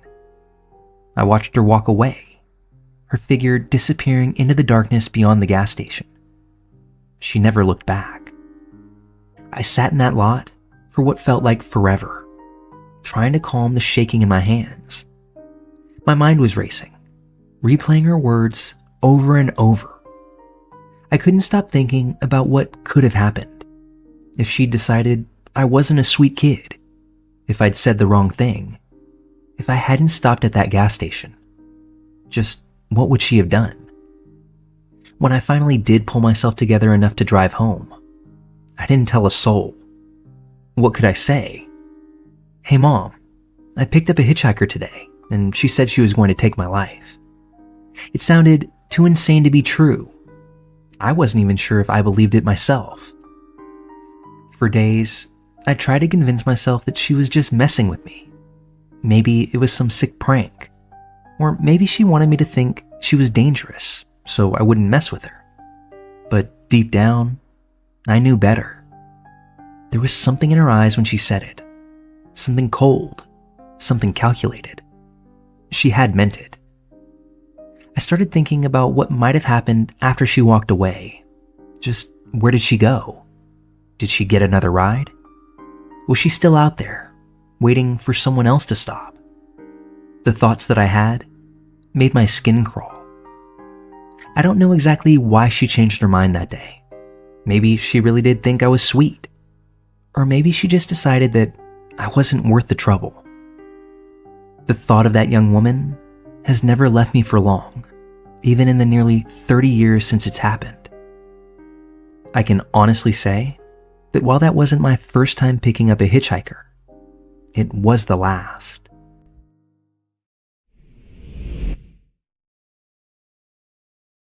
So I'm a longtime consumer of L&M style content, and every time I read these stories of stalkers and creeps, this particular memory jumps into my head.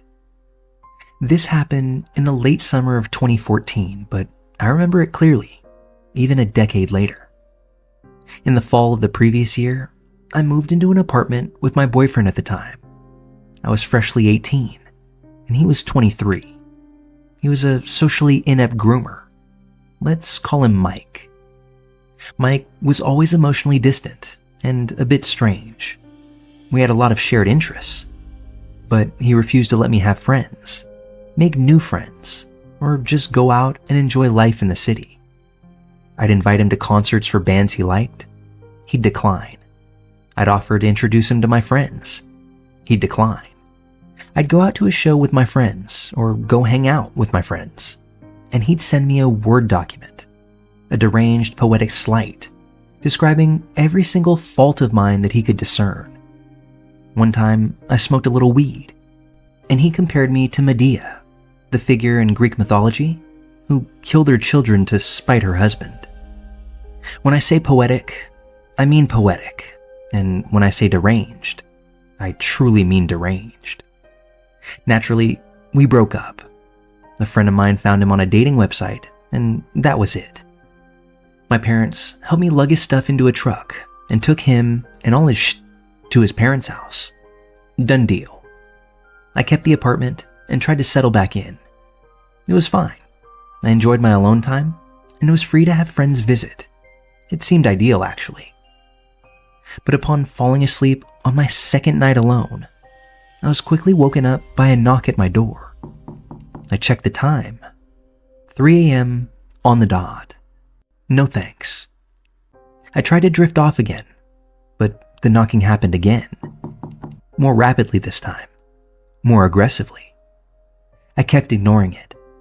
I didn't have that many friends, and the friends I did have wouldn't be banging on my door at 3 a.m. And eventually, the banging stopped. I enjoyed my next few days. I went out, I had some drinks, came home alone, went to sleep. When bang, bang, bang. Again, 3 a.m. This time, bang, bang, followed by 3 distinct rattles. This time, whoever it was out there wasn't content to just bang on the door, but they were now trying to open it. Now, while this building that I lived in was old and disgusting, luckily, it did have 2 deadbolts and a door chain, so I felt more curious than I felt scared. I took a look through the peephole and saw a blonde man on the other side. He didn't look like a junkie or a weirdo per se, but I also didn't recognize him. And no, it wasn't Mike. Mike was dark-haired and would have much rather written a poem before he tried to break down a door. So, feeling young, stupid, and for whatever reason safe enough to sleep, I go the hell back to sleep. But it just keeps happening. Every single night, I go to sleep. And every single night, he knocks. He bangs, he rattles, he slams at the door. He jiggles the doorknob left and right. He yanks at it. He flies into the door with the weight of his entire body. But he never says a word. And for some reason, I never call the cops. I think I must have been in my ACAB era. I don't know. It went on for about a week. But I do eventually call my friend Pete. Pete and I hung out for the day. Maybe for a bit of context here, Pete looked like the sniper in Saving Private Ryan. Skinny, bony, oddly serious. Pete couldn't and wouldn't hurt a fly, but he had this weird ghoulish face that made it seem as though he could. So that night, we just waited. We waited and we plotted. We eventually constructed a plan, and speaking into whispers, we waited for the clock to hit 3. Knock, knock, knock. Go time. Out the peephole, we see the blonde man, and what a surprise. He continues to knock, bang, and smash. With the chain lock still on, we undid the 2 deadbolts. The knocking paused for a moment. We turned the doorknob from our side, and with a knife in each of our hands, we surprised the man on the other side by reaching the blades of our knives through the 2-inch gap, making odd guttural noises at him as we do. We don't do this very skillfully either, likely looking like pirates that are only allowed to carry around butter knives. The only thing that I grunt out beyond anguished squeals was a command to f*** off. And I think that's what did the trick here. The blonde guy stumbles back, nearly tripping over his own clumsy feet, before jogging off down the hallway like he had just seen a ghost. Pete and I shut the door and proceed to laugh our asses off. To my great joy, blonde guy never did return. Apparently, all it took was matching or even trumping his crazy. Go figure. I'll never really know why he targeted me, or why he was so fucking insistent on getting into my apartment. Though, if I had to form an opinion, I bet I could make a guess. Not sure who's the let's not meet in this situation, but blonde guy, don't test me.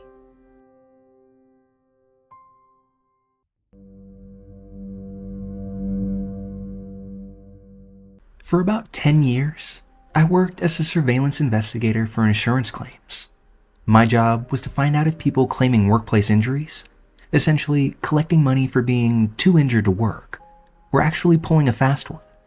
It wasn't glamorous, but it did have its moments. Over the years, I saw some truly bizarre things, like drug dealers riding horseback through a downtown city, and some outright terrifying things, especially in rough neighborhoods. But the scariest encounter of my career happened about 20 years ago in a rural area. Rural cases were always the hardest. The protocol was simple, yet challenging. Arrive early, scope out the cars in the vicinity, and run plates to identify the subject.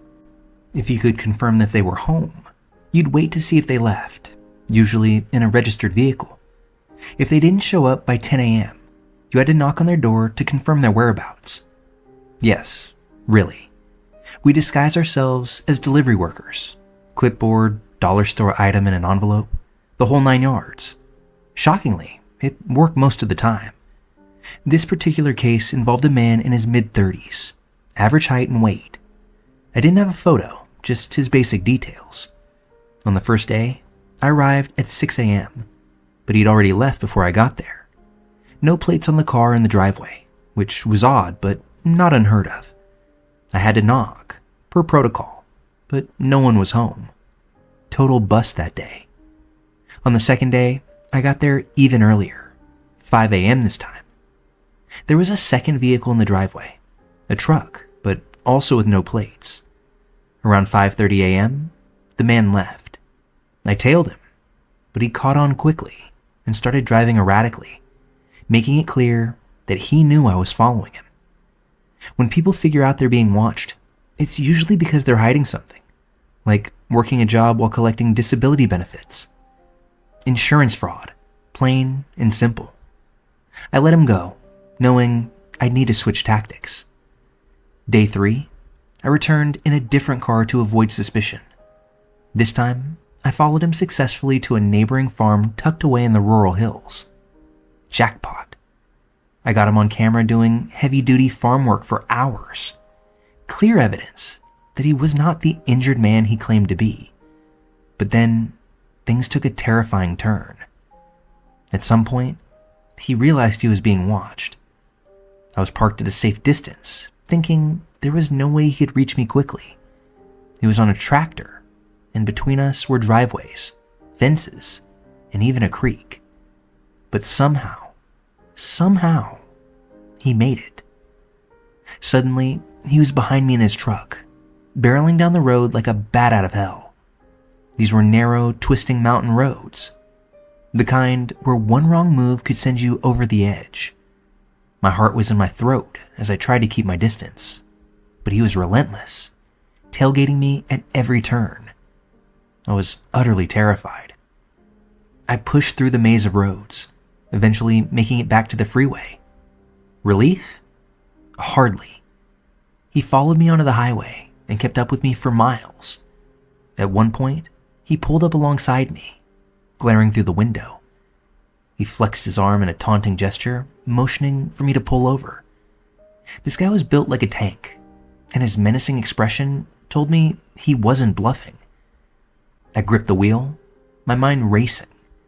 Not only did I have incriminating evidence against him, but this guy wasn't your average insurance fraudster.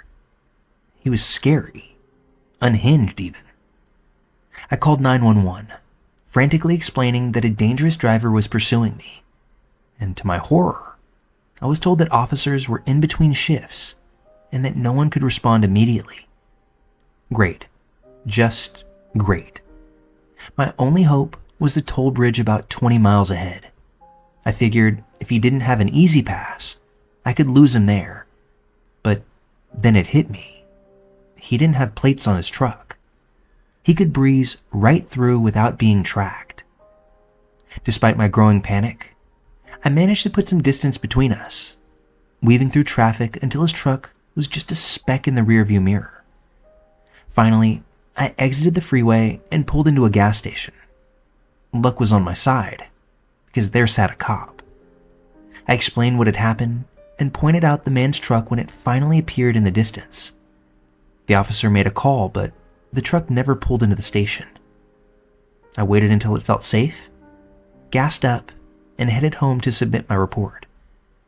The evidence I'd gathered would be enough to end his fraudulent claims, but the encounter had me more than shaken. The scariest part, I couldn't stop worrying about my license plate. If he had any connections, he could trace it back to me just as I'd done to him for work. Feeling paranoid, I dug deeper into his background, and what I discovered made my blood run cold. This man wasn't just a fraudster. He was a convicted felon, a gang member with a long history of violent crimes, as well as being a known drug dealer. His rap sheet included federal prison time, and he had a reputation for being volatile and dangerous. I was terrified he'd come after me, but as the weeks turned into months and nothing happened, that fear gradually faded. I never let my guard down completely, though, although life went on. 5 years later, I had a case in the same rural area. The memory of that man resurfaced, and curiosity got the better of me. I decided to Google his name to see if he'd been up to anything since our last encounter. What I found was both chilling and strangely relieving. That man was dead. A few years after our encounter, he'd taken his girlfriend hostage at gunpoint. When someone tried to intervene, he shot and killed them. In the chaos, another person managed to unalive him, saving the woman's life. This news hit me like a punch to the gut. This man who had chased me down those mountain roads was capable of so much worse than just insurance fraud. I couldn't shake the thought of how close I'd come to a much darker outcome. I'm thankful I never had to face him again, but the experience stayed with me. In this line of work, you learn that crimes you're investigating are sometimes just the tip of the iceberg. You never really know who or what you're dealing with. This is my first time posting here, and honestly, my writing skills are pretty average. But when I learned about this subreddit from a YouTuber talking about creepy stories, this memory immediately came to mind. Even now, years later, I can't believe this actually happened to me. The story takes place in 2013, back when I was about 12 years old. My mom had just moved my siblings and myself in with my grandparents because we couldn't afford rent at the time. She needed to save money, and although I didn't fully understand the situation back then, it didn't feel like a big deal. My grandparents had plenty of space, and to me, it was exciting. I got to spend hours with my grandma making jewelry, one of my favorite hobbies. In my innocent little mind, I didn't even realize how tight things were financially. One of the highlights of our time together was the occasional trip to Michael's, the craft store. If you've never been, think of it as a DIY paradise, especially for a kid who loves crafts. I'd spend forever browsing beads, charms, and supplies while my grandma and I planned our next projects.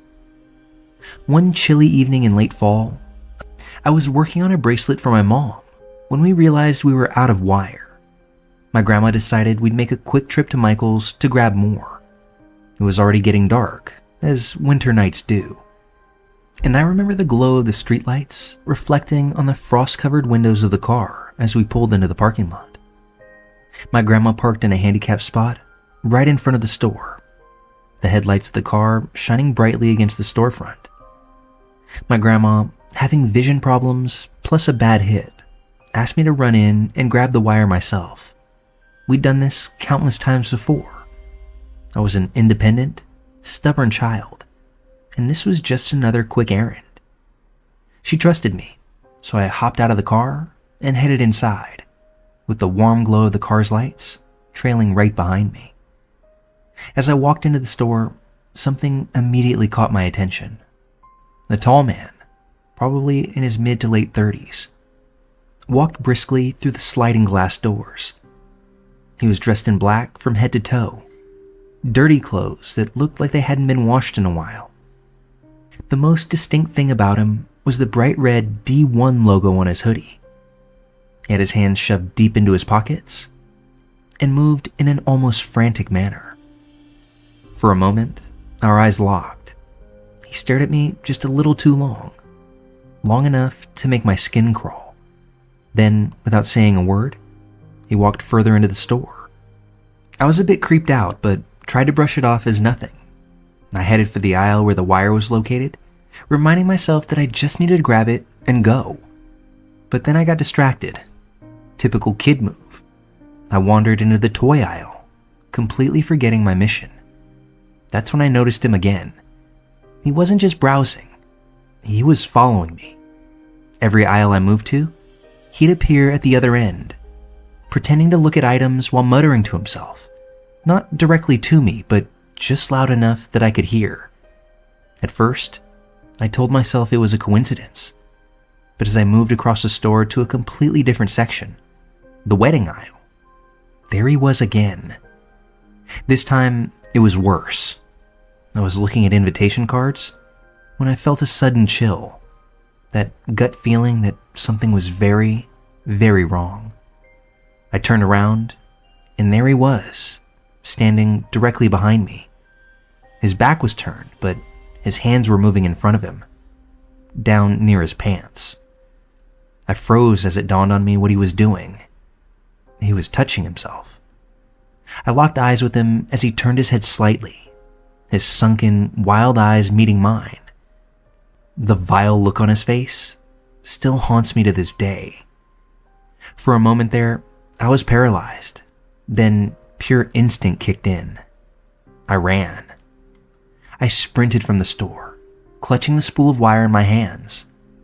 My grandma, startled by the sight of me practically diving into her car, asked me what was wrong. I was trying to explain what had happened when I saw him again, stepping out of the store and walking straight towards us. The dread I felt in that moment was indescribable. He came right up to the car and knocked on my grandma's window. My voice caught in my throat as I tried to explain what he had done, but before I could, she cracked the window and asked him if something was wrong. That's when he pointed straight at me and said, "She's a thief. She stole from the store." I couldn't believe it. He was trying to turn her against me, to make her suspicious of her own granddaughter. But my grandma wasn't fooled. She gave him a polite but firm response, telling him to back away, and then she rolled her window up, before quickly locking the doors. That's when he snapped. He grabbed the door handle and yanked on it, trying to open the car up. When that didn't work, he raised both arms and slammed them down on the roof hard, over and over again. The car rocked under the impact, and my grandma, without hesitation, threw the car into reverse and peeled out of the parking lot. I don't think I've ever seen her drive so fast. I don't remember much of the ride home, just the sound of my own sobs and the sight of the wire still clenched in my hands. The guy was right. I hadn't paid for it. When we got home, we called the police, and to their credit, they took it seriously and retrieved the store's security footage. A few weeks later, my grandma told me that they'd caught the man. I wasn't involved in the investigation beyond giving my statement, which I think was their way of protecting me from any further trauma.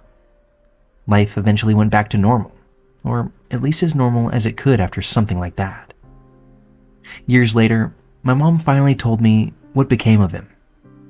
That man already had a history of charges, including battery and SA, one involving a minor relative of his. That night, he had just gotten off of work at a nearby gas station, and he must have seen me enter Michael's alone. He followed me inside with a single purpose in mind. I often wonder what might have happened if my grandma hadn't locked that door, or if she had gone into the store with me, leaving us both vulnerable. That thought fills me with dread. It's been years, but the memory of his sunken eyes and his frenzied behavior still lingers. I'll never forget the way he tried to use manipulation to gain control, or how a seemingly ordinary trip to Michael's turned into one of the scariest moments of my life. That night, I learned a lesson that I'll never forget. Trust your instincts, because not everyone you encounter has good intentions.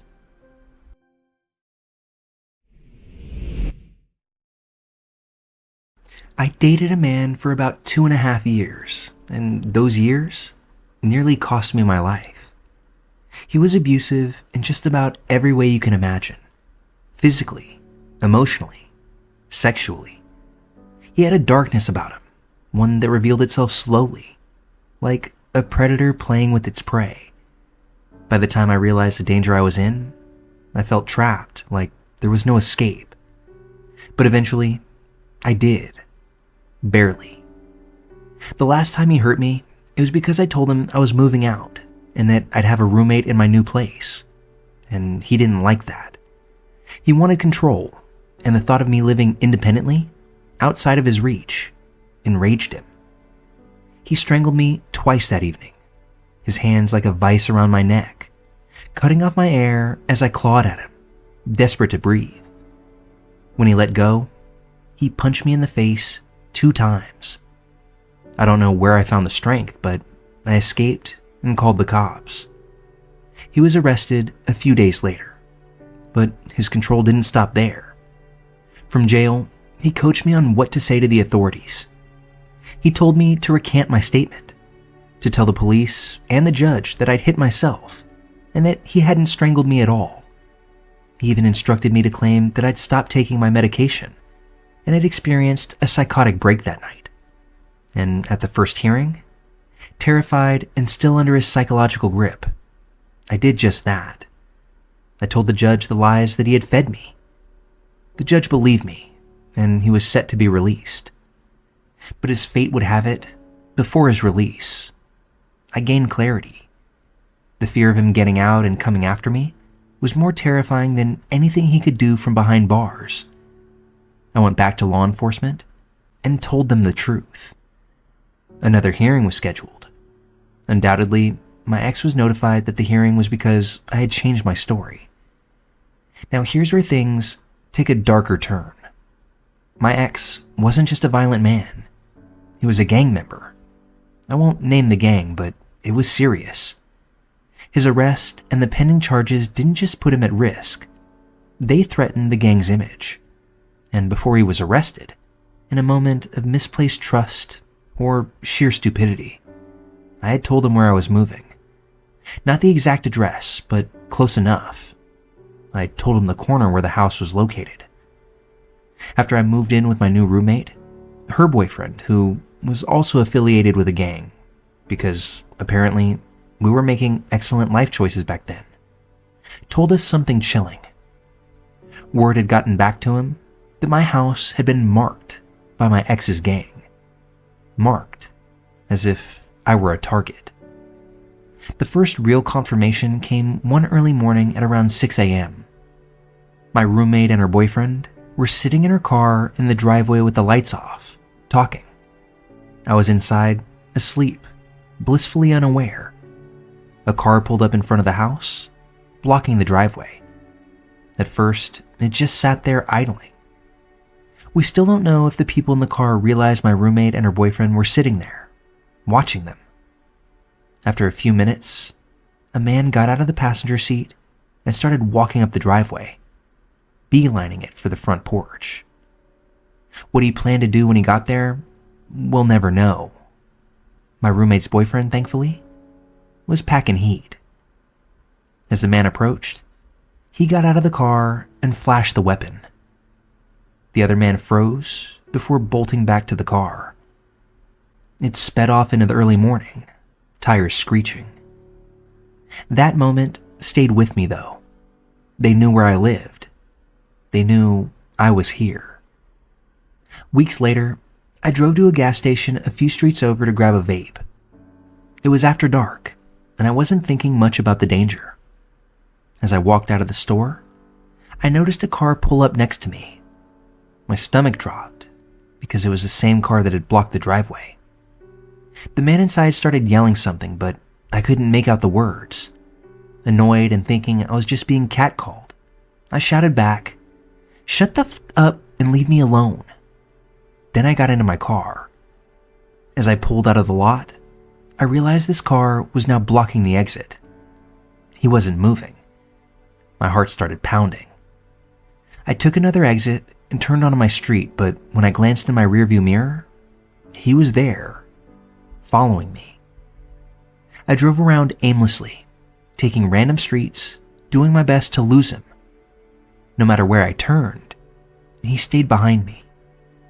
Panic took over, and I slammed on the gas, speeding through a series of sharp turns, when finally I made an impulsive move, turning down an unfamiliar side street. And when I looked back, he was gone. But I still didn't feel safe enough to go home that night. Then there was the window. I came home from work one day to find that the screen on the dining room window, the only first floor window without iron bars on it, had been ripped off. It wasn't just peeled back, it had been yanked off with force. My roommate and I tried to replicate it, and neither of us could manage to remove it. Her boyfriend eventually did, but it took significant effort. Someone had been outside our house, trying to break in. The last incident still sends shivers down my spine. My roommate's boyfriend and a friend had gone out for a walk. When they returned, they saw two men peeking through the dining room window, doing their best to see inside. As soon as they spotted my roommate's boyfriend, they took off running. The final hearing for my ex happened a few months back, and he was sentenced to prison until 2036. Knowing he'll be behind bars for over a decade is the only reason I've been able to sleep soundly at night. I think his gang members have realized that someone locked up for the next 12 years isn't worth risking their own freedom over anymore. But those moments, being followed, seeing the screen ripped from the window, and hearing about the men watching my house, still give me the chills. They were sending a message, loud and clear, and for a while, I lived in constant fear that the next knock at the door wouldn't be one I could ignore. Now, I've moved on, but the memory lingers like a shadow. What if I hadn't told him where I was moving? What if my roommate's boyfriend hadn't had a gun that night? What if I hadn't acted on my instinct and sped away from the gas station? There are too many what-ifs to count, and every single one of them likely could have been the end of me.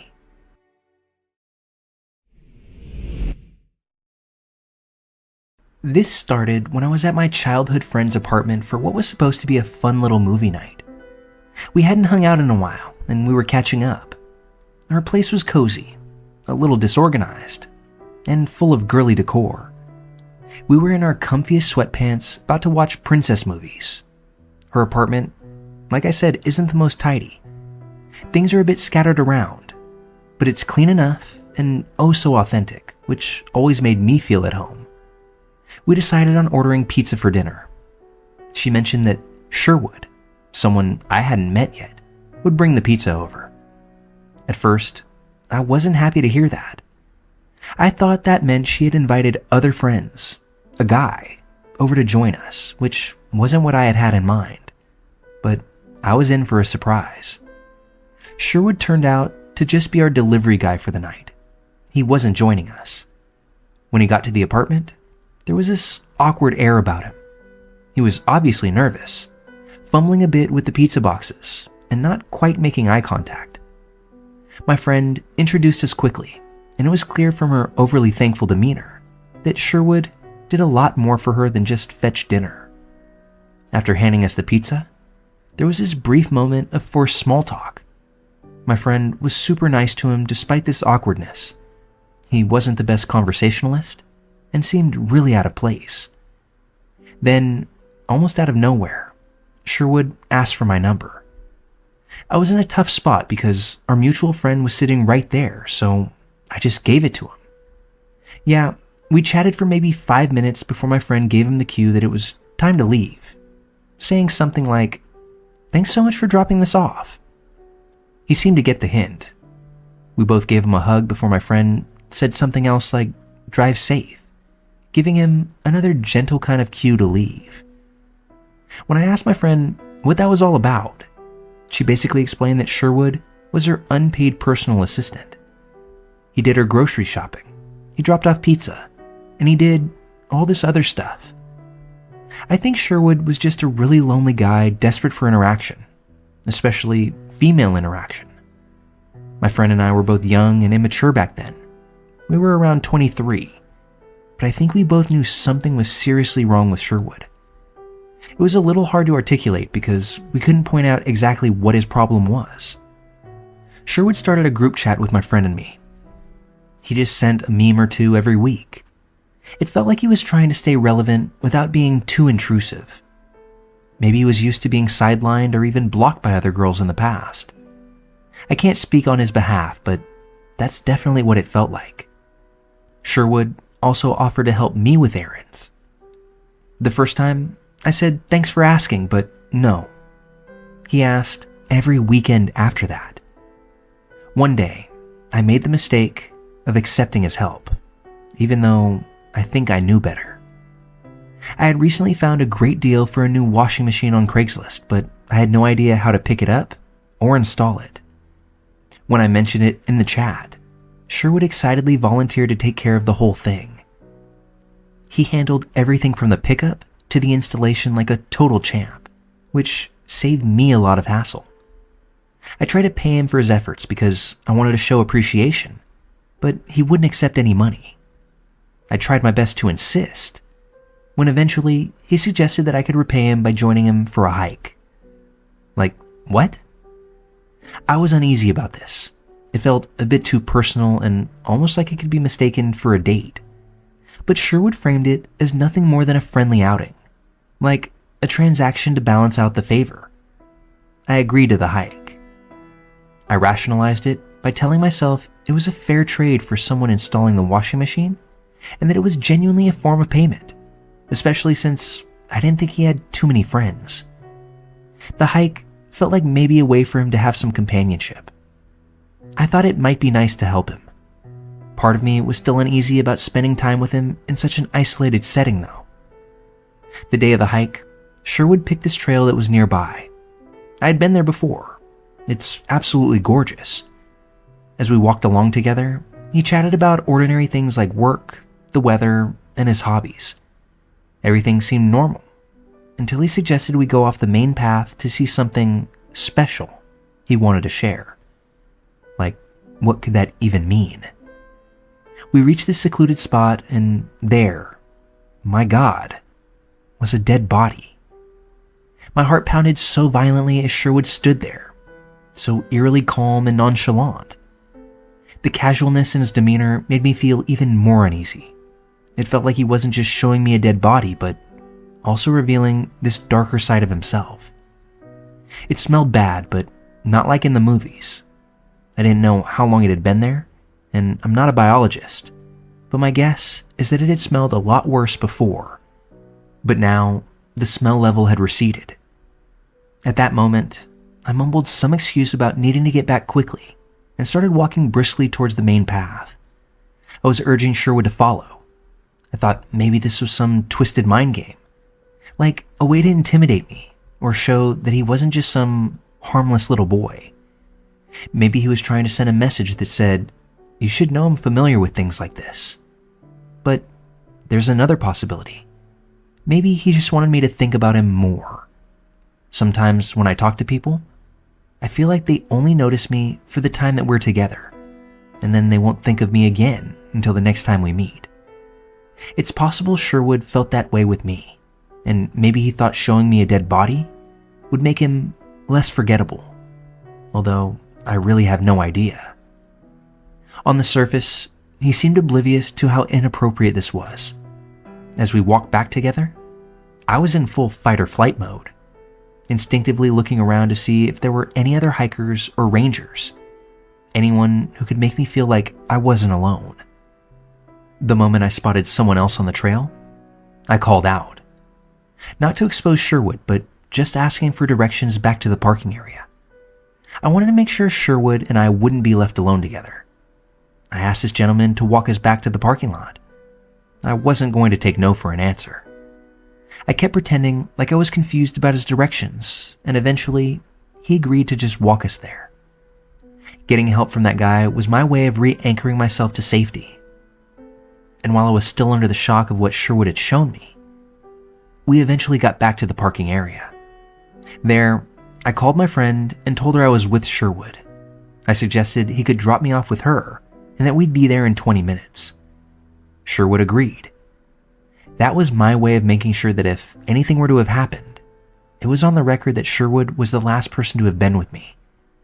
Also, I immediately texted my friend what had happened to get that on the record too. When I got to our apartment, we said thanks to Sherwood and kindly told him to go away. I had already told her through text, but then I started going into all the detail. The fact that the body had insects, the fact that the face was decomposing, yet still recognizable, etc. Her reaction was pure horror. Not just about the dead body, but also how nonchalantly Sherwood had treated the whole situation. She confessed she always sensed something was off about him, even though she'd never imagined anything this disturbing. We both agreed that we needed to remove Sherwood from our lives. She admitted that she felt stuck, as she had become too reliant on Sherwood just to fire him cold turkey. We planned out how we would do it. It was this gradual phasing out plan. We would limit our interactions to times when others were present. We would slowly reduce our responses to his texts. I would never ask for his help again, and my friend would ask for less and less help. Sherwood kept texting during weekends, offering to run errands or asking if we needed anything, to which my friend would reply, "I'm trying to work on being more independent, but you've really been such a help." Eventually, as my friend started dating someone new, she introduced Sherwood to her boyfriend, and Sherwood never contacted her after that. I had called the cops the same night of the incident, but it was a while before we heard more news about it.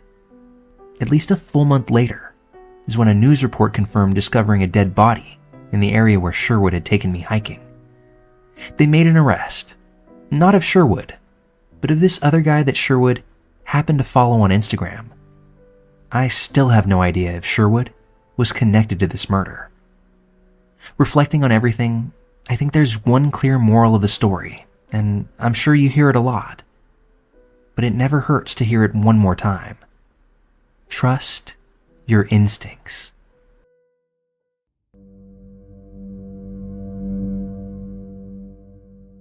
When I was a student at a particular major university in the late 80s, I found myself failing miserably in several classes. Out of the 6 courses I was taking, I had completely blown it in 2 of them. My academic performance was so poor that I was dangerously close to flunking out. I needed a plan, and I needed it fast. For one of the classes, I decided to dedicate every spare moment to studying, hoping to ace the final exam and salvage my lowly grade. But the other class, it was a technical course, one that required more effort and understanding than I could realistically muster in the time that I had left.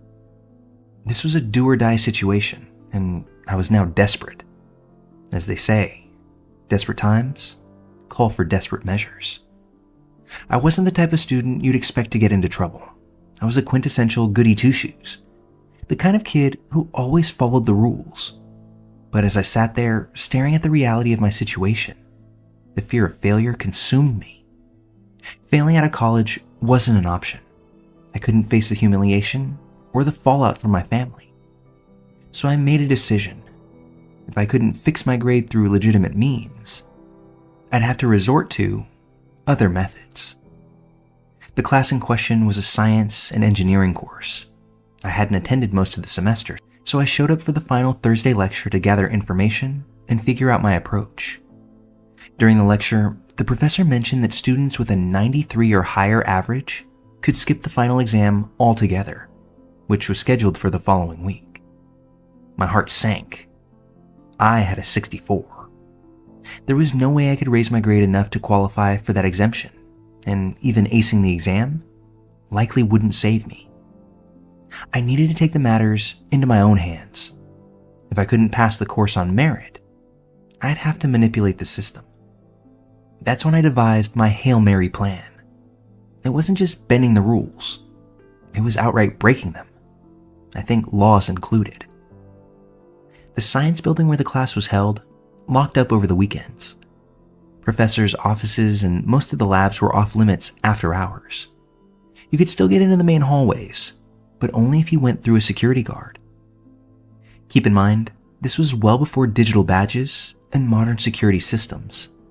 I figured there had to be a way to bypass the locks and get access to the professor's office, so I decided to scope out the place. On Friday afternoon, after most classes were over, I wandered through the building to map out my plan. The building was U-shaped and 3 stories tall. I needed a way in that wouldn't draw attention. Luckily, I found just that.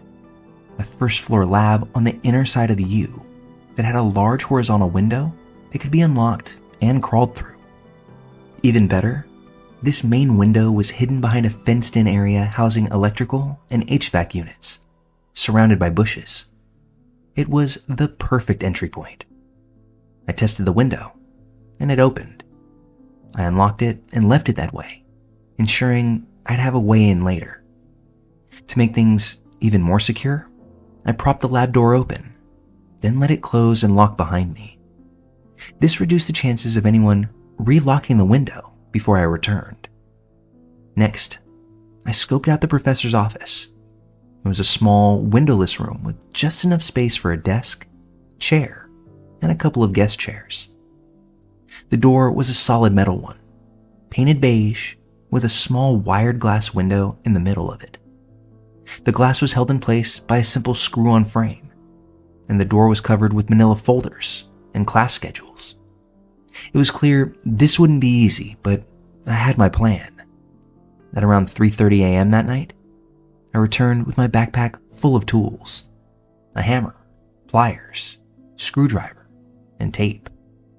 I remember my heart racing as I crept through the bushes, climbed over the fence, and slipped through the unlocked window into the dark lab. I taped the lab doors locked to prevent it from engaging, just in case I needed a retreat. To my surprise, the building wasn't silent. The hum of machinery filled the air. Another lab was running tests, with a group of upper-level students supervising. Their presence was both a blessing and a curse. On one hand, my presence wouldn't immediately raise suspicion. On the other, it added an extra layer of tension. I made my way to the professor's office, which was located near a stairwell. This spot gave me an advantage.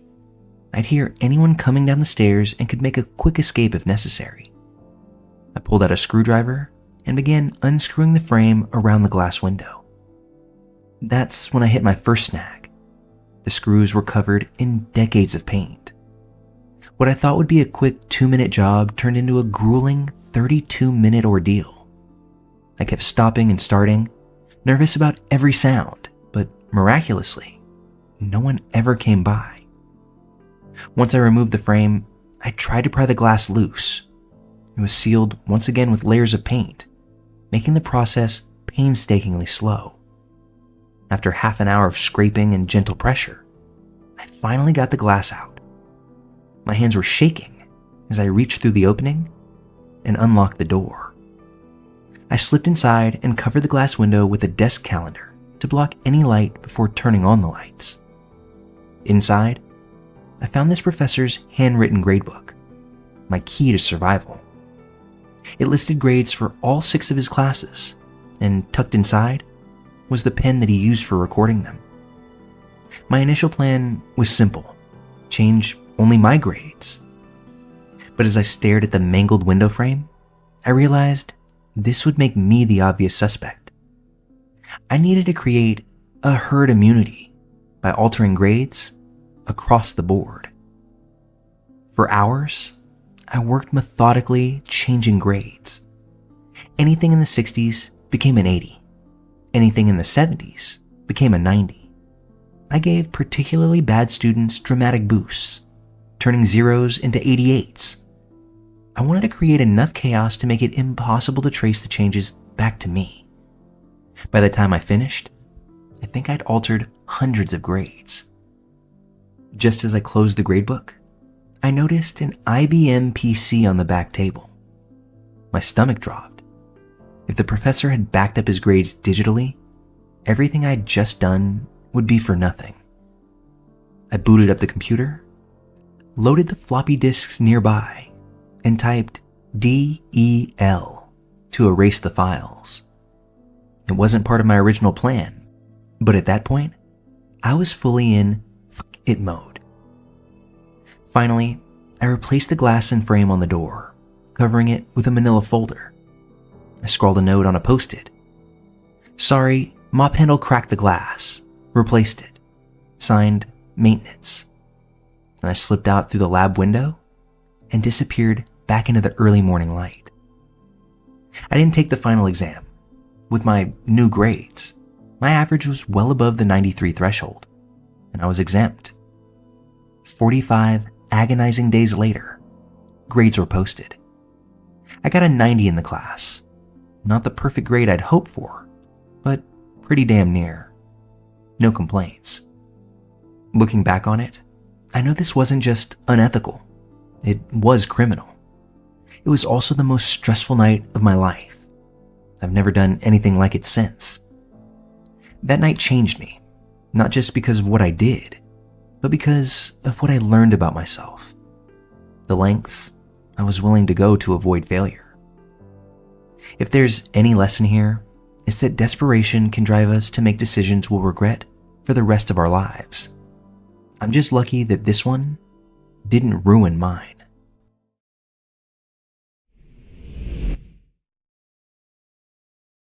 So this story begs to have a scene set for you. I've been a bartender for years, and I've seen all kinds of shit go down. Drunken hookups, awkward first dates, tearful breakups, you name it. I've witnessed it. But this one takes the cake. It's the one story that I'll go to my grave telling because it's equal parts dark, satisfying, and proof that karma works in mysterious and hilarious ways. It was a busy Friday night at the bar I worked at. Music thumping, people laughing, glasses clinking. I think you know the vibe. I was hustling back and forth, keeping the drinks flowing and making mental notes about the crowd. It's a survival skill in this line of work. You need to learn to spot trouble before it starts. And that night, trouble walked in wearing a button-down shirt and a sleazy smirk. This guy, a mid-30s type who thought he was God's gift to women, sidled up to the bar and started throwing out pickup lines like they were free shots. Every woman he talked to had the same look, polite smiles masking utter discomfort. You know the one. I rolled my eyes but kept serving, mentally filing him under douchebags I'll probably have to cut off later. After a while, he focused in on this one woman sitting alone. She was attractive, confident, and clearly not into him. But that wasn't going to stop him. He leaned in, laughing too loud at his own jokes, trying to charm her, while she gave him the bare minimum of attention.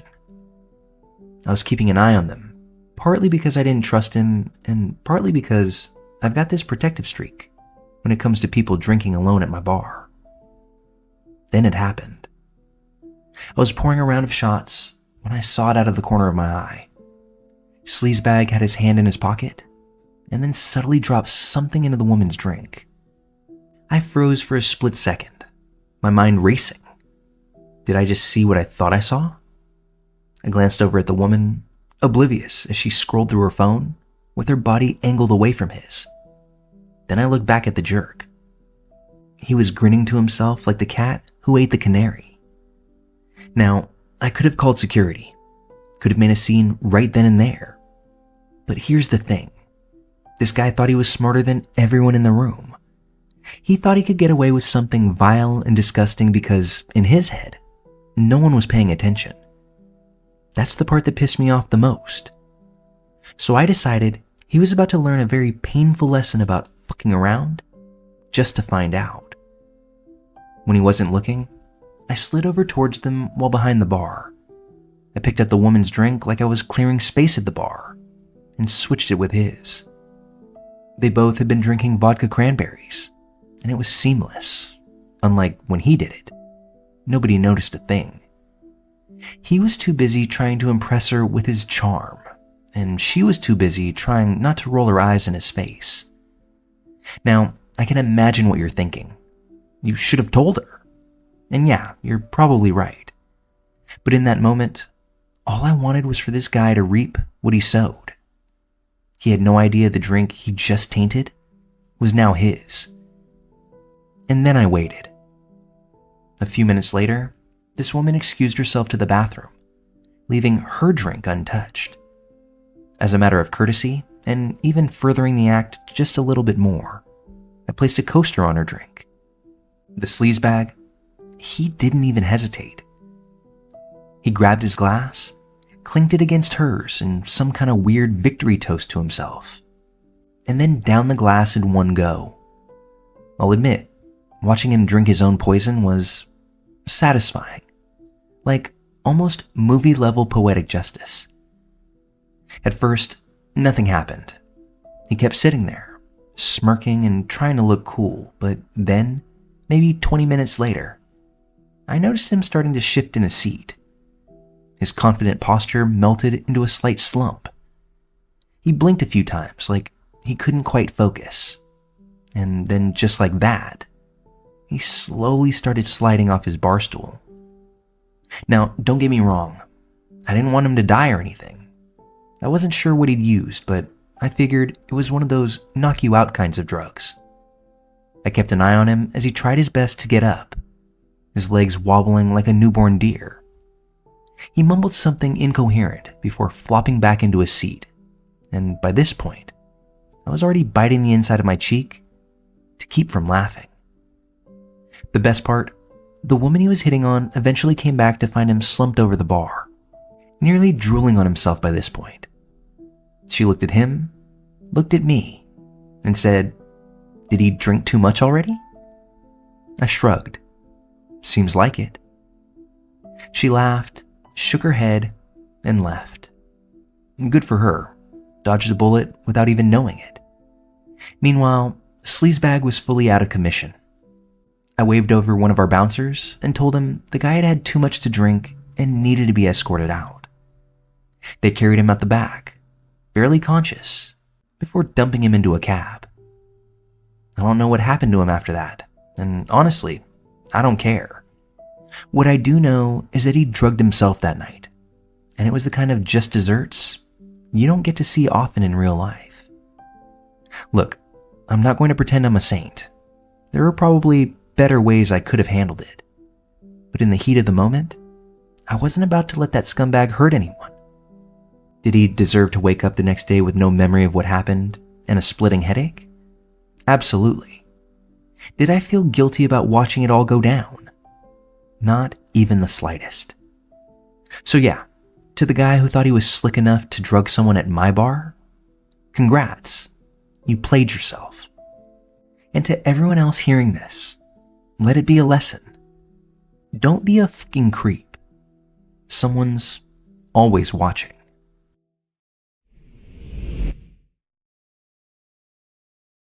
This is probably gonna get long, very long, and there's no TLDR at the bottom. I'm just getting everything off my chest. I'm aware this will likely earn me a lot of hate, so I'm not sure if I'll read the comments or respond. I know there are parts of this story where I'll come across as a selfish asshole. But let's cut to the chase. My wife needs a liver transplant, and part of me wishes she'd die before she gets one. I struggle to use the word wish there, but if I'm confessing, I need to be blunt. Now that it's out there, here's a little background. My wife and I have been married for 14 years, and we have one child together. We met in Germany. She's German, but we moved to the US in 2010. Things were good at first. There were adjustments, culture shock, some disappointments when her education didn't transfer, and the usual learning curve of living in a new country, but nothing drastic. Then the depression began. My wife became deeply depressed. She was working part-time while I was working 12-hour days. I'd leave for work before she woke up and get home after she'd already gone to bed. And despite that, I was the one getting our son ready for daycare in the mornings, and often picking him up afterward. This was when things started slipping at home. Dishes left in the sink overnight, floors going unswept, clutter piling up. I'm not saying it was all her fault. I'm an adult, and I can wash a dish or sweep a floor.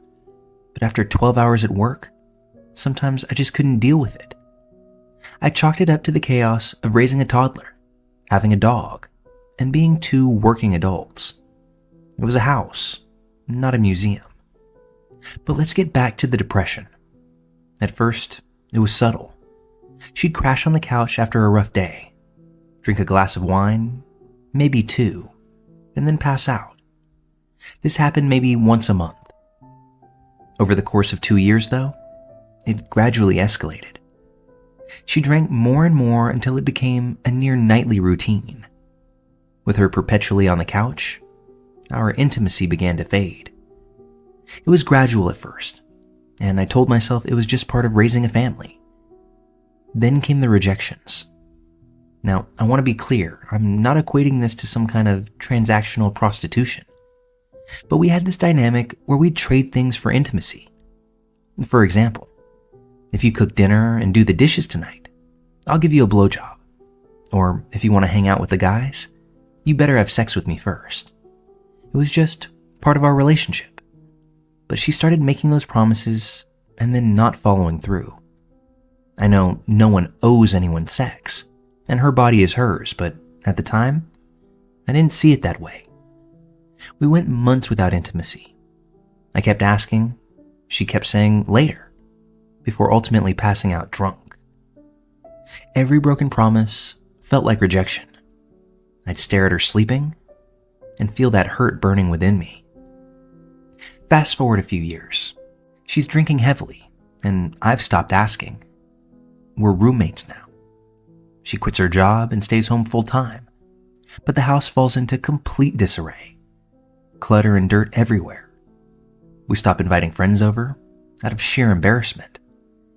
There are baskets of unfolded laundry everywhere, and every morning I'm scrambling to find matching socks. Each morning reminded me of how little she contributed. At this point, we were fighting constantly, yelling, tears, her passing out. It became our nightly routine. One of my frequent arguments was about the house. I was working full time. Our son was in school, and she was home all day.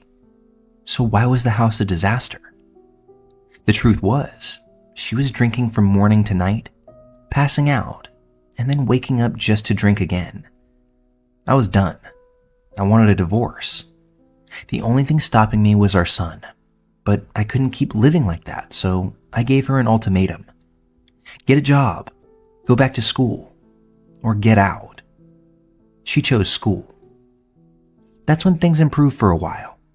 She found a program she was excited about, and the drinking slowed down, though it never stopped. But then, out of nowhere, she called me at work one day to tell me that she was about to take her life. I rushed home and got there just in time. She was admitted to a psychiatric hospital for a week or two, and afterward, she seemed like a changed person, but as you can guess, that didn't last. A few years later, her psychiatrist retired, and the counseling center didn't hire a replacement. She stopped taking her medication. The depression returned, this time accompanied by severe anxiety. And with that came the drinking, only now it was heavier than ever. She couldn't go without alcohol. She slept downstairs with a bottle always within reach. She even carried alcohol in her purse, and eventually, her health began to fail. In 2017, she was hospitalized with early-stage liver failure. It was treatable if she stopped drinking, but she didn't. A few months later, I came home to find her collapsed and unresponsive. ICU, coma, and the doctors weren't sure she'd make it. I was devastated. I'd prepared myself for her to get sick or die eventually, but when it became real, I realized I'd have to tell her son that his mom was gone, and that thought destroyed me. I cried the entire night. She did survive, but only barely. A week after she was discharged, She had a seizure, aspirated, and ended up in the ICU once again. This time, she needed to be transferred to a university hospital. She needed a new liver, but would have to be sober for 6 months in order to qualify, and she wasn't near that mark. Eventually, she was released and made it through 2017 sober, but by mid-2018, her condition worsened again. She started drinking in secret, hiding bottles around the house, and that's when I hit my breaking point. Every day, I drive home from work filled with dread. The moment I walk through the door, I'm overwhelmed by everything that needs to be done. I take care of the necessary things, cooking, helping our son with homework, making sure he has clean clothes, but I feel utterly alone. I have a wife who's become a roommate, who's become a burden. One doctor explained the transplant process to me this way. 2 people will die so that your wife can live. The donor who gives you their liver, and the person who didn't get it because your wife did. And so here it is, my confession. Part of me believes my wife doesn't deserve the transplant. Part of me thinks my life would be easier if she just weren't here. And another part of me hates myself for thinking this way. I feel trapped between guilt for what I want and the crushing weight of what my life has become. I love the woman she used to be, but I'm suffocating under the reality of who she is now. Every day, I carry the burden of pretending I'm okay, of being the strong one for my son, while this resentment grows inside of me like a disease. I don't know how much longer I can hold everything together, and maybe I don't want to.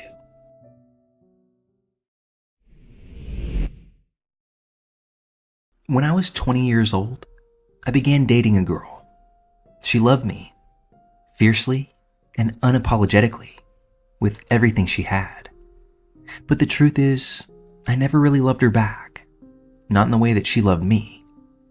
The reasons why are complex and maybe a story for another day. But at the time, I stayed in the relationship. Maybe it was out of obligation, maybe fear of being alone, or maybe I was too much of a coward to walk away from something I knew wasn't right. We were together for 3 years, and from the outside, it probably seemed like we had it all figured out. But inside, I was drowning in guilt and resentment, constantly asking myself how I ended up in a relationship I didn't truly want. Despite all of that, she was devoted to me, and her love never wavered. About 2.5 years into the relationship, she told me that she was pregnant. I remember the moment vividly. Her face was a mix of fear and hope, like she was waiting to see how I'd react. My heart sank. I tried to put on a brave face, but inside, all I felt was panic. I hadn't wanted this. We'd only been careless once, one single time without protection, and that was all it took. She was overjoyed despite the fear. I think she thought the baby would bring us closer together, solidify our bond, and make us a real family. But for me, it felt like a death sentence. I couldn't see a way out. I was 22 years old, trapped in a relationship I didn't want, and now facing a lifetime of responsibility I hadn't signed up for. I didn't say any of this to her, of course. I nodded, smiled weakly, and pretended to be on board. Internally, though, I was praying for my own way out. About 6 or 7 months into the pregnancy, everything changed. We found out she had a damaged reproductive system. I don't remember all the medical details, but it meant her pregnancy was high risk, dangerously so. The doctors told us she needed to be hospitalized immediately, and from that point on, she wasn't allowed to get out of bed. For a few weeks, I practically lived at the hospital. I would go to work during the day and then head straight there afterward. I'd bring her food, talk to her, and do my best to keep her spirits up. She couldn't move much, so I'd do the little things for her. Adjust her pillows, fluff her blankets, anything I could to make her more comfortable. It was exhausting, but I stuck with it because I knew it was the right thing to do.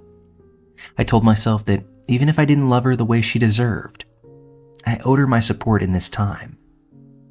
But deep down, that same dark thought lingered. I wished it would all go away. I felt like I was trapped in a nightmare with no way out. I prayed, selfishly, cruelly, for something, anything, to release me from this situation. It wasn't just the relationship or the pregnancy.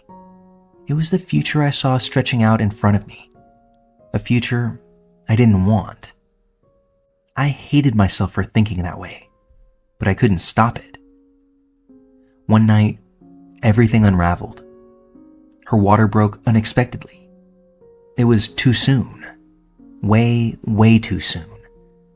The hospital staff rushed in, and there was chaos everywhere. That's when the doctors explained what was happening. That the baby wasn't ready to be born, but she was coming. That her lungs hadn't yet developed. And if she was delivered and wasn't breathing, we'd have to make a decision.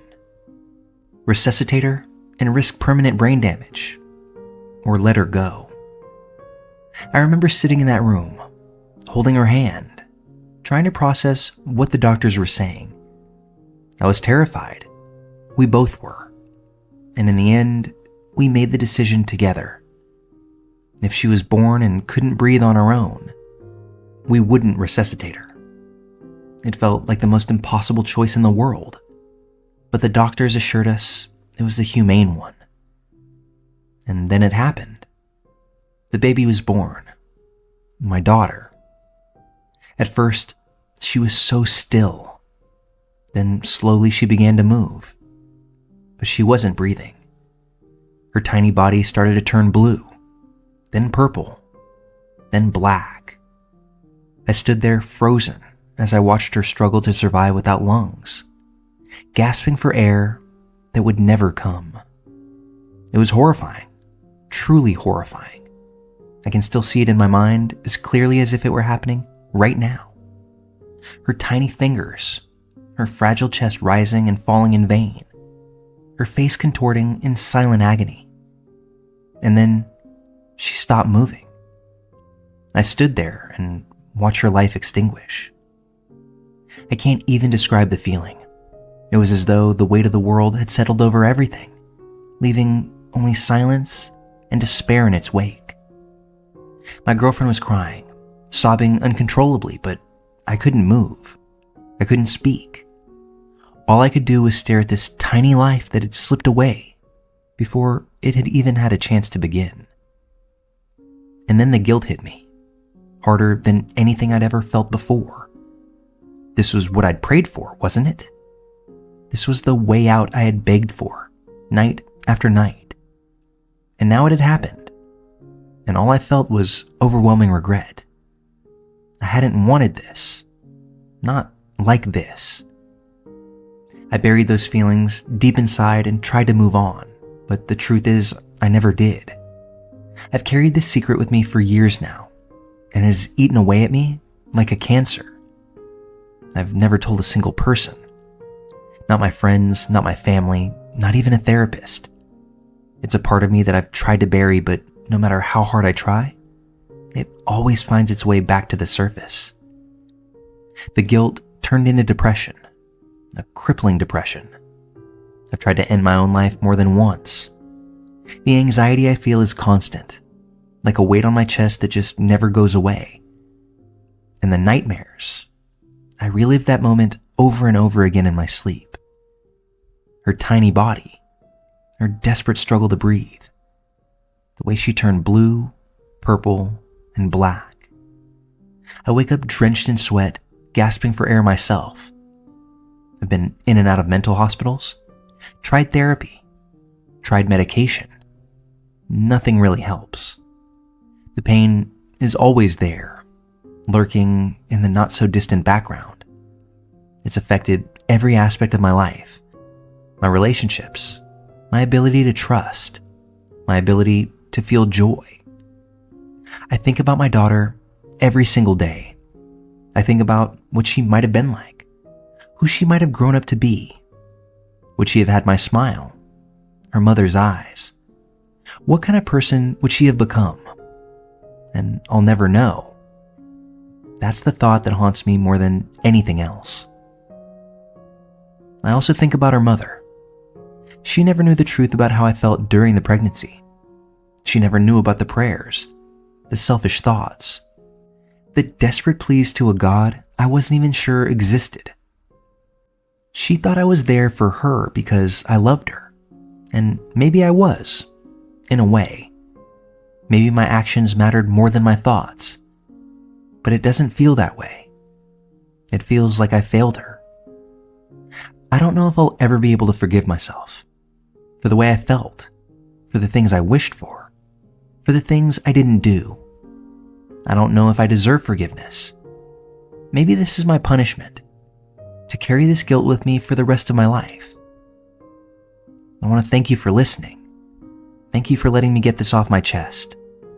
It's been years now, decades, but the pain is as fresh as it was that day. I wouldn't wish this on anyone. I just hope that by sharing this, maybe I can find a little bit of peace. Or at least, maybe someone else out there will feel less alone.